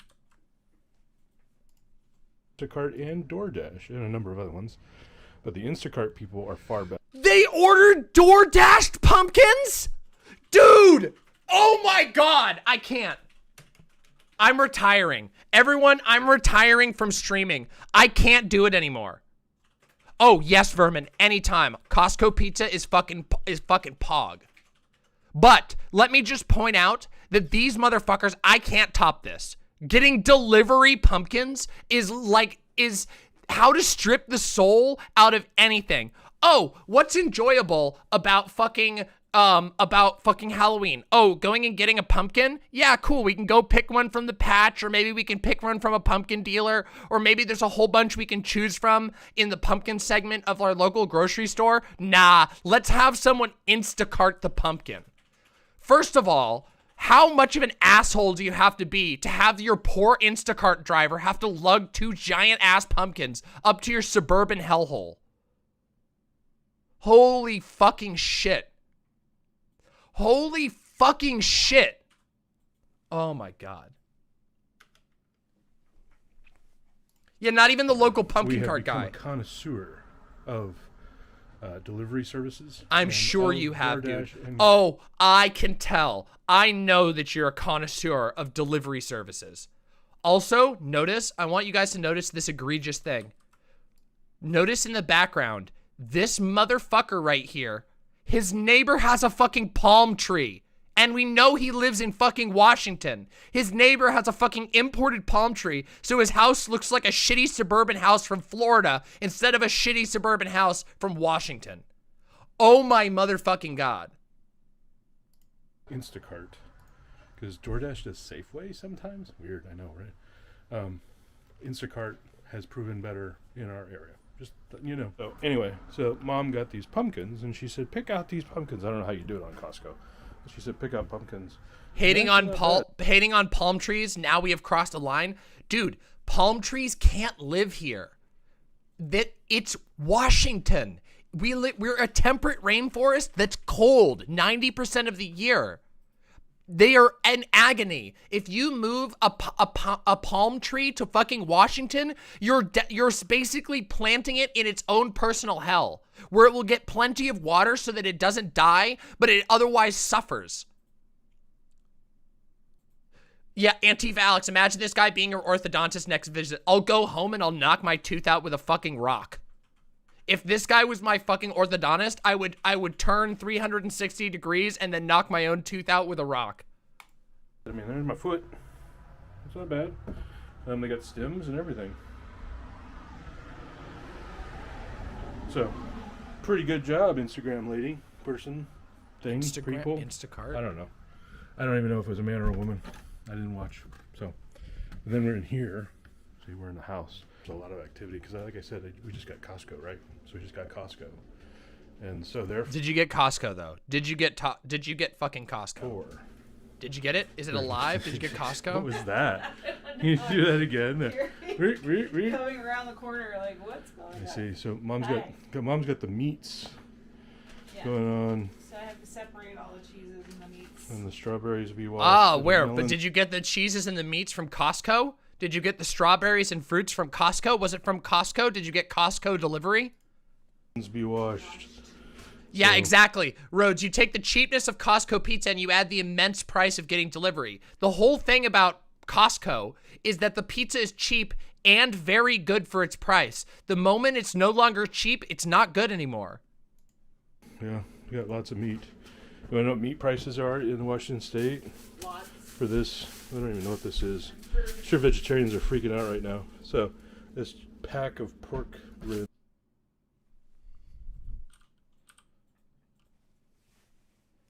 I know where he lives now. He doxed himself, just so you guys know. It literally says the address on there. Ribs. Idiot. $26.52. Just I don't idiot. know if that's any good. I don't know. It's only, what is it? 7.5 pounds. It's $3.50 a pound, essentially. So right now. Oh, I'm sure you all are struggling with your soda stream and your fucking K-cup thing and your boxes. Look, they're complaining about meat prices. Look at these motherfuckers. They have a K-cup dispenser. That's how, yeah, I'm sure they're struggling really hard with their fucking K-cup dispenser, their Keurig, their soda stream device, and their fucking giant suburban house with 3 cars. I'm sure they're struggling. Is it? Okay. Now you got some turkey over there and some hammage. So, yeah. Oh my Mom's God, going to he Costco. is. This dude, oh my fucking God, it's true. He's Binky. Is that his name, Binky? Yeah. He's Binky. True. Right? From the Costco's. And it all sorted. He's age progressed Morgan Binky. is at work. Well, not work. More like play work. Pretend work. Whatever. Volunteer. She volunteers at the museum. Who's this doing high school that they go to here? Hold on, I'm sorry. Is he negging his daughter for working underage? So, Morgan, his at daughter, work. Well, not is at work. More like play work. Pretend Play work? Whatever. Volunteer. Dude, this guy's such a fucking cunt. This guy is the biggest fucking cunt in Washington. If I see this guy, if I ever bump into this guy, now that I know this guy like lives in the general vicinity of me, if I see this motherfucker, I'm gonna slap the do-rag right off his fucking head. I'm gonna walk over and be like, dude, your daughter is a fucking champion for dealing with your shit. What a fucking piece of shit.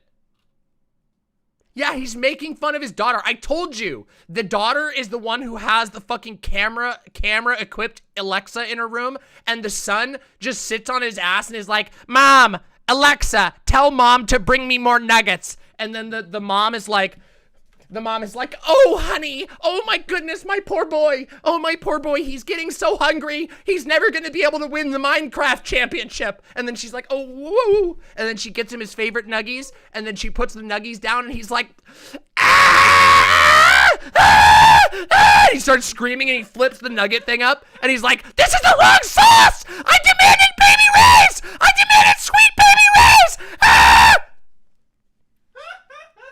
And the daughter is sitting across the hallway with no door on her room and gray blankets on her bed, and she's not allowed to have any friends over, and there's a camera that's like monitoring. Excuse me, Morgan, your stress levels appear to be rising. Shall I notify your father? Shall I notify your father? No, Alexa, no. I'm sorry, did you say no? That is not a permitted word in this household. You will now be subjected to 1 hair touching. And then the son is still going, ah! My nuggies are ruined! My Minecraft tournament is ruined! There's ways to clip. It's just harder. She volunteers at the museum because this high school that they go to here, and she's not going to it, but to graduate, long story, she has to have community service, so she's community servicing. And the dude, you want to know what he's doing? The dude. I fucking told you the dude's playing Minecraft with the cum chalice. This motherfucking kid is just sitting on his ass, fucking grifting people on Roblox, while the daughter is getting negged on by the dad for doing literal charity work at a fucking museum. Holy fucking shit. Oh, sick. That's good to hear, Lady Kelgana. Holy fuck. It's twitching. He's got baby Yoda. Oh no! Oh no! Look what I just spotted! Look what I just spotted! Look what it is. You know what I see over here, isn't it? Everybody, look at what we've seen. Look! Behold! There are 3 baby Yodas in frame. 3 baby Yodas! Yeah, room the fucking murals. Yeah, this kid is fucking loaded, and all of the money goes to the son. I can tell you right now. The fucking son is the only person who gets fucking anything in this goddamn house. The daughter gets just abuse. That's what happens. No, not right now. You're not twitching anymore? No, I just ended it. You're a Twitch master now. You No. twitch like 10 hours a day. No, that's You twitch more than you school. No, I twitch 4 hours a day. Oh my god. You got your all setup going on? See? Oh, he twitches 4 hours a day. Haha, that's so silly. Anyway, my stupid moron daughter is out doing some stupid liberal bullshit for her stupid graduation. Laptop's got stickers even. He's so cute. No. He's so cute. Yeah, so this is how I used to do it. So I have my stream open here, and then I have this open here if I need to Google some stuff. Okay. How was your Twitch day? It was good. Was it? Yeah, I got a random person asked me something in chat, so that's... Random. Cool, I guess. A random person. Oh, dude, I know that feeling. How was your day on Twitch? A random person asked me something in chat once. Yeah, you look like you drank like a 5th of Jack Daniels. Your eyes are all bloodshot. Dude, you look totally drunk. What do you mean? I'm just saying, dude, you're twitching out. You're going to start twitching out. Take a break. Sleep. I have to take a break. Oh, look at his shiny new glasses, though. Yeah. Look at his shiny glasses. Look at those bloodshot eyeballs. They're not bloodshot. Those are sweet glasses, though. Pretty sweet. You like them? Yeah. Yeah. He just got those like 2 weeks ago. He likes them. I will leave you to your twitchisness. Oh my god. Why don't you shut your eyes for like 5 seconds? How about that? Like, take a break, dude. Take a break. I know, Take a break. Oh my god. That's what the dude does most of the weekend. Not most of the weekend. A lot of the weekend. So, yeah. Fun. We have to tear him away from his computer most of the time. So, and then, last weekend, big fun. This is the shed. If you've seen any video over the last... All right, respect to the shed. All right, the shed's kind of cool. All right, I'm kind of feeling the shed project. The shed's the coolest thing this guy's shown so far. Yeah, shed's For sick. years, you know about the shed. Sick shed. The shed with its cool awning, patio, fire pit. Of course, it's a micro house bullshit, but that's still You see pretty something sick. different? Yeah. So, Kevin, as you guys may remember, who's You a buddy of installed it mine, incorrectly originally? came out because this vertical support was actually bowing like 20 degrees. Quite frightening. I see. And what we found is that it was sinking, and every time we tried to fix the sinking, it would bow it more. So we bad foundation supported the whole thing and dug all that out and put rocks and stuff in there to make it not sink. It sounds bad.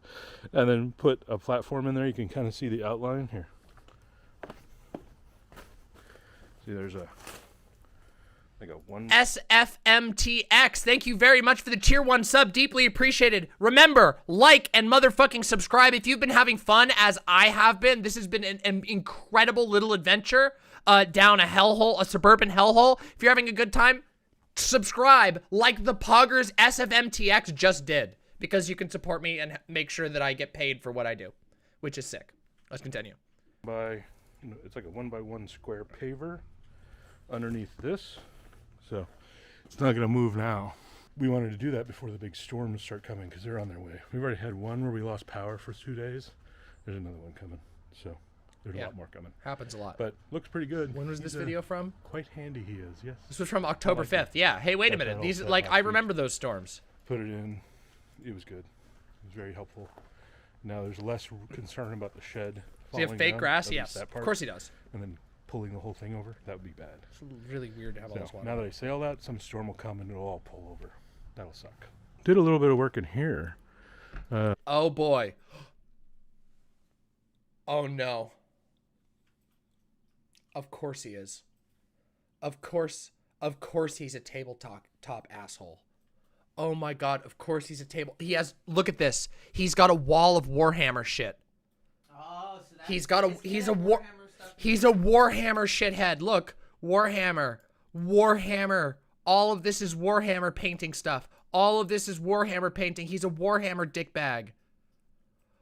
Oh my god, of course he fucking is. Of course he fucking is. I put up my new flag. Adeptus Astartes. Oh, he's a fucking Did a little bit of work in here. He's a fucking Space Marine. Look at this. He's got a fucking Space Marine sigil on the wall. More Warhammer. This guy's a oh, there's a talisman up there. Oh, dude, no. He's got like a $500 figurine up there of Wolverine or something. My new flag. Oh, the Adeptus Mechanicus. Oh, boy. Yo, Antifa Alex, thank you very, very much. Thank you very, very much for the incredibly generous 5 gifted tier 1 subs. Thank you. You make this show possible. Thank you. Pretty cute. It's very nerdy, I realize. Not like that isn't. Right, Gygax? Yeah. The dude named his beholder Gygax. That just goes to tell you, that just goes to show you exactly what type of person this is. Everything is coming together.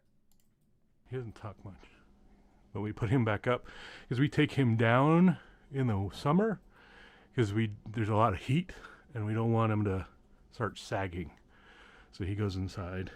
And then got a bunch of games come in from Kickstarters because you know I'm game crazy. But all those Onk games came in from a Kickstarter. And then a couple other games came in. And then these, I'm getting ready to sell because they were investment. Dude. People that know me, investment. I have a lot of games. Go figure. You can see. But I buy them like wine because I have at least I think I have an ability to pick the right game and then sell it like 6 years later, and make extra money on it. He's a collector douchebag. Oh my god, he's the worst of all worlds. He's a Warhammer playing collector douchebag who buys up and resells rare shit. Dude, fuck you. Dude, fuck you. I thought he was an orthodontist. He's a fucking scalper orthodontist piece of shit. And so we come to that period. Dude, come the fuck on. Probably 15, 20 games that need to get backed on eBay and sold and the rate right now on completed versions of those sales will make me about 4,000. Look at this cabinet. Hold on. Take a look at what he's got in here. Look at the figure. Wait, you can't even see these down in the corner. Guys, hold on. Let's see. Is he going to show it? Yeah, hold on. Yeah. So I need to pull a bunch of stuff down. Oh, dude. Oh, dude. eBay it and ship it. Oh, dude. He also had a Totenkopf on his wall. Prepping them for shipment. Did you guys catch that? He's got a fucking Totenkopf on his wall. Did you notice that? Fucking skull and crossbones in that particular pattern. That's a little weird. Prep it, eBay it, and ship it. I need. Is that a fucking Imperial Eagle? What the fuck is this? Is that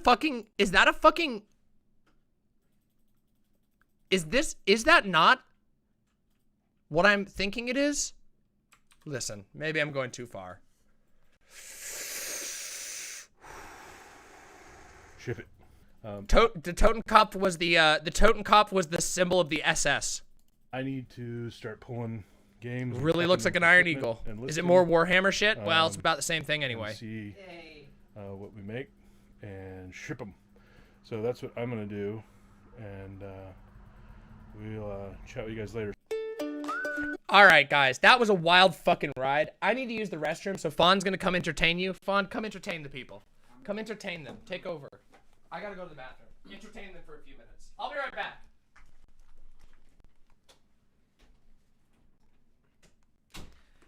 Hello, imps. I am Faun.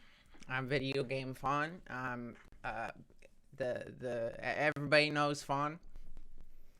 The 40K is not. Don't worry. If you like 40K, you're not automatically a reactionary.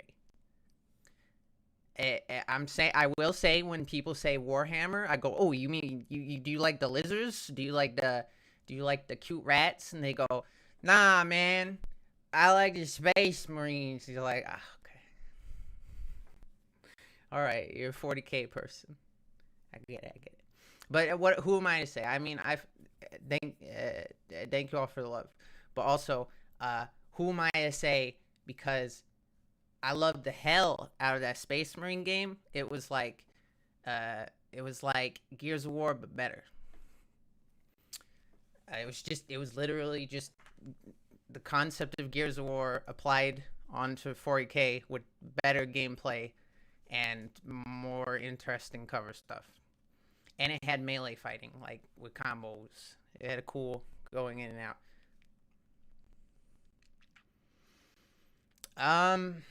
I do not. I have very interesting teeth. Like, I don't like to show them super in detail. You can see them when I'm talking, obviously, because they're weird looking. And people will go, "Oh, what's up with your teeth? You're such a weird looking monster." And I'll go,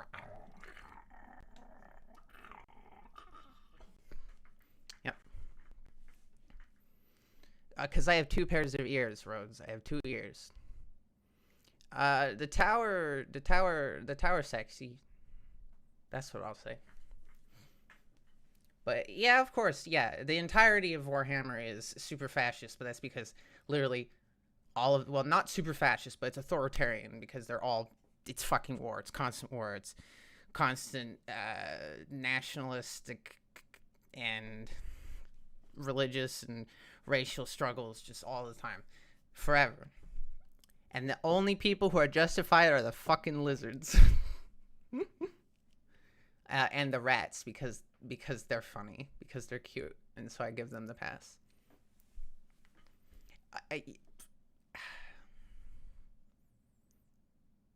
They don't hurt. Yeah, my teeth don't hurt except for my, like, wisdom teeth sometimes. There's nothing wrong with it. I don't know. Yeah, it is. There is definitely parody elements in Games Workshop, but of course, parodies of, like, extremism are kind of difficult to do without accidentally making it appealing to the extremists. Like the fucking Pink Floyd Brick in the Wall movie The movie? Yeah, the Pink Floyd movie, and it had the hammers, or like supposed to be like a play on fascist symbology, and of course the whole thing is an anti-fascist thing. But then the actual fascist groups took the crossed hammers as an icon because they're like, hey, that's cool. Whoa, look at that big old angry crow going across Europe. I want that. That's cool. That's how they are. They're pretty. They're goobers. That's why you got to be careful when you're trying to make art, critiquing stuff like that. I mean, they're just a bunch of British people. They were being, oh, I fucking hate war and the government in like the 80s, 90s, whatever. I don't care about Pink Floyd. I'm getting a bit more comfortable with it, but it's still... Huh?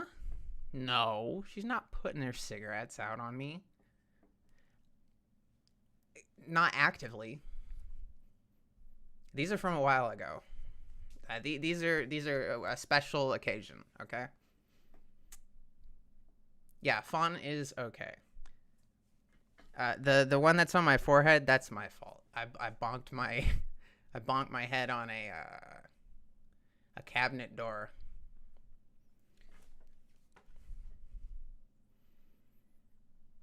I have like worse ones than this, basically.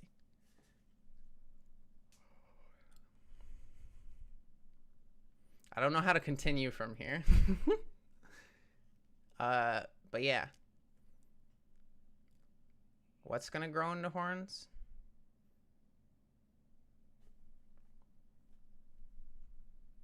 I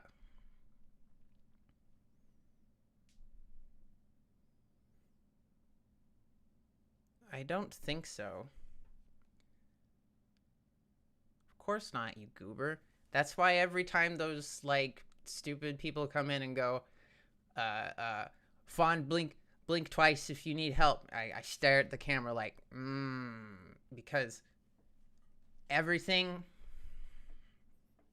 that I do and the mama and I do, this has consent in it, so. It has consent in it? Oh no. Do I think hell would be fun? Maybe. Oh no, what have they gotten you to I don't know. What have they gotten you to say? I didn't say anything silly. What have they gotten you to say, huh? Oh yeah, I'm a mod on the dope court now. That's cool. Congratulations! You're moving up in the world. I'm not moving up. I'm moving up in the world. I'm moving sideways. See, she's played Divinity before, I think. Yeah, see, I'm touching your hair, but with our other partner, I think. Yes, I have. Yep. Mhm. Oh, hi, Doe. Yeah, Doe is here. Hi, Doe.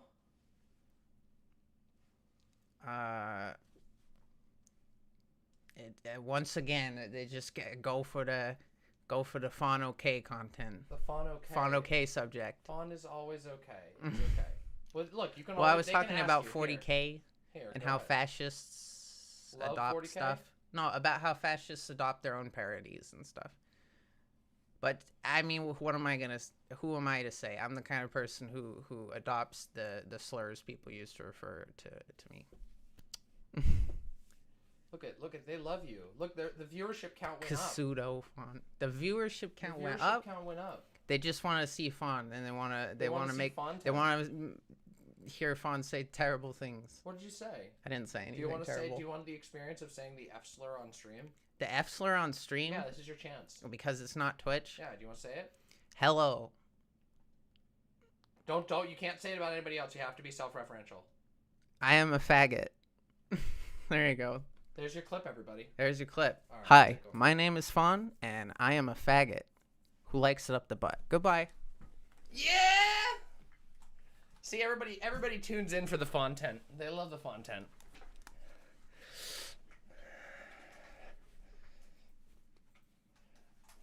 All right, I'm back, everybody. Wait. Oh no, where did I leave my glasses? Oh no, I left my glasses in the bathroom. I'll go get them. Oh, okay. Thank you. Hello, everyone. I'm back. But guess what? Guess what, everyone?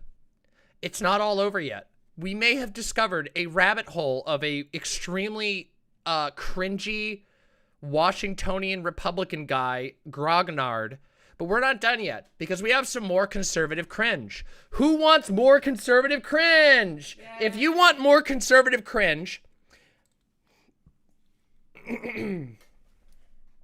if you want more conservative cringe, then what I need in chat is I need a fawn in chat. You know, this one, the fawn emote. Okay, ready? On the count of 3, prepare your fawns, load your fawns, and then we'll jump directly into the newest, hottest, latest cringe, which involves Milo Yiannopoulos. That's right, fucking Milo goddamn Yiannopoulos. Are you ready? 3, 2, 1. Fire the fawns! Go, go, go, go, go, go, go, go, go, go, go, go, go! Oh! Oh!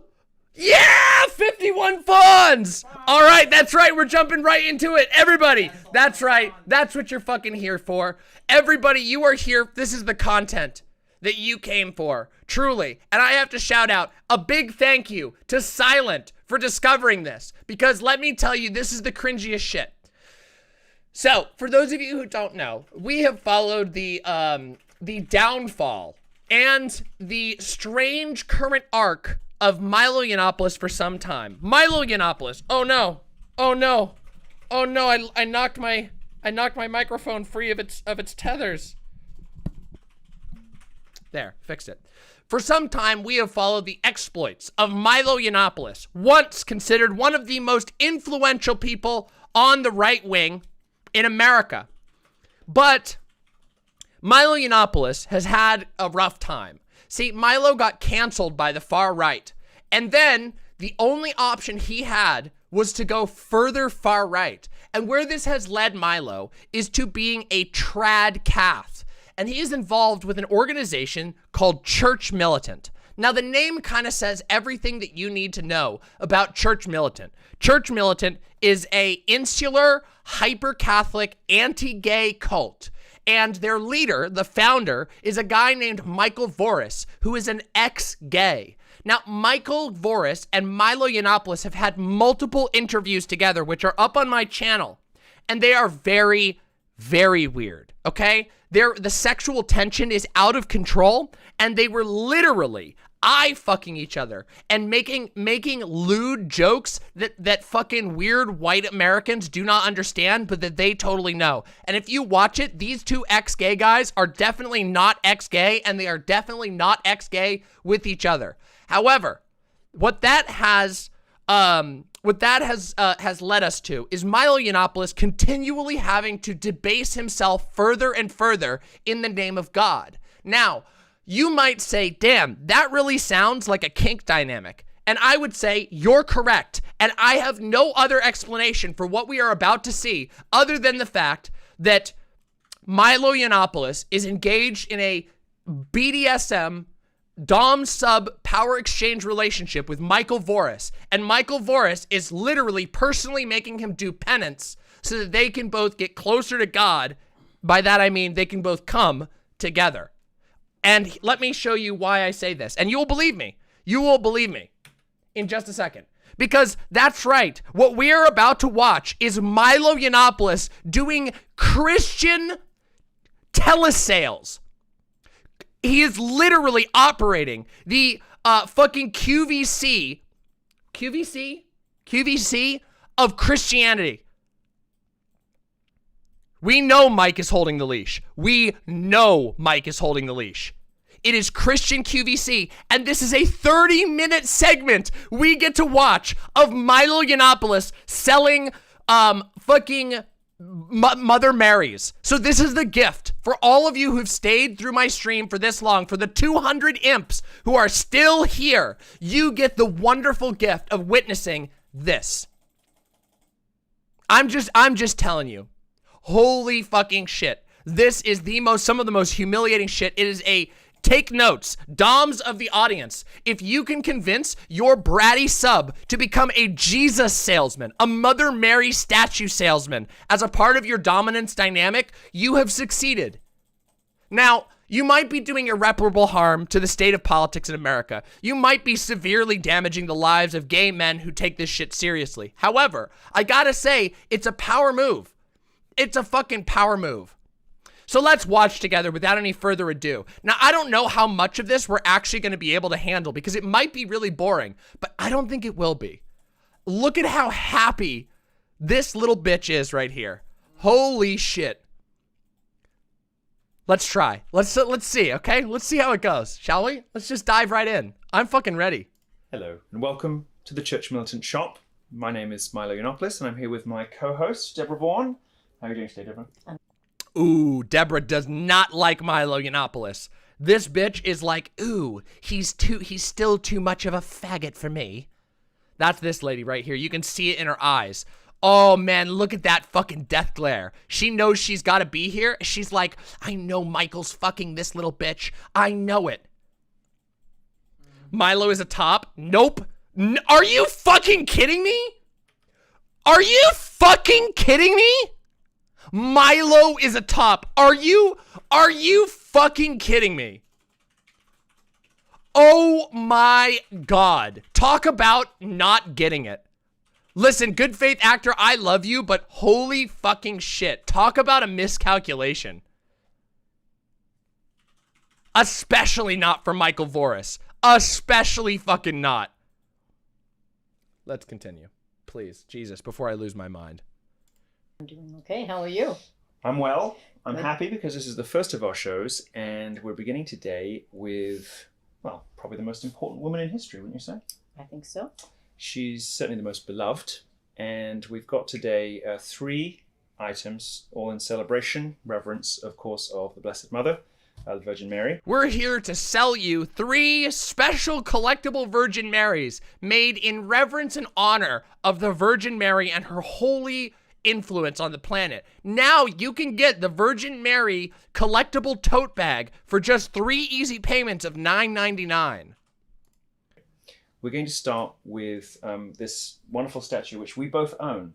We do, but in different different colors. That's right. You've got the silver finish, Yes. and I've got this bronze finish. Tell us a little bit about the material this is made from, because it's a little bit special, isn't it? It looks like it's going to weigh a ton and cost $100 right. to ship. And I want to make sure I have it right. So it's a cold cast, and it's hand painted bronze color, or you can get it in the pewter. Sometimes one or the other might be on back order, but they come in. It's very popular. Poly resin. What that means, it's made out of fucking rubber. Guys, that's what this thing is made out of plastic. This is a plastic painted figurine they're charging $87 for. That's what that means. Just so we can translate here, that's a plastic statue that they've painted with bronze and silver paint. That's $87. It's cheap junk. That is junk. I have a shrine at home, and I have mine in my shrine, and it looks very, very nice. And and it's called the Adoring Virgin, and I adore her. I actually have a rosary hanging from her. I do the same thing. Do you? I do the same thing. One of the nice things about this particular statue is the shroud.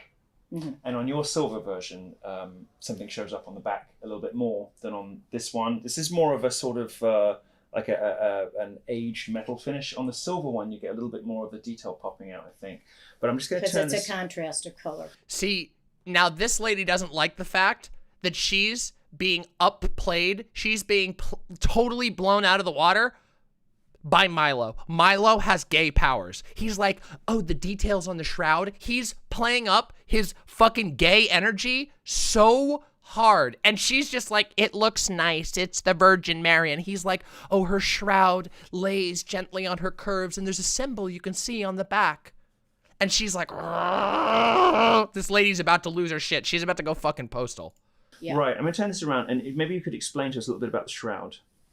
So the shroud, it's got the stars on it, and it just reflects what this is. I will not be out-Christianed by this rancid fruit! Exactly, Humphead. Credit to Humphead for that line. Oh my God. All about. And it also has so much depth to it, and any kind of lighting that goes around it, especially candles, just bring the depth of this statue out, and it like comes alive. It like comes alive. This lady is a terrible saleswoman. They brought Milo on because Milo is one of the best salespeople you've ever met. Just so you know, Milo is the slipperiest motherfucker. This guy is a god tier salesman. If you had the unluck of having Milo Yiannopoulos as your salesperson, you're probably broke right now. If Milo Yiannopoulos tried to sell you a video game thing, you'd walk out having bought an entire fucking home theater setup. That's how good Milo is. You know, Milo's a rotten piece of shit person, but I will tell you this. This guy knows how to bullshit, and you're going to see that. You've already seen it, but watch how far it's going to go. I guarantee you, 30 minutes, this guy's going to bullshit a lot.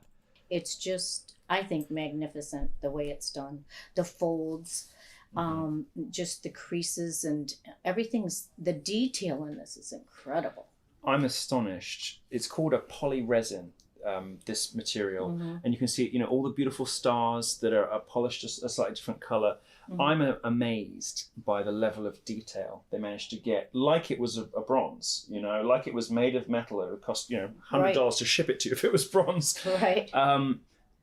There's so much beautiful detail in this, not just from this lovely feeling. Also, notice, here's a sales thing. Here's some sales analysis. Notice how he plays up the fact that if it was made out of bronze, it would cost you $100 just to ship it to you. He's selling the fact that it's not made out of metal, the fact that it's made out of plastic as a good thing. That right there is skilled salesmanship. Nothing is bad. The fact that it's plastic is a good thing because it saves you money on shipping. You see? Yeah, you see? You see? Beatitude. That's... But also a hallmark, I think, of all of the very finest statues, whether they're marble, metal, whatever, is this incredible illusion of draped fabric. Well, yes, and because you don't just have to, it's not just gorgeous from the front. The whole thing is just beautiful. It's just so nicely done. And they got really detailed on those toes there. Uh-oh. We get a toe cam in here? Oh shit. It's got it's like articulated toes. Look at that shit. Toe cam. Uh-oh, she got feet. She got fucking feet.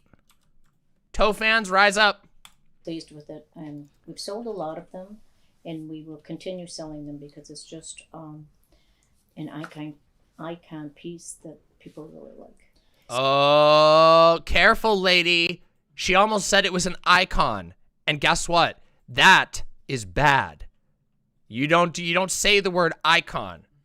You don't say an icon is an idol. She had to say an iconic piece. Uh-oh, she almost slipped up. That's a sin. So it's 11 3/4 inches tall. If you're thinking about how this is going to fit into your shrine or maybe even a bedside table. I know sometimes people like to wake up and say good morning to their favorite people and saints and whatnot. It's available in bronze and pewter, and they're both $87.50.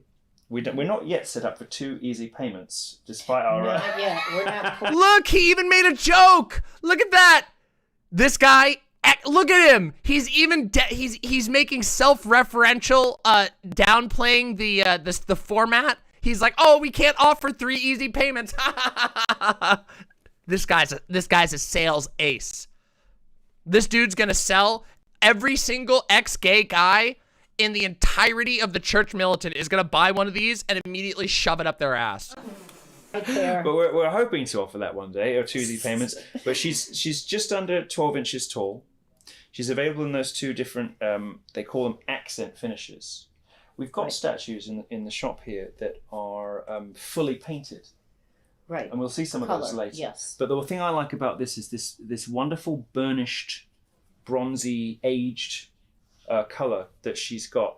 And that wonderful, the face on this is especially good because the face is wonderful. It's so peaceful. I hope you know what I mean when I say there are good Marys and bad Marys. Of course, the real Mary, there's only good things about her. But there are some Marys where the face is a little unfortunate. They haven't put the work in to make sure that she's got just the right expression and features. Right. This, on the other hand, as you can see, at home. It's just beautiful.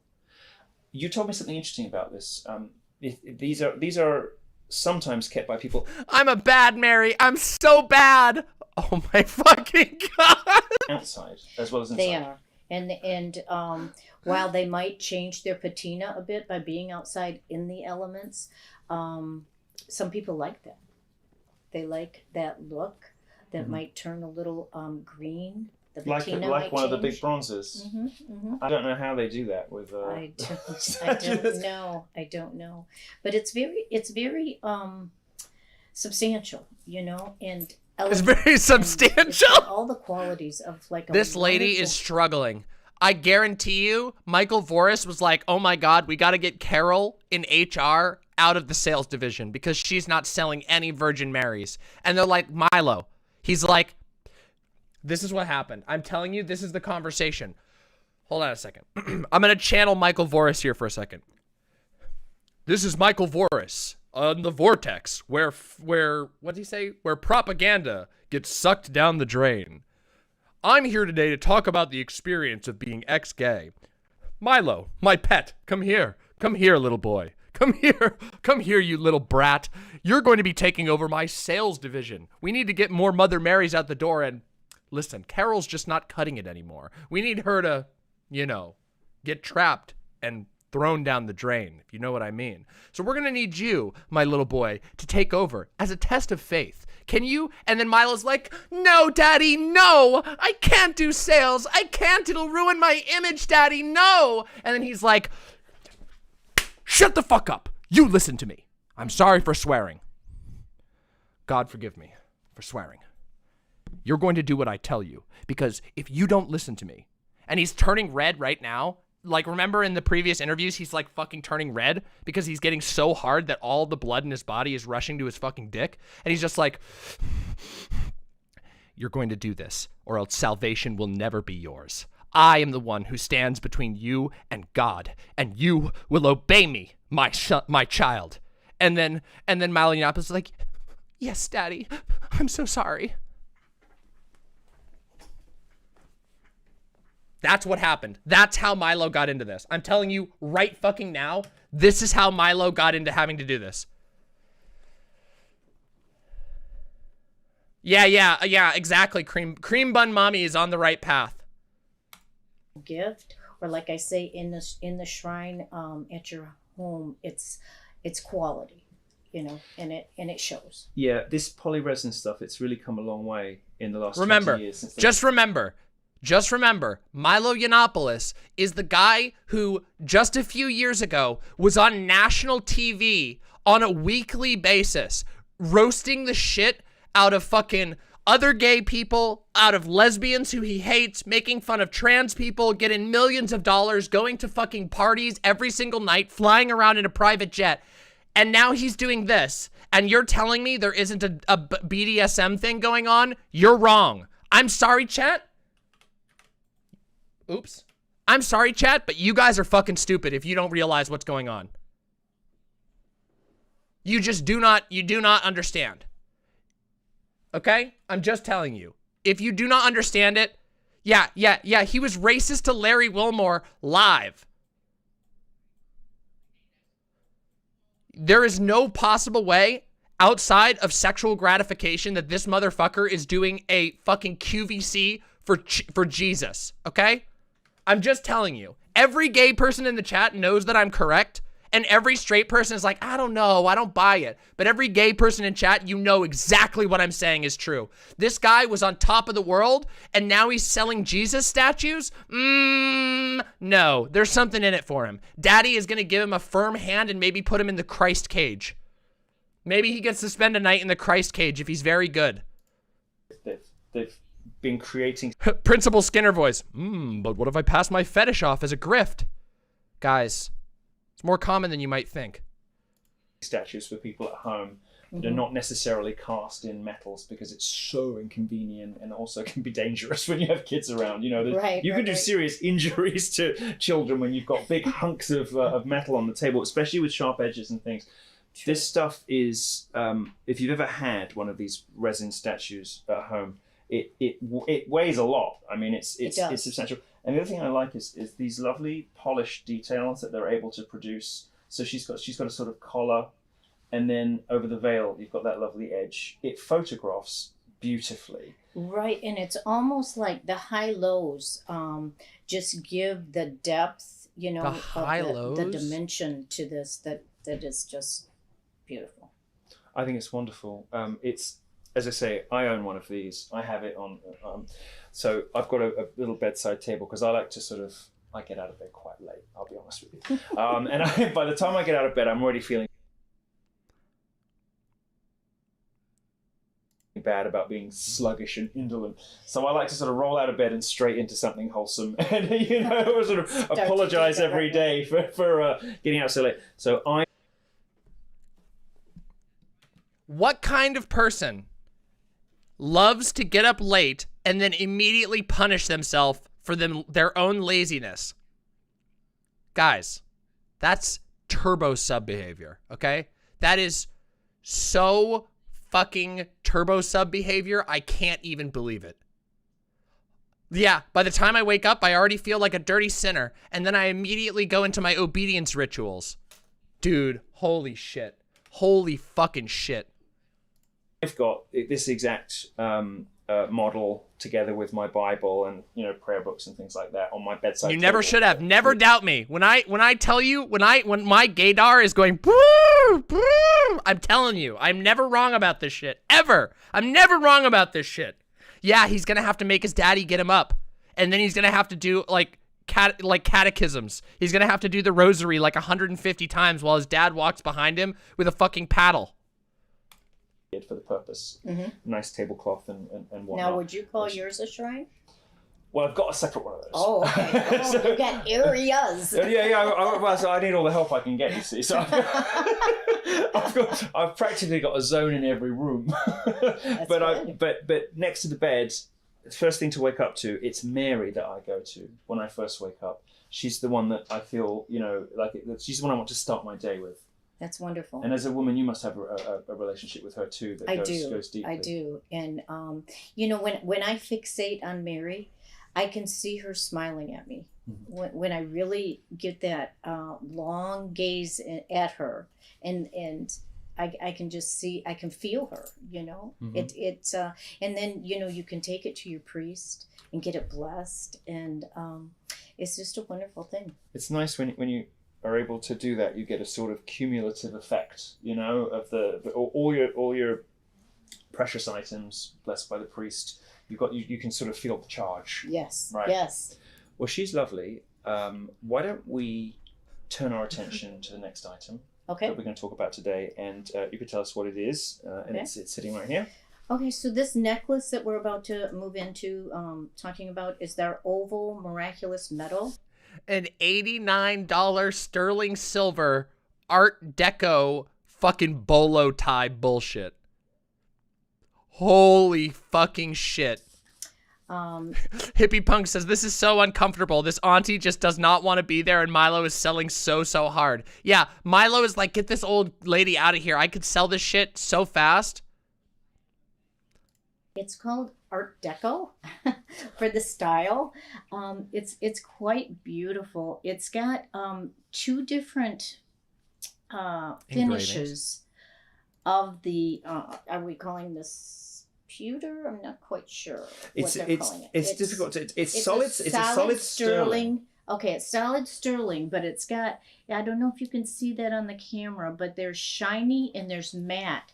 And putting the two together just makes this... oh, she sucks. She said it was pewter, even though it's pure sterling silver. She undersold. That's really bad. You never want to fuck that up. You never want to undersell yourself in that way. She's really bad. Captain Eve with the tier 2 sub. Thank you so much. Church Militant branded Cat of Nine Tails win. Hit me up, Church Militant. Listen, Church Militant. We got some some bad blood between us. But if you give me a holy mackerel themed paddle and a Church Militant branded Cat of Nine Tails, I'll do one promo for you. One. Hit me up. Listen, I know you're not afraid of grifters. You brought Milo on. Why not have Demon Mama? I'll even whip somebody on camera for you. In the I'm trying to think of the right word here. It's dimension. Is it dimension? It's dimensional. So, and it is actually raised. I don't know if you guys can see that on the camera. We've got one here in a box that I'll try to just show. Maybe you can catch the light just glistening on those sections of very highly polished sterling silver. That's probably true, Gayfesh. The chain also That's probably helps true, because yeah. the chain there kind of picks out the shiny elements, and this is another one of those things that has dimension in the fabric, although it's a more stylized. Maybe you've had a watch like that by one of those French designers like Erté. Those very elegant flowing lines of Art Deco. This is listen. If I was Tradcath, it would be a truly dark timeline. Because if I became a Tradcath, the Catholic Church would become popular again. If I became, listen, that's how you know I'm a good person. Because I could become a Christian grifter and I could bring the church to the greatest position it's seen ever, and I won't, because fuck that. I would say perfect for a lady. Bat Canary, holy shit, I went out for some food and came back to Milo peddling shit on a late night TV advertisement. Wrong! He's on a Christian late time TV advertisement. And yes, Milo Yiannopoulos is now on Christian QVC as a part of his position with the faith militant, or the church militant. Yeah, she's so uncomfy. She's like, oh, his hand movements are so fruity.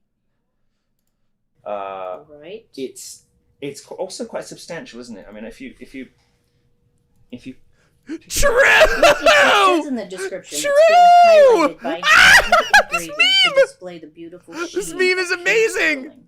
Yes. So it's quite nice. And then on the back, the reverse side, the metal portrays the M with a cross on the top and the Sacred Hearts underneath, surrounded by the 12 stars. Yes, you should be able to see that there, and it's also got the mark there showing that it is solid sterling silver. Yes. Now silver is, I'm a yellow gold person, but increasingly these days people are. I'm a yellow gold person. You can tell. The necklace, he's got the golden wrist bracelet. He's got the fucking golden hair. He's got the golden. I wonder. Yeah, you like the golden? You're a big fan of golden being showered all across your body. Really? Preferring silver colors, aren't they? Right. I noticed in the shop you typically stock mostly those silver tones. That is popular. How would you advise people to shop? Based on coloring and age and things like that. Who should be guided towards the silver?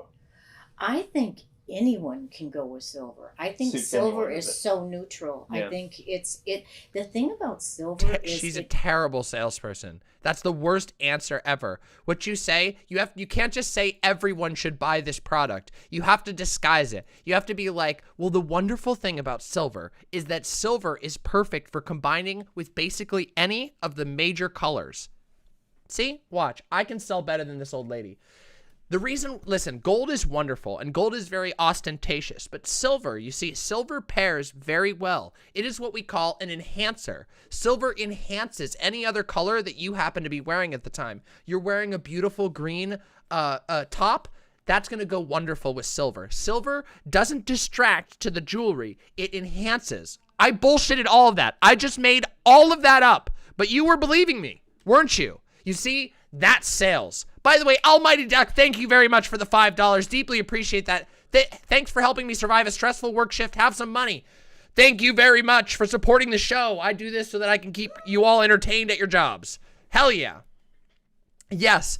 Yeah, exactly. Silver is a very austere color, okay? So people who take themselves seriously in their faith, those are the people who are going to be gravitated towards silver. Those who have an understanding of faith that is very not cold, but serious, somber, thoughtful, pensive. Bam. Let's continue, huh? Let's continue. Yeah, I would have gotten you. Yeah, I know. You don't. You're immune because you know the sales tricks. And kind of marries into the color you're wearing. Ooh, she's getting it a little bit. A neutral, I feel. Saying neutral is bad, though. People don't like neutrality. People don't like the word neutral. You want to say that it pairs with any color, that it enhances other colors. gold doesn't suit everybody, does it? If you've got a darker skin tone, it can sometimes look almost a bit cheap. It looks a little bit too plasticky. Sometimes yellow gold. Unless you have very, very high quality gold. Right. But you see, even with it can sometimes, because gold gets a bit more yellowy, the higher quality, because like a 10 carat's a bit of a muted color, isn't it? Almost champagne gold. Right. The very yellow golds at the high quality. She's like, what is this fucking flamboyant weirdo talking about? What the hell is this gay color theory? That's what her expression says right now. They don't always suit everybody. Now, when you say champagne gold, is that different than rose gold? Well, rose gold's a bit different. Rose gold's got some color mixed into it, I think. We have nothing in rose gold. We're just chatting. Well, rose gold's a very difficult thing to match with anyone. I personally love the silver on just about everyone. I do too. Gold does work better. It's true. Gold does look better with darker skin. Female, I really think. And this is a lovely example. Now this is 89. You know what's terrible? In another non-Christian timeline, Milo could be one of us. Milo could be a sick-ass fucking queer streamer. We could be sitting in another timeline, Demon Mama and Milo are chilling, and Milo Yiannopoulos is like, yeah, I am the #1 femboy on Twitch. I hate Nazis. And my daddy says all the time that I'm a good boy for beating up Nazis. That's the alternate timeline. That's the alternate timeline we live in, that we could live in, but we don't. We almost had him with J-Derv. What happened to J-Derv? What happened? Oh, what happened? What a sad world. This is what they took from us. Yeah, this is what the Catholic Church has taken from you. Every year there is a new cute femboy streamer that could become awesome and instead becomes a trad-cath, hyper-repressed freakazoid.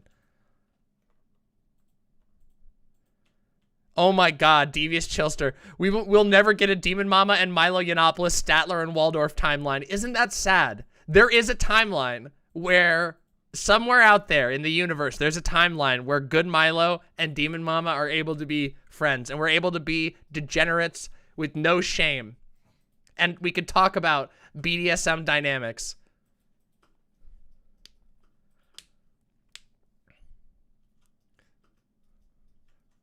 I should hope not. I don't think there's any timeline where I'm a trad cath, because I was like raised diametrically opposed to Catholicism. It would require severe alterations of my timeline. Yeah, weirdly wholesome hypotheticals, but listen, that's what keeps us going in this strange and dark timeline.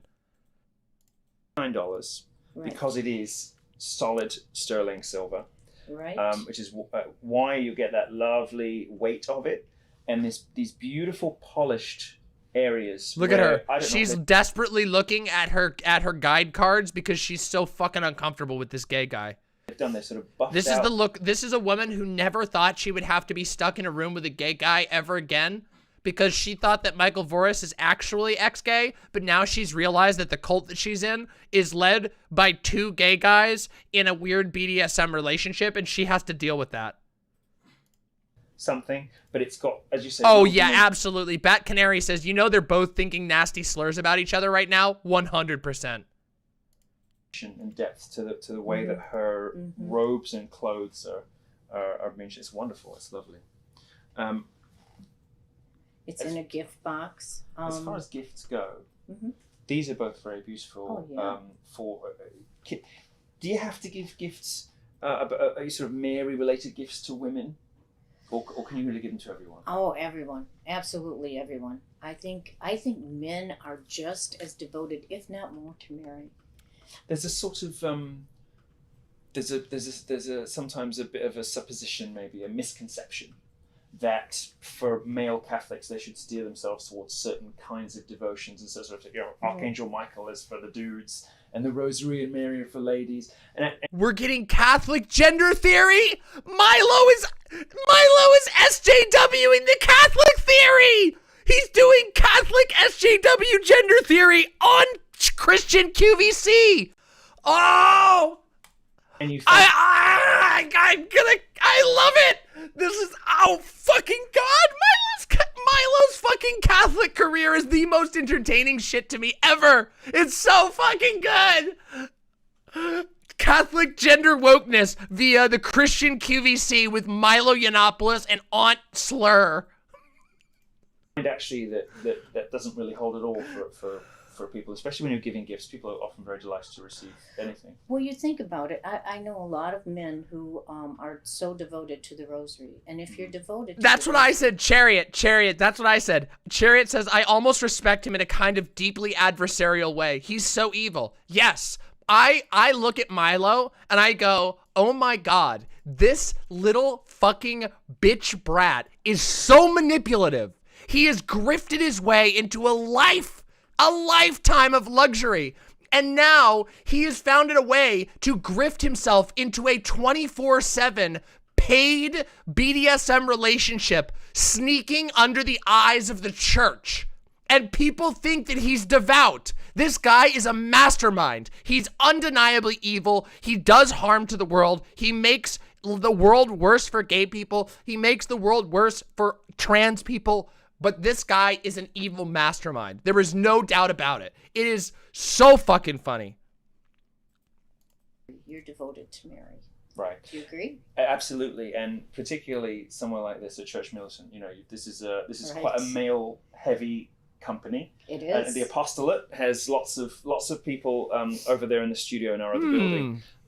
Most of whom are boys, but they've all got the rosary on their desk. They do. I'm sure we'll have a rosary special sometime. We're gonna have to It'll pick be out. fun. Difficult to choose rosaries. Oh, it is. Because of that, you either get those, I don't want to say disposable, but I want, the ones that you sort of buy knowing they're not going to last forever. Right. And then you've got what come across like fine jewelry. Right. And it's difficult to find that mid-price point. I know that you've been. Well, I searching think for a while. I've been searching for one for the store for the longest time. I'll take suggestions. Well, you can always write into us here at the show. Write it to Milo@churchmilitant.com, and we'll both end up seeing it. Let's Milo@churchmilitant.com. Oh my God, Michael Voris got his fuck toy into the leadership of the cult of the anti-gay, ex-gay conversion cult. He got his fuck boy in there. What the fuck? Okay, I'm sorry. Is that not exactly what's fucking going on? Sorry. Item today, which is a book. And we like to give a sort of range. True, of Chariot. here. This guy, like, literally, Milo's just running circles around fucking Carol from the shop. Poor Carol, or Janet, or whatever her name is. Gretchen, or whatever. I thought, while you're refreshing your memory with our what miraculous, talk about miraculous. Look at our production team. Look at this level of spit and polish. What a good job they've done here. They did. I'm going to read from this book in a minute. But before that... A Year with Mary, Daily Meditations on the Mother of God by Paul Thigpen. Paul Thigpen. $44.95 for this book. Do you know how... this is... What the fuck? Give us give the viewers an idea of what it is. It's called A Year with Mary, but what does that mean? What do you get from the book? This is the deep dive. Okay, this is when you want to get the serious deep dive. about your devotion. And I've done some consecrations, but this is spending a whole year with Mary. So each and every day you can look up a passage and go through your day. Like this would be excellent for you, Milo. If you have this next to your bed, you wake up and have this married. Look at how studious he's being. Oh my God, he's playing the point. Look at him. He's such a studious little schoolboy. He's so studious. No pun intended. With this, Yes. you gaze at her and then you open up your book to the day and start your day that way. I think it'd be excellent. And by the way, we should probably mention that if you're looking at this on the screen during this program, and it may change from time to time depending on when you're watching, we do have offers on. So keep an eye on the words on the screen. because they won't only give you the price of the items that we're talking about and where you should go to buy them, but occasionally we will have specials. For instance, this is a Mary special today, and we will from time to time have offers. For instance, $10 off if you Like feel, a bundle price. if you feel like picking up all three. So keep an eye on the screen, because depending on when you watch this, the offers may change. Guys, I think we have a new segment to watch. I think we have a new fucking segment to watch. This is episode 1 of the Church Militant Shop. Milo's doing a series. We're going to be able to watch him try to shill every single fucking weird Christian Catholic item you can imagine. What's next? Is he going to be selling like a rotary, a rosary launcher? Like you get a gun that lets you go to a stadium and fire rosaries at people who need them? I can't wait. Is he gonna have like a Paul the Apostle Funko Pop? And the latest thing will always be on the screen. I thought I'd read just one of these. And it's not. Good night, Miss Nibiru. Author's name. Yes, his name is Paul Thigpen. You're gonna make a holy mackerel Funko Pop? Listen, I'm sorry. I would buy a holy cow and holy mackerel loan shark. I would buy the whole Funko Pop set. If they made those Funkos, I would have to buy them. I would be contractually obligated to buy them. I just have to. And he's responsible, isn't he, for those spiritual warfare manuals? Yes. At least one of them, he and is. possibly all Absolutely. of them. I've got this manual for spiritual warfare. Right. I've got the manual for Eucharistic adoration, I think it's called. The title is. And there's a marrying one too. Although what we've chosen today is a larger book with more in it. And one more thing about this book, A Year with Mary, is we have a year with the fathers, a year with the church, a year with the Bible. So this is not the only one that we have devotion for a year to something in the Catholic Church. And the subtitle is Daily Meditations on the Mother of God. And what that means is it's not just Hey, Mother Meerset, I'm doing good. Prayers and writings, poems, all kinds of thoughts and literature, really, from a variety of different thinkers, including many saints, on the subject of Mary. So it's not, some people love reading their Bible. They do the Bible in a... Do you find it funny that all the people that have religious trauma then go to be like super fixated on religious iconography? I also speak from my Catholic experience. Well, I mean, it makes sense, right? Like Catholic iconography there is some beautiful shit. And when you grow up in that, when you grow up in proximity to that shit, you start to learn what stuff's cool and what's not. So it makes sense. It makes sense that people who have like religious trauma end up incorporating some of the good things from their religion into the things that they look at. Some people go really far with that, but not all of them. Yes, I've got my copy of Spiritual Warfare, a ball gag, and a bucket of lube. Yup. Also, it's really funny here. These things are the easiest book in the world. These things are the easiest things in the world to write, okay? If you want to make a reliable income for the rest of your life, consider writing a Christian daily devotional. There are thousands of Christian daily devotionals, and as long as you can pitch it well, people will buy it. All that they are is you take one page and you copy paste a Bible verse, and then you write one mildly thoughtful paragraph about that Bible verse. And it doesn't need to be anything, because the only thing that people read these out of obligation. They don't care what's actually in the devotional. The shorter and sweeter, the better. And people will buy your fucking book. Just saying, look, I know I've seen literally thousands of independent devotionals, and everybody needs a new one every year. You don't want to use the same devotional. You don't want God to think you're getting tired of him, I'm dead serious. I'm fucking dead serious. Thing. Some people love reading scripture. Other people, a little bit more apprehensive about diving into bits of the Bible blind, because they think, I'm just not sure what I'm going to get out of it, because some of it's, there's a lot of historical names. This is selected to be endlessly fascinating. The fanfic Christian devotional. There you go.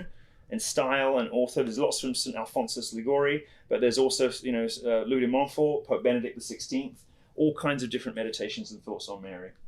So I thought I'd read one from a fellow Brit, the Blessed John Henry Newman.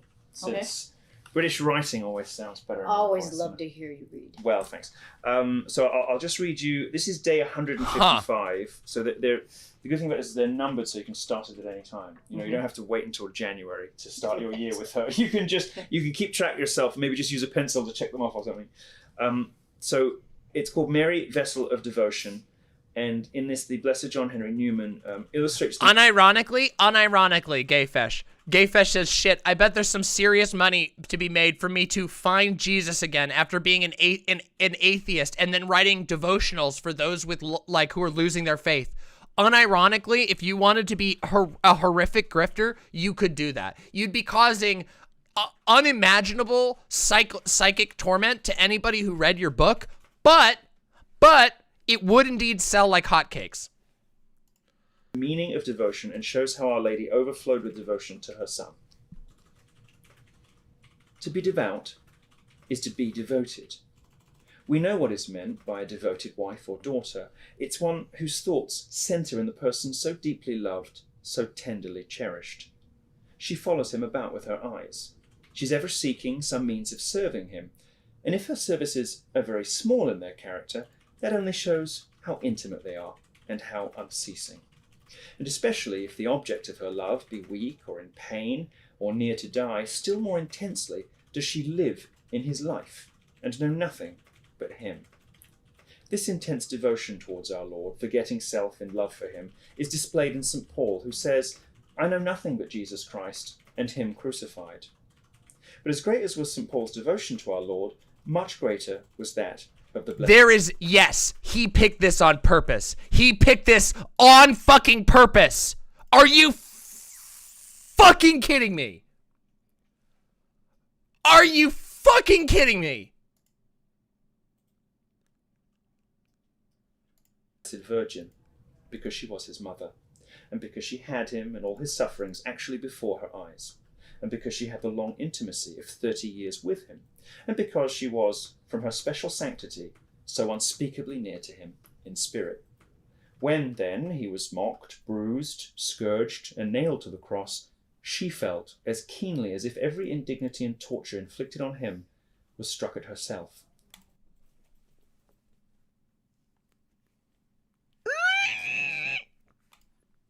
She could have cried out in agony at every pang of his. This is called her compassion, or her suffering with her Son, and it arose from this, that she was the vessel of devotion, unlike any other. And you have, as well as these passages, a question each day, so that you can consider what Mary means to you, your relationship to her, and then a small closing prayer as well. Wonderful. Which is lovely. So we'll pop this back up here so you can look Your at relationship to a woman who died 3,000 years. Oh boy, God, oh God. This, by the way, is one of those. It's called an ultra soft cover. Correct. Tell us a bit about that. Well, it's kind of like just below leather, but it's very nice and it feels so nice. Don't say just below leather. Oh my God, this lady is such a bad saleswoman. You don't say just below leather. You say softer than leather. It's softer than even leather, not just below leather. That sounds like you're offering something that's worth less than leather. Holy shit, she's so bad. In the hands. It's very Oh yeah, Milo had a good night after this one, I'm telling you that much. pliable. It just feels comfortable. Mm-hmm. Do you agree? Yeah, one of the things that's nice about this is Lady Kelgana, oh my God, that is so fucking funny. I now want to write a Christian devotional that subtly encourages a cuckold relationship. I would be milking dumb fuck fundies of their cash while corrupting them with my dirty ass fetish. Lamau, please. You should really think about this. As a devoted husband, you should always, as a husband devoted both to your wife and to Jesus, you should always give Jesus preference. Never let Jesus, never take and put yourself before Jesus. You should, much as Jesus did, lay yourself down for others. If your wife is needed, you lay yourself down. If Jesus wants to be with your wife over you, you should give credence to Jesus Christ. Lay down and let him bring her to orgasm. people with books they cherish like this, and especially because we've all got such busy lives, you have to rush out. Yeah, don't put yourself before Jesus. Sometimes don't put yourself before Jesus or the angels or any other holy divinity. You know, if a big strapping young angel wants to rail your wife, just don't get in the way, dude. Book, and you need to stuff it in your bag. And when you have a leather with the hard covers and things, you're always worried about getting the edges dog-eared or bending the cover or something.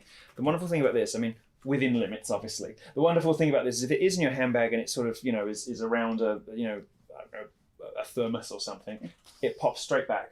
Right. And it was really durable, and it looks as good at the end of the year as it did at the beginning. And so once you retire it for a little bit, and then perhaps after a year want to come back and do it again, it looks like you just got it. It really does hold up beautifully. My girlfriend is like God in that in her house, no one comes before her as far as I'm concerned. Let Jesus come first. Yep. Paper in this is nice too. They've got lovely, it's sort of a cream with darker cream decorations. The font is beautiful. High gloss. Yeah. High gloss paper, so it looks like you're reading something of really high quality. Yeah, it's lovely. Yes, nice. So that one, nice. If you're interested in A Year with Mary by Paul Thickman, that's $44.95. And like as we say, it's a very durable book. It's even got stitching down the front. So it's almost made like a handbag, the edges are all gold. Oh yeah, I forgot about that. We're so used to seeing that, aren't we, from Bibles, that we forget it's actually quite a special and expensive thing to have on a book. Is this lovely gilt binding? We get spoiled, don't we, Catholics? Because we put gold on everything. We do. But it is a beautiful thing. Pop it back up there so you can see it. And that's $44.95, 400 pages, and you can see the size of that. Well, this has been lovely. I think we're going to do more. Nice. I think we're going to do more of these. I hope so. It's a lot of fun. If you could recommend just one of these products for people at home who maybe would like to eke out their spending a little bit over time, or who are trying to choose for themselves, is there one thing that you would say would bring you closer to Mary? Something that you would find especially precious? I'd have to go with the one I have, which is the Adoring Mary statue. I think so too. Also the most expensive one on this entire thing. Of course they're going to go. She just... it almost looks like it's real clothing. I don't know how to describe it to you. I hope the camera's really coming in on this, because it's just... is the word fluid, Milo, that I want to say? It's sometimes you'll go into one of those museums, the Louvre or the British Museum, whatever, and you'll see some neoclassical statue by Rodin or something, and you will not believe that it isn't fabric. That it isn't fabric like draped over, some nubile limb or something, Right. But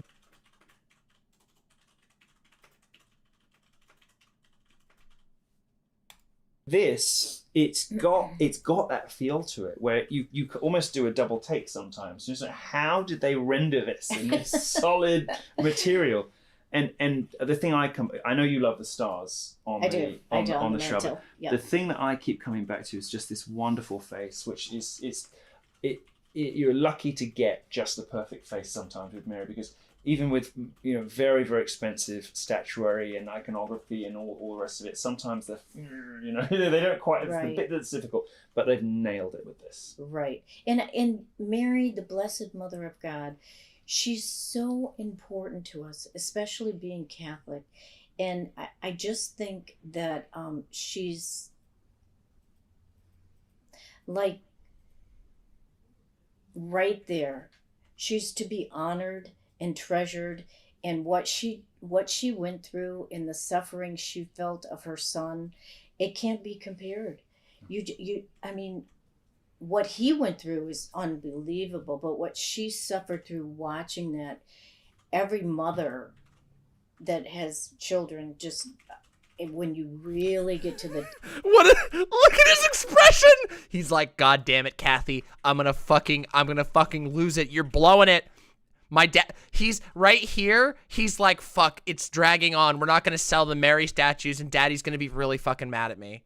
He's so pissed right now. He's like, fuck, if she fucks it up and I don't get my goodies, I'm going to be so mad. I'm going to throw a tantrum. That's what he's doing right now. Depths of what that would be like. And even people that, even men. In his mind, he's like, you stupid cunt. You stupid bitch. You dullard. You idiot. You're ruining the sales pitch. You idiot. You're ruining this for daddy. I mean, it's just astounding what she went through. And it's a big part of our faith. Yes. All of this is enriching for us, I think, and a good salute to Mary. I think I'm with you on the statue being the right choice. Well, thank you, Deborah. We will be Deborah, back. sorry. Oh my God. This is just so fucking incredible. What a fucking gift. What a fucking gift. The Milo Yiannopoulos sales show is just so fucking amazing. Uh-oh. Oh no! Wait! They did one on... Oh no, they did one about trans people. Oh no, do I have to react to it? Do I have to react to this thing? No, this is gonna be painful. It's only 6 minutes. It's only 6 minutes. Okay, we're doing it. Shut up, we're doing it. We're going, here we go. 6%, or 18 million. That's the latest estimate for people who identify as LGBT in the United States. This percentage has jumped from 3.5% in 2012 and 4.5% in 2017. Notice the question. Hold on. Notice the question. Do you personally identify as lesbian, gay, bisexual, or transgender? This is self-reporting. As it turns out, when people feel like they're going to be more accepted, they're more likely to tell you that they're gay or trans. If they think you're going to freak out, they'll lie to you. That explains literally everything.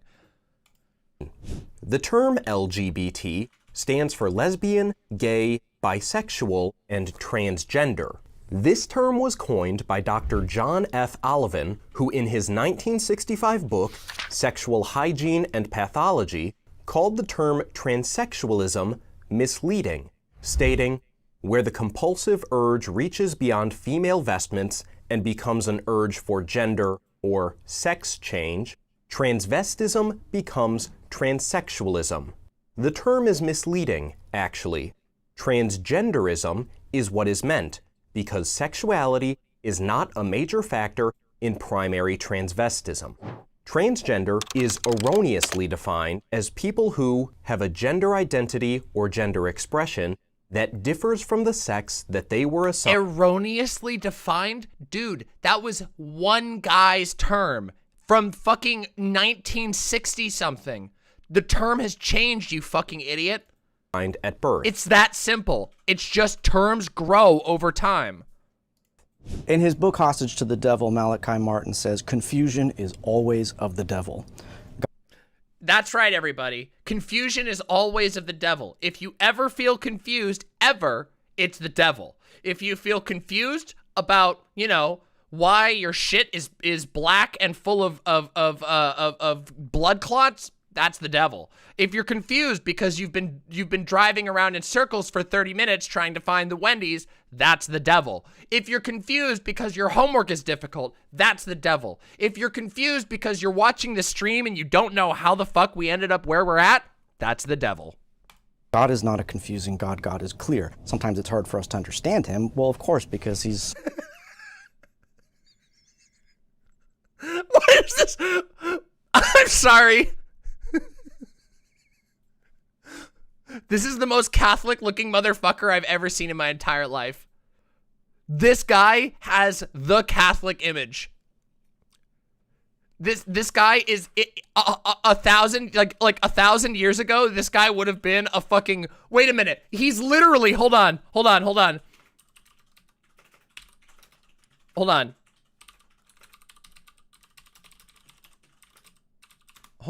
It's this guy. He's literally it's this guy! He's literally this guy! Look! It's the same man! Watch! Same man! He's the same man! It's the guy he's the archdeacon from fucking The Hunchback of Notre Dame. I'm such a fucking, I swear to God. It's the same fucking man. Good night, mellow anarchist. So far above us, so it's hard for us to grasp thoughts that are so lacking for us. But he breaks it down for us. He gives us parables, and he gives us easier ways to digest his truth. But he can neither deceive nor be deceived, whereas the devil can only deceive. It's his fallen nature now that he's chosen and has embraced. All he can do is deceive. So again, he shows himself a parasite to good. St. Paul tells us, subject your thoughts to Christ, because this is where sin starts. Sin starts right here and in your heart. So if the devil can confuse your mind, he can also confuse your heart. You're going to put your... This is a man who looks like he's confused very frequently. That's all I'm going to say. This guy's expression screams, wow, the devil has been doing a lot of work in my life. I was confused as to where I left my keys. I'm confused as to who I am or what I'm doing. Affections in the wrong places, and you're going to love anything but God, and that's what he wants. He doesn't care what lie of his you accept. He doesn't care how you're confused. He just wants you to not believe the truth so he can pull you away from God from any which angle. In this transgender world, let's say, this is just one way to get people. This transgender world? We live in a transgender world now? Looks like somebody's been working ahead of me. Who's been getting out ahead of me? I think we've been behind on schedule, but this guy's claiming we got a transgender world already? I hadn't even finished building transgender land yet. Alberta Lucille Hart, or Alan Hart, would later become the first so-called female-to-male transsexual in the United States. Fuckers. Fuck you guys. Fuck you guys. Fuck the way that you talk about historical trans people. Hart, a woman, fell in love in college with one Eva Cushman. Unable to fight her disordered tendencies, in 1917... Her disordered tendencies? Dude, what the fuck is wrong with these people? Hart got a hysterectomy, undergoing surgery to remove her uterus. Dude, he's hot. Dude, what the fuck? He's hot. Oh my god, he's fucking hot as shit. Look at this hot motherfucker. He's hot as fuck. Oh my god. He looks like Daniil Dankovsky. The surgery was done by... Wait a minute, he looks like Daniil Dankovsky. What the fuck? Am I wrong? Hold on, minus the glasses. He fucking looks like Daniil Dankovsky from Pathologic 2. Is that a motherfucking Pathologic 2 reference? Is that a fucking motherfucking Pathologic 2 reference? Is that a motherfucking Pathologic 2 reference? Is that a motherfucking Pathologic 2 reference?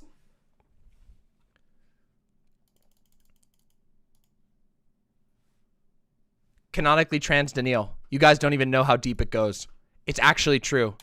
Dr. Joshua Allen Gilbert. He kind of looks like me. Actually, he does kind of look like me. I think it's because we have similar glasses, though. Why is everyone convinced Danko is trans mask? Also his height? Hold on a second. Let me explain. The reason why everyone is convinced that Daniil Dankovsky is the Bachelor is trans mask is because he was created by a trans mask artist whose OC is a trans mask that looks identical to Daniil Dankovsky, and it likely became Daniil Dankovsky for Pathologic. The artist who created Daniil Dankovsky for Pathologic literally has an OC that looks identical to Daniil and is trans mask. Yes.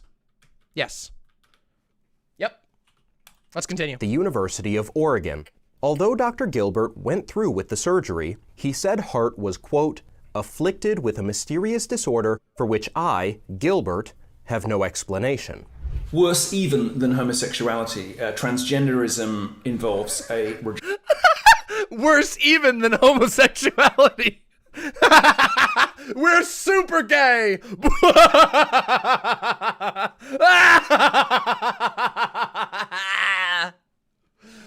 Rejection of creation, a rejection of the fundamental realities of our existence, of the natural world, of God's order. Where's the fucking Mary? This fucker said he had a Mary in his living room. Do you guys remember him saying he had a shrine in his living room in the other video? Where's the fucking shrine, bitch? Show us the shrine. I don't see no fucking shrine. Of things. But there's also a political dimension to it too. We've seen over the last 20 years the emergence of this trend, I'm perfect, there's nothing I need to change or improve about myself. It's the world that needs to change to conform to my wishes. This has now reached its apotheosis with transgenderism. He's sitting on it. Oh, God. Encourage people to mutilate their own physical bodies to concord with psychiatric dysfunction. True, everybody. Talk about that mutilating of the physical body. Listen, I didn't have to become trans to mutilate my physical body, you fucking clown. Go back to your sales pitch, your QVC sales pitch, you malignant toad. And that's why so many of us... Correct. The world must change for us. We will change the world with our own fucking hands and our fucking super brains. You should fear us because your world is dying. Your worldview, the worldview of people like Church Militant is dying because of people like me and because of people like you, my lovely viewers. We are killing the horrible Catholic vision for the world. And I'm damn proud of it. That's on God. Find this so terrifying and so uncomfortable to think about. In the run-up to the 2020 election, on the topic of transgenderism, Joe Biden revealed his radical stance on the subject. The idea that an 8-year-old child or a 10-year-old child decides, I decided I want to be transgender. That's what I think I'd like to be. It'll make my life a lot easier. There should be zero discrimination. A full day before Biden took office, he selected a man pretending to be a woman, Richard Levine. Dude, fuck you. Dude, fuck you. Fuck these people. Seriously. Who now goes by Rachel Levine, as Assistant Health Secretary. Homosexuality and transgenderism have always been understood, even by the corrupt medical and mental health industries, as a true mental illness. Even by the corrupt, they had to throw that one in there. Remember, they don't believe in science except when it aligns with them. Just remember, they don't believe in medicine or science except when they can conveniently use it. They just, like, this is a self-report of unbelievable proportions. Just listen to this again. Just listen to that again real quick. Who now goes by Rachel Levine, as Assistant Health Secretary. Homosexuality and transgenderism have always been understood, even by the corrupt medical and mental health industries, as a true mental illness. Whoops, bit of a self-report there. In 1973, the American Psychiatric Association, the APA, made a change in its categorizing of homosexuality, moving it from the more accurate psychiatric disorder to sexual orientation disturbance. The APA's reasoning for the change... When was this? In the fucking 70s, dude? Man, you guys suck. ...had nothing to do with psychiatry or science, but it was done because, quote, we feel we have to keep step with times. The disorder of Yeah, because it's not a disorder. It's not a disturbance. It's nothing. It's a naturally occurring thing. Some people are fucking gay. And guess what? You're not getting rid of us. You want to know why I think? Over the years, when I was younger, I used to think we're here, we're queer, get used to it was not that good of a chant. But now I realize it is the best chant of all. We're here, we're queer, get used to it or fucking get out.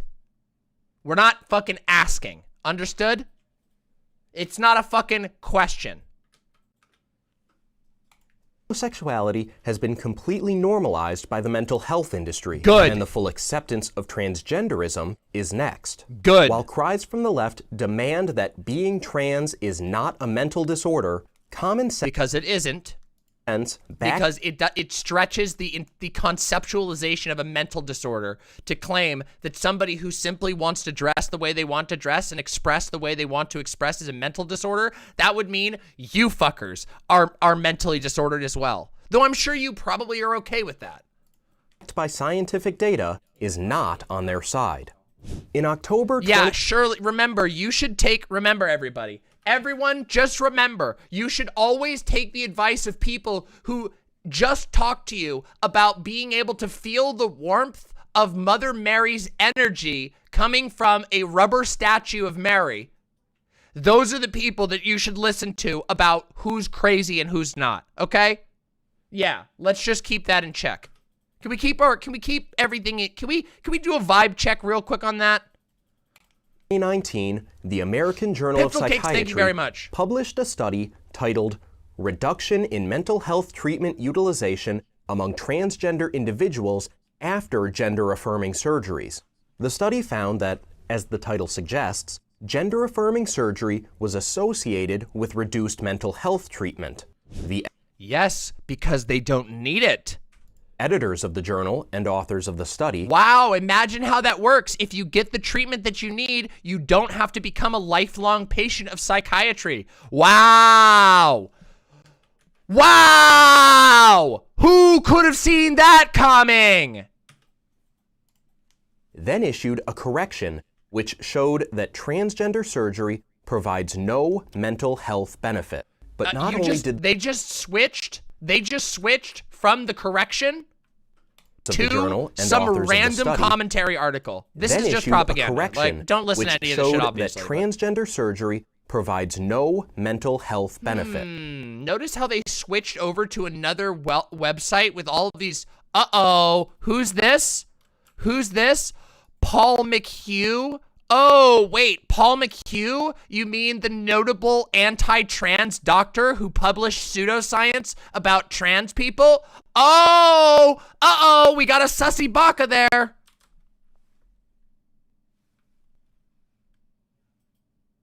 What was that?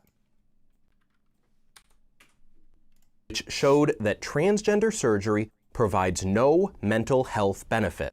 But not only did the correction show what everybody already knew, that transitioning procedures don't help mental health, but they do the exact opposite. People who received gender-affirming surgery were more likely to be treated for anxiety disorders compared with those who had not received gender-affirming surgery. You were made a certain way, and as much as you rail against your nature, you can't change it. You have to accept it and embrace it, and that is. Listen, just because you can't change yourself from looking like a cartoon Catholic doesn't mean that the rest of us can't have some fucking agency, my dude. Just because you literally look like the fucking amalgamation of every single Catholic priest that has ever lived since the Middle Ages doesn't mean that everyone else can't, okay? Is the key to happiness, both temporal and supernatural happiness in heaven as well. Yeah, Jessica Metal says, oh yeah, Paul McHugh, the doctor that got laughed out of Johns Hopkins University for bullshit studies on trans people, also a major trad cath, which would explain why the church militant would cite him. Interesting how that works, right? Well, because God made us to ultimately be with him. Yeah, imagine if they went this hard against old Christian men who get hair transplants or Viagra users. In heaven, that's our supernatural end. And you're never, ever going to reach that end by trying to change your very nature. And why would you want to? The most important thing for anybody struggling with same-sex attraction, gender dysphoria, whatever, that will not make you happy. What will make you happy is a life with God, a life of sanctifying grace, dude. And a life where remember, if you feel like you're unhappy in the role, the best thing that you should do is just basically lock yourself in a closet for the rest of your life and just pray really hard. That will definitely make you feel better and definitely won't lead to you living a regrettable life that upon your deathbed you realize you didn't do a single thing you wanted to do while you were alive. God, I hate these people. Holy shit. Every time we revisit their main content, I remember why the fuck oh my God, why the fuck I hate so many Christians. Holy fucking shit. I'm so sorry. I really do my best to not be a giant bitch about this shit, but shit like the church militant makes me remember why I fucking hate Christianity. Yeah, remember how happy you were suppressing your identity as a devoted Christian? Oh, it's so good. Living your life as a lie where every single day you're aware of the fact that you're not living the way that you want to live is a great way to live. It definitely doesn't do life-ruining damage to your psyche. Dude, fuck these people. Fuck these people. Holy shit. Fuck Faith Militant. Fuck Milo Yiannopoulos. Fuck Michael Voris. All of these fucking grifters. This is exactly the shit that I'm talking about when I say that they do actual harm. It's funny to laugh at them, and I wish there was an alternate timeline where we got to know what like a good Milo Yiannopoulos looks like, but let's be real. Milo Yiannopoulos, in his pursuit of a daddy that will punish him properly, he does irreparable damage to young gay Christians in the United States. Okay? I'm serious. Fuck. Holy fucking shit. Holy shit, that made my blood boil. Ah, well. Same old, same old. Same fucking old.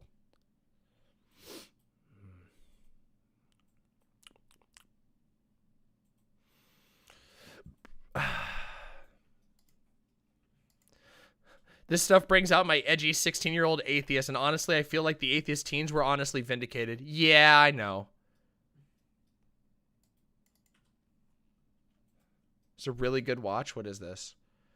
Televangelism, Rise, Fall, and Reincarnation? You know what? We've never watched this. Let's watch this video together. This sounds sick. I've never watched one of Intellectual Media's.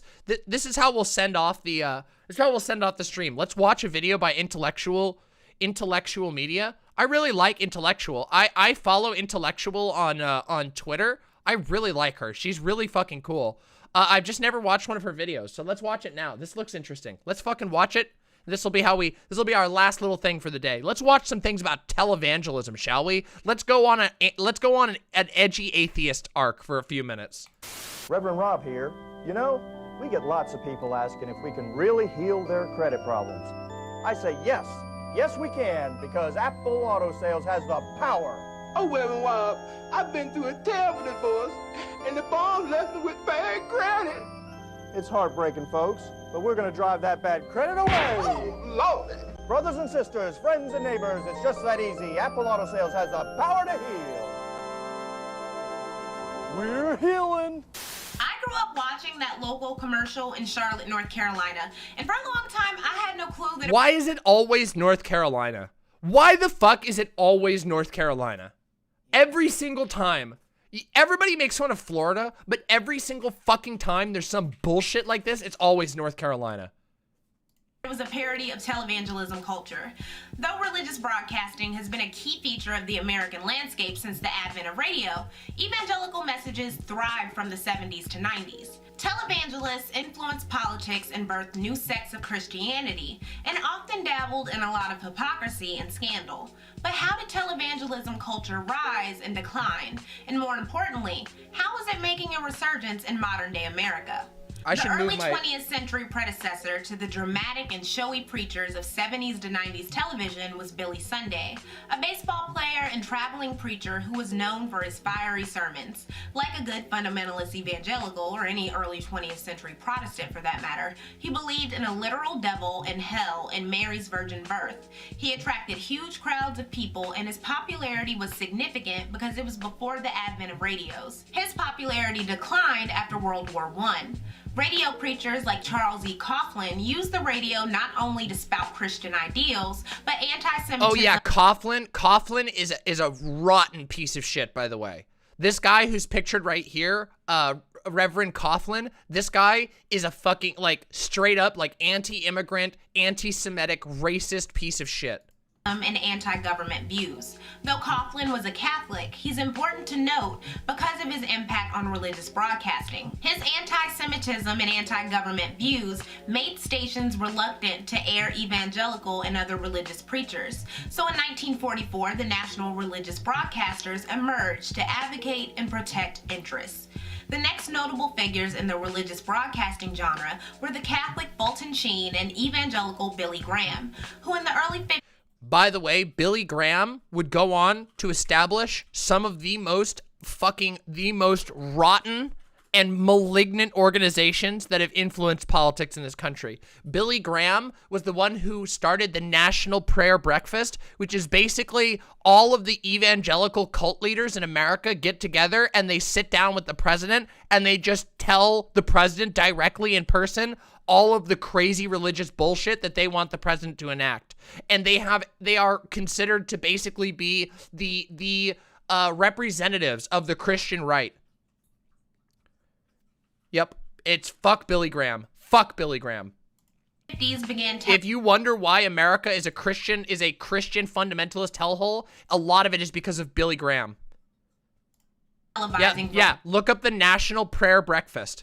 Bible meetings. Billy Graham's preachings that, quote, anything less than complete repentance would result in America's ruin were perfect for the fear that accompanied the dawn of the new... Here, I'll even just read you about it. Here you go.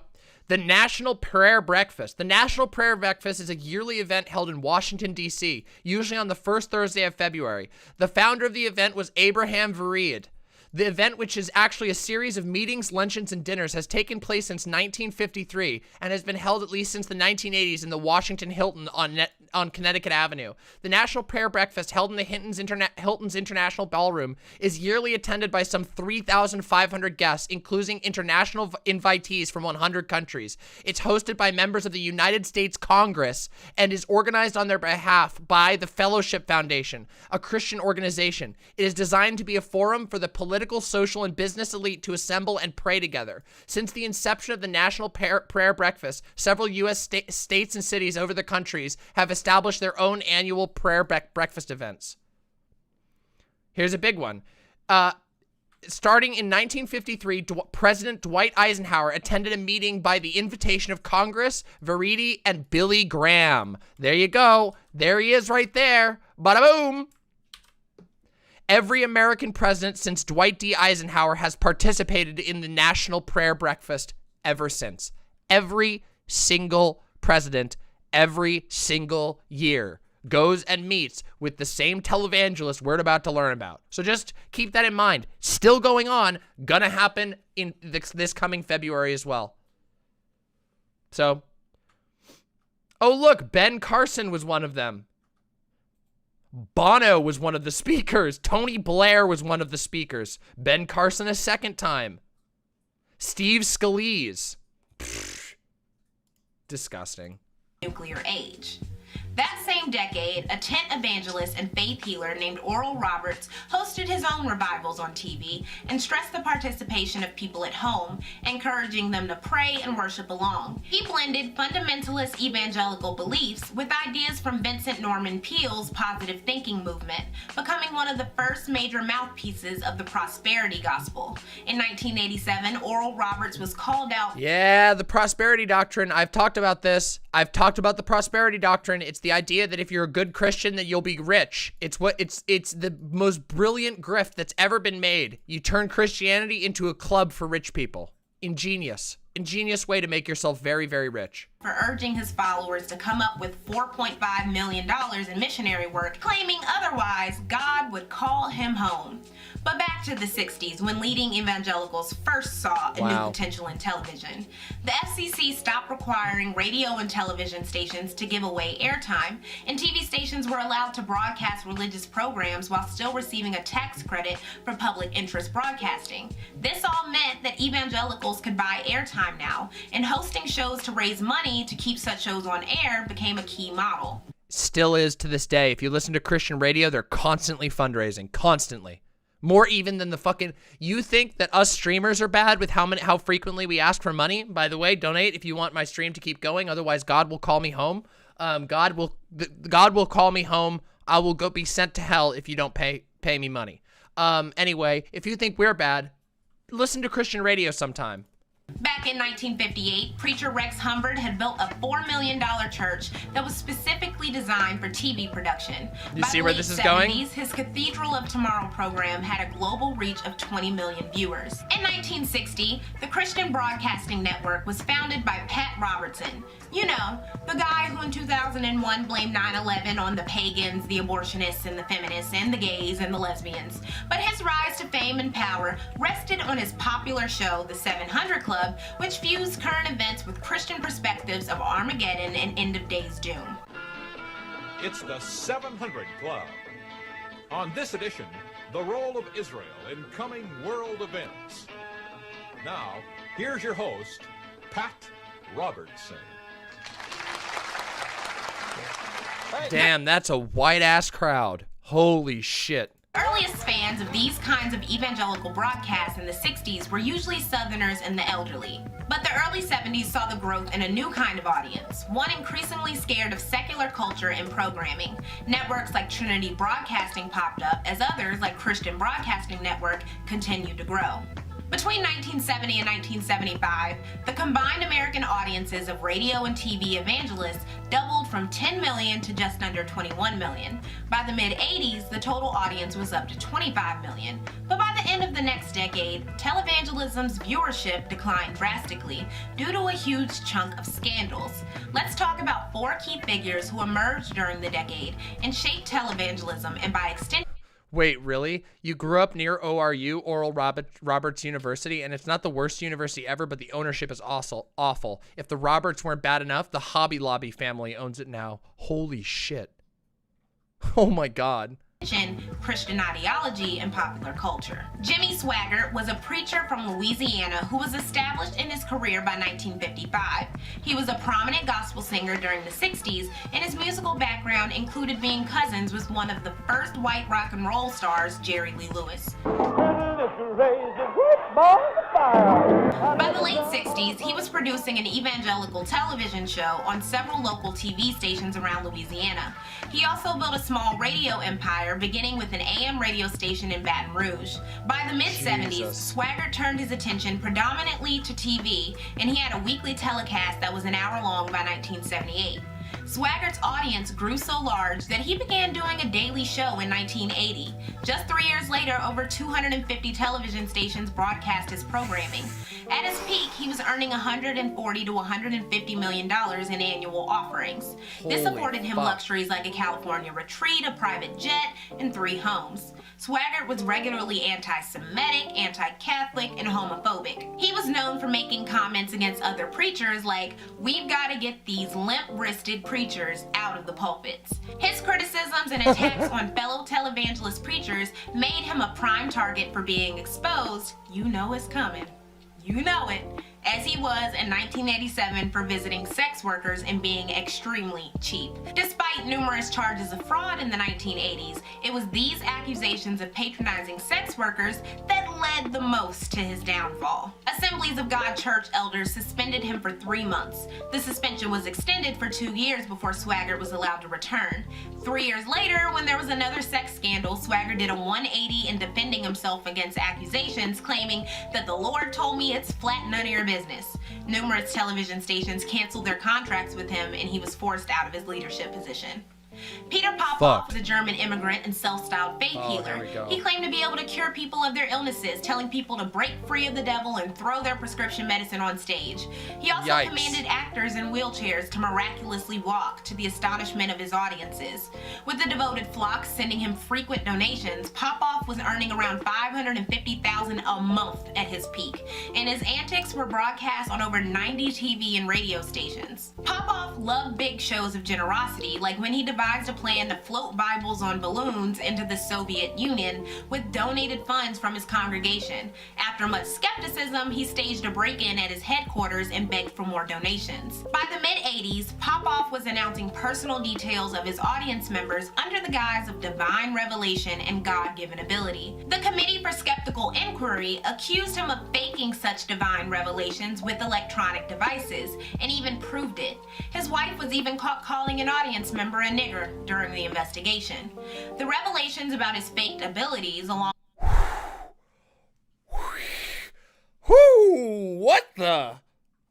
with his list of over 790 unpaid creditors, led Popoff to declare bankruptcy in 1987. Because he no longer had credibility among white audiences, in the 90s he shifted his attention to black ones and began buying up airtime on BET. I thank God for Reverend Popoff. By 2003, his industry was back to earning $9 million a year. He opened a tax-exempt religious divine transfers nonprofit and began selling healing water that was actually just Poland Spring. Robert Tilton was a Texan who began holy shit.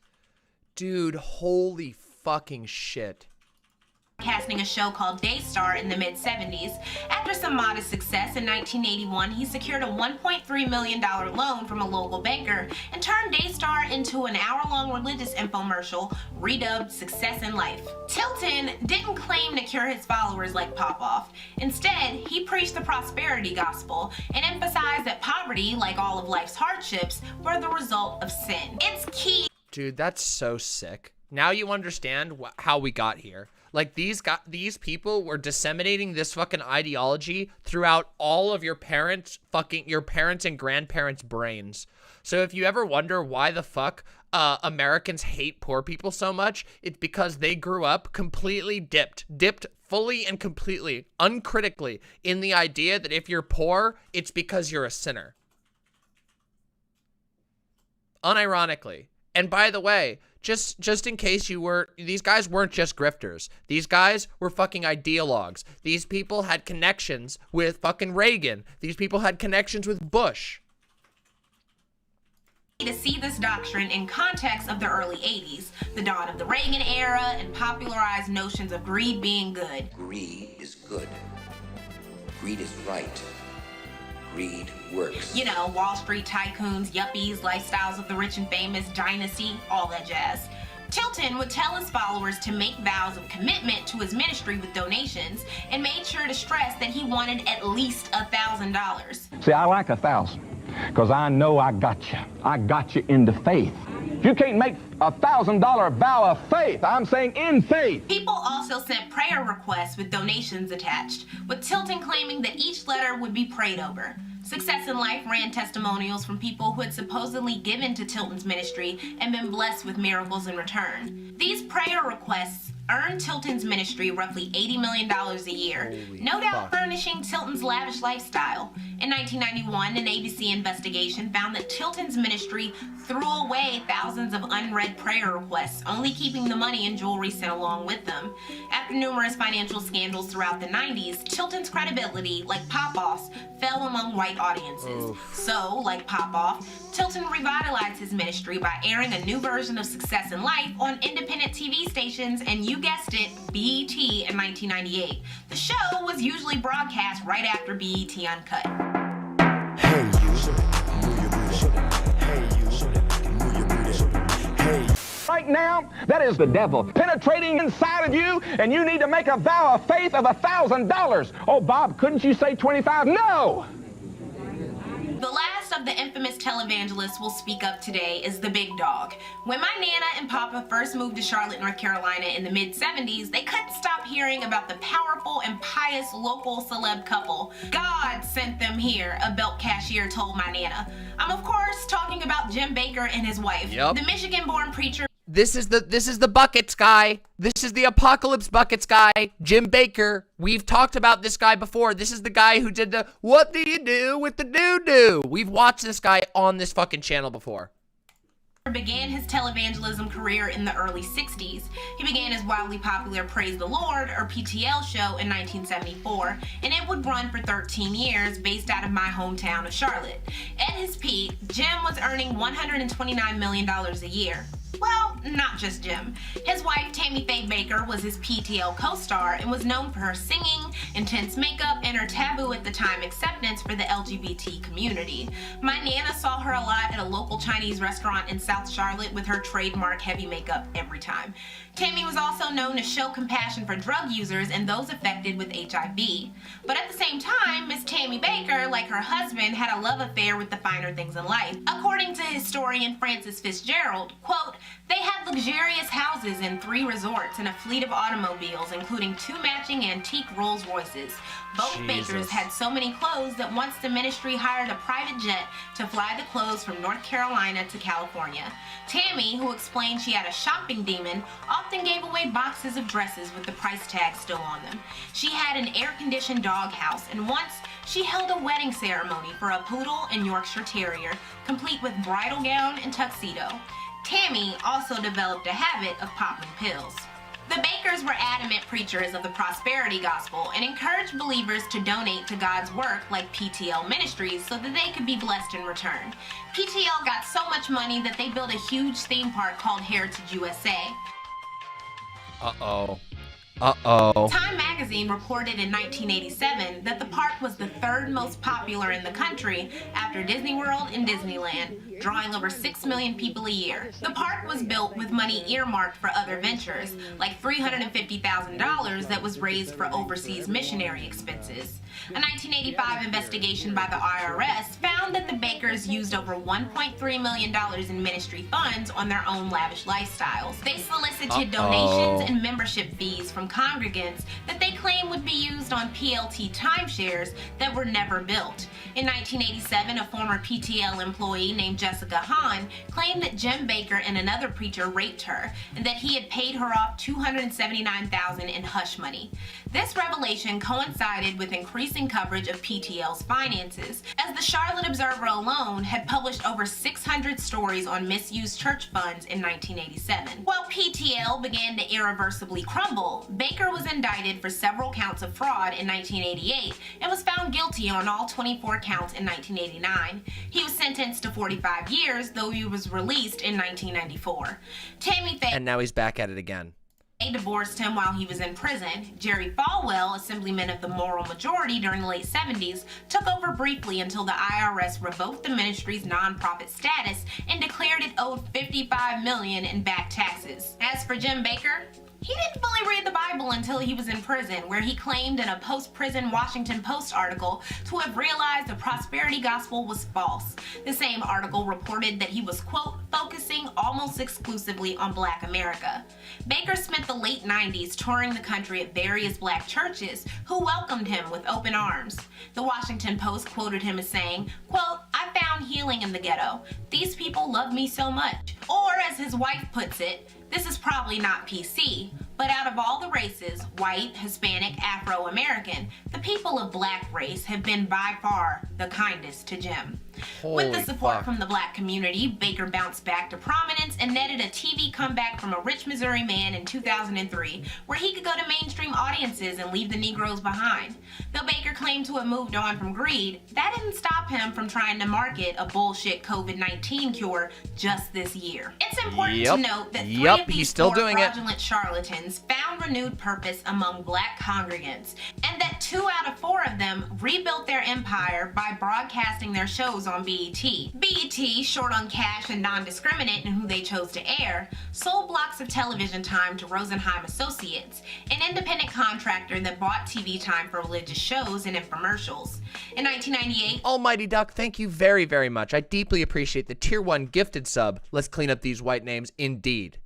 some Black religious leaders and scholars begun criticizing BET for allowing such fraudsters to broadcast. An informal survey reported on in the Washington Post found many of the most devoted followers of the Televangelists were elderly Black women too infirm to go out, the quote, sick and shut in, who preferred to get their gospel from white ministers. God, that's so sad. That's so fucking sad. There's your answer right there. How do people fall for this grift?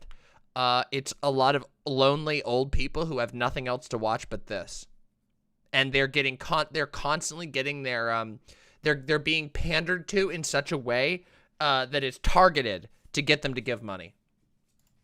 The late 90s televangelist brand of prosperity gospel appeared to Black viewers who wanted to think that a quick prayer and or monetary donation would improve their lives. Of course, white preachers on BET weren't the only ones spewing such nonsense. Throughout the 2000s, Black Americans could watch programs like New Birth Church Taking Authority broadcasts, starring the homophobic and allegedly abusive Eddie Long. In addition to taking part in gay conversion programs, he was accused of domestic violence of his ex-wife in the 80s, and in the late 2000s, was accused of sexually abusing fatherless boys in the church. Wow. A strong believer in the prosperity gospel, wow. Eddie Long was also under investigation for misusing funds from his nonprofit charity. A 3-year investigation did not definitively clear or convict him. The more prominent Black televangelist is Creflo Dollar, who began his ministry in 1986. He and his wife live lavishly, and the most recent reports put his church's annual earnings in the $70 to $100 million range. Creflo Dollar notoriously asked his congregation in 2015 to donate $300 apiece so he could buy a fancy private jet.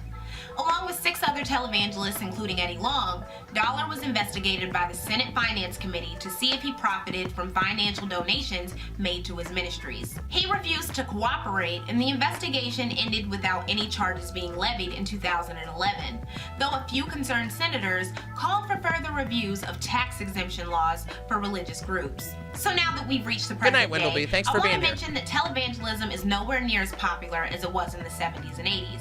And for most modern televangelists, ostentatious displays of wealth are less common than they once were. However, it's important to note the role of Christian media and modern televangelists in politics. Even televangelists of the past didn't steer 100% clear of politics. For instance, Reagan was routinely called God's agent on earth by TV preachers. Yes, he when was. singer and homophobia crusader Anita Bryant wanted a national platform in the late 70s to fight a pro-LGBT bill in Miami, she appeared on PTL Club and Pat Robertson's 700 Club. They do this all the time. 700 Club. They hawked Trump so fucking hard. All of these people did the same thing. It's so fucked. The religious right is so fucked. Pat Robinson even invited politicians onto his show and endorsed candidates. But it was this mix of religion and politics, along with the oversaturation of the field and all the scandals, that may have led to televangelism's decline.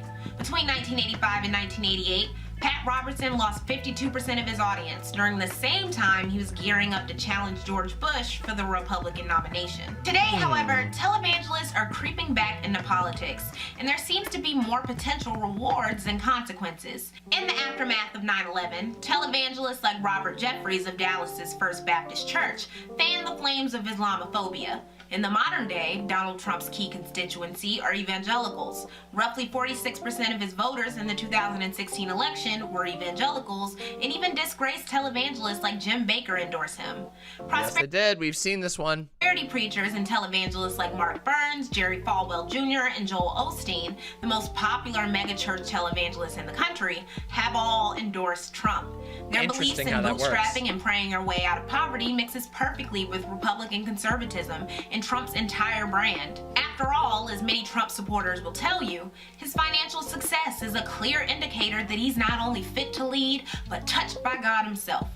The initial rise of televangelism in the early 70s.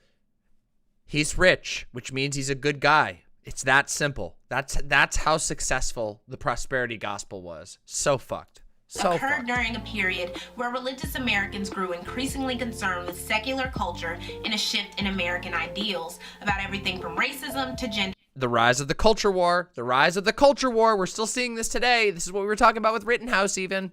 To sexuality, which might reflect why a surge in televangelism so could happen tiring. now. Though it's worth noting that evangelical broadcasting makes use of more than just TV, thanks to new advances in technology. Now ministries can be virtually present through social media, blogs, and podcasts. Some experts have dubbed this wave intervangelism.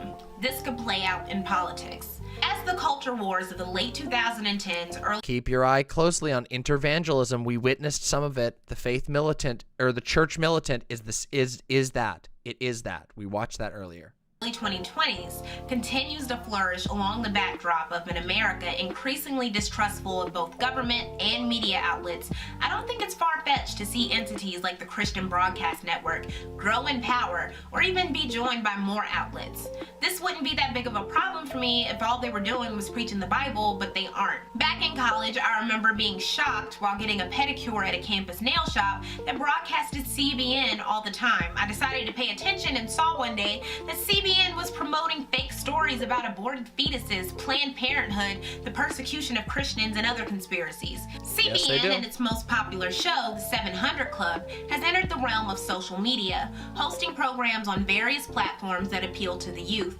It's a good time to remind folks that CBN's founder, Pat Robertson, has blamed tornadoes in the Midwest on a lack of prayer and even passed along a conspiracy theory that gay people were wearing sharp rings to infect people with AIDS. His latest part... Yes, he did do that. He did push a conspiracy theory that gay people intentionally infected people with AIDS. Tricks involve being a go-to hey, supporter Impatient, for Trump. good to see you. Another one of Trump's Welcome. prominent televangelists. Everybody give some love to Impatient, the first time Impo live viewer. Welcome. We're so happy to have you. Thanks for catching the live stream. Welcome. supporters is the train wreck Paula White. Through her church and ministry, she is broadcasted on numerous TV channels, including BET, and has netted millions of dollars. You may remember her as the first woman to deliver an invocation for a presidential inauguration back in 2017. I remember this. Or much more likely as the loon who claimed that opponents of Donald Trump are sorcerers and witches. Yep. She also has said that, quote, any persons or entities that are aligned against the president will be exposed and dealt with and overturned by the... Yes, that was Pat Robertson, Devious Chilster. Pat Robertson was the one who said the AIDS ring. The AIDS ring they could poke you with. Superior blood of Jesus. Paula White is a staunch opponent of immigration, and when faced with the trivia that Jesus migrated to live in Egypt, she said, quote, it was not illegal. If he had broken the law, then he would have been sinful, and he would not have been our Messiah. Of course, Trump saw it fit to appoint this woman as special advisor to the Faith and Opportunity Initiative in office of the White... Weird how that works. Really weird. Really weird how televangelists suddenly find themselves in extremely powerful positions in the White House. House that jumps through hoops to dole out tax-exempt funds to religious organizations for philanthropy. Trump's direct connections to charlatans like Paula White and racists like Jerry Falwell Jr. have caused divisions in the evangelical community because their prejudices and heresies are now highly visible in the light. What makes these things more alarming, in my opinion, is that these personalities and their empires flourished because of Americans' gullible belief in the prosperity gospel and tax-exempt policies for places of worship. When will something be done? Why are we waiting for the next... It will never be done. Nothing will ever be done about it. The government benefits from all of this. The government benefits, the right-wing lean of America is benefited by these giant, fucking huge, highly political, highly far-right, highly conservative, highly pro-government. Notice that. Notice that all these organizations, now they'll be mad at Democrats, but as soon as a Republican's in office, they immediately just stand the government, stand the cops, stand the military. Scandal or acting oblivious to religious groups. So the government is never going to do anything about this. It's other people who have to. Benefiting from tax-exempt status and using such benefits to propagandize American media, influence politics, and further Wait, which clip? Which clip's on yesterday? Wait, the whole thing? The whole video? Exacerbate wealth inequality. Looking at the rise and fall of televangelism, along with what seems to be a resurgence in recent years, reminds those of us with sense that the American government isn't secular and honestly never has been. Want to see more great long format videos like this? Well, you can over on Patreon, where a $1 to $3 monthly pledge grants you access to exclusive videos and essays. Plus, your pledge produces more great free content like this. Sick. This video is great. By the way, if you like this video, Intellectual Media is where you want to go. I'll drop it down in the chat for everybody. Intellectual Media. Go leave a nice comment, like, subscribe, like I'm doing right now. Fucking great. Also, I heard Vaush is covering me. The classroom being their space. Do you believe that teaching kids to respect look, the it's teacher me. I'm reacting to Vaush reacting to me. Let's find out. Can they What he leave? says. If the student feels that that is not that their side of things is not being held up, can the student leave without being punished? Yes or no? But that depends on what you mean by like punish. If there's a reason why the kids don't want to be there, if they believe that this teacher is treating them poorly or whatever, and they choose to leave for that, and they want to have a different teacher, then of course they should be able to leave and go with a different teacher. Yeah, then I think that is a reasonable type of respect to ask. But that is not what we started with. We do not disagree on the fact that it is good to some extent teach kids about the need to respect people and respect people's authority. But that's different. Teaching people to respect. But we agree that this was an example of teaching people to respect authority, and then we went through it, and we agreed that it wasn't wrong. We didn't. No, we didn't. Wait, I asked a yes or no if this was an example of teaching kids to respect authority, and you said yes. So now to get back to my question, okay, the example that I gave you when it comes to the reasoning and the mechanization behind how I believe the respect for the teacher should be taught, so the 3 examples I gave, do you believe that is an example of teaching respect of authority? Yes. Perfect. I never contested that. Yeah, I'm going to not even close. To restate the question, And then This doesn't prove anything. So, You're good. Maybe eventually you'll get the answer you're looking for. maybe Yeah, of course he was. Or Of course he was clip chimping. Get a Yeah, cool maybe clip you'll out get of it that at that least. perfect straw man, or you know, yeah, Maybe yeah, I'll exactly. get a Maybe you can perfect get straw man when I'm asking questions Yeah, and be following a logical super strain. sick if, Maybe after that's you possible. keep going fishing. Maybe that's do you possible. want to change your channel to Gone Fishing? Good one. All right. I'm gonna check if the answers change on this, and if not, then we'll move on. And if yes, then I have a cool clip. So Yeah, he's not a was good the debater. example of teaching kids respect for authority of teachers on the basis of their expertise, their experience, that being their learning space, that being the classroom. Do you believe this is an example of teaching respect for authority? Do I think that asking like that? Wait, okay, sorry. Can you word that again? Okay. Do you believe that teaching Is this students like is to this their respect idea? the teacher Is this in a also like classroom is this what they think a environment good clip on chimp the is? basis of competency, experience, expertise, and the fact that it's their space, it is their classroom? Do you DM was believe that everybody's teaching kids that shit is an talking me example right of now. Teaching people respect for authority, and like therefore they should defer to them in matters.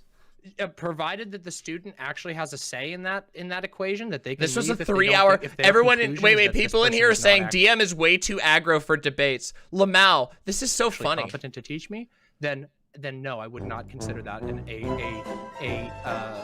conversation of authority. What? Okay, Because perfect. authority Because you comes from- directly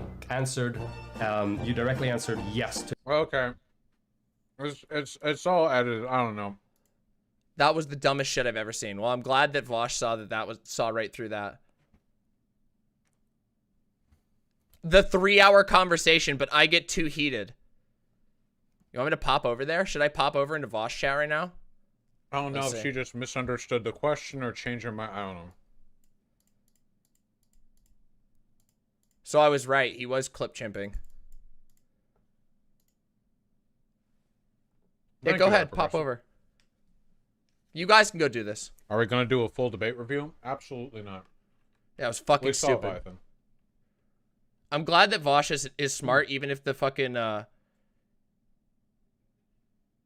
the way, I'm glad Vaush is smart enough, even if his chat is fucking By the way, stupid.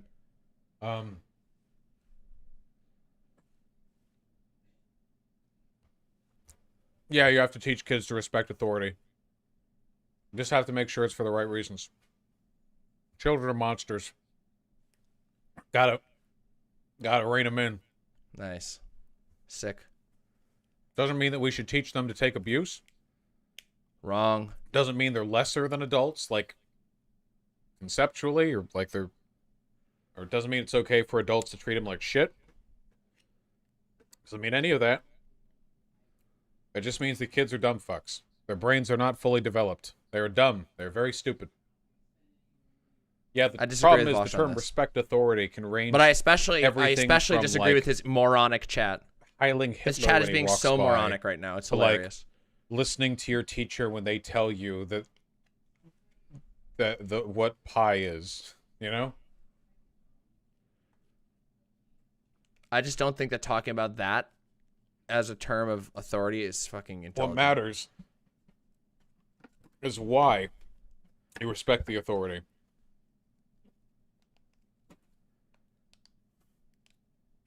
Your chat is being That's what fucking matters. stupid right now. Nice. What's up, guys? All right, that was nothing. A giant nothing burger. Yeah, Luford, I am.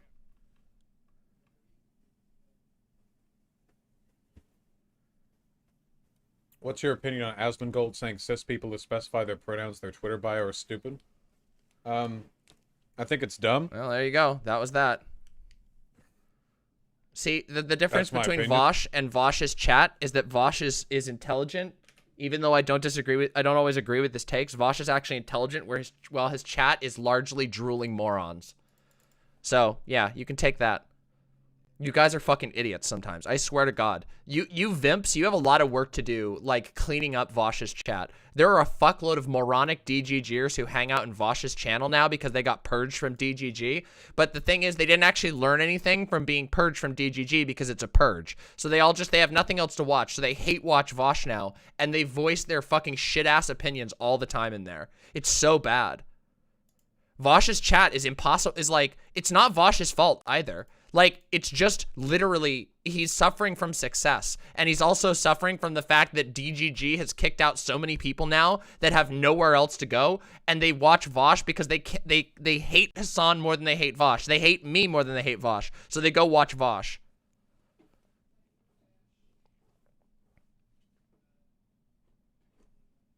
Yep. Sucks. It's all good. That was like that was the biggest, like, do you see how pathetic people have to reach to try and fucking own me these days? Do you see how fucking hard these fucking idiots have to reach? They can't even clip chimp me. Even when they're literally fishing to clip chimp me. It's not that good of a conversation, Somniostatic. Honestly, my conversation with Econo Boy was better.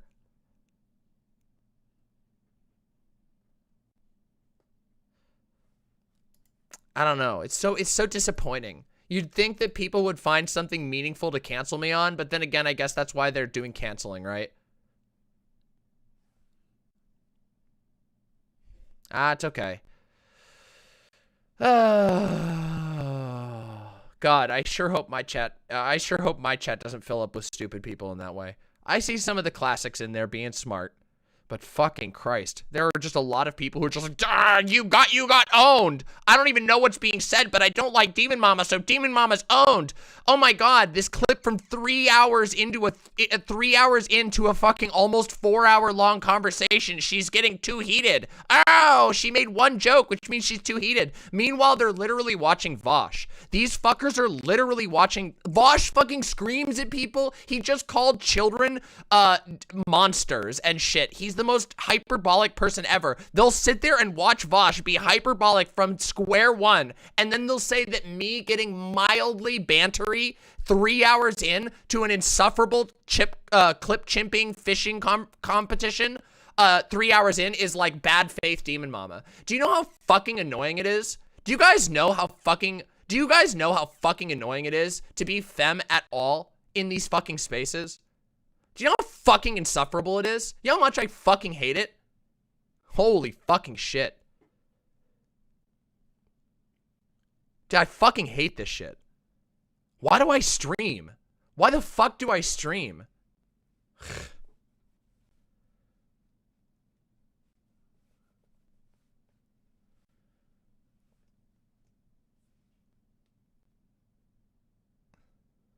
Yeah, isn't RoseWrist a minor? Doesn't that mean that by his own knowledge that he falls into the dumb fuck category?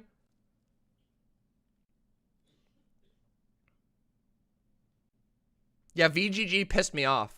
I remember when I was a member. Do you guys remember when people used to say that I was like a Vaush clone because VGG used to be my community? Do you remember that? Yeah, you don't understand. Vaush is allowed to be loud and mad. You, on the other hand, must be pretty polite and appeal to their egos. Fuck them. You stream because fuck them? No, I stream because fuck me. The real answer is that the reason why I stream is because the alternative is to live the agonizing life that I lived before. It's like mildly better to be a streamer. You get more misogyny, but at least you get a paycheck. You get so much misogyny you can't even believe it. You get treated like an absolute piece of trash. People treat you like you're the internet's punching bag for no reason, just because, and you get a paycheck for it though. So that's nice.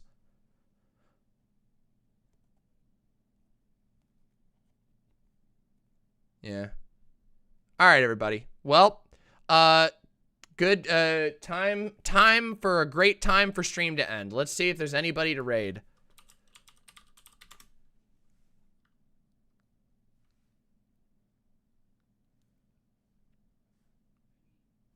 Is there anybody interesting to raid? Let's raid Nicotine. Wait, I don't know what that is. What game is being played? Yeah, I guess we'll raid Nicotine. All right. Wait, we're not on Twitch. We can't raid. Wait a minute. We're not raiding anyway. Okay. All right, everybody. It's been great. Non-parasocial love to all of you. See you soon. Have a good night.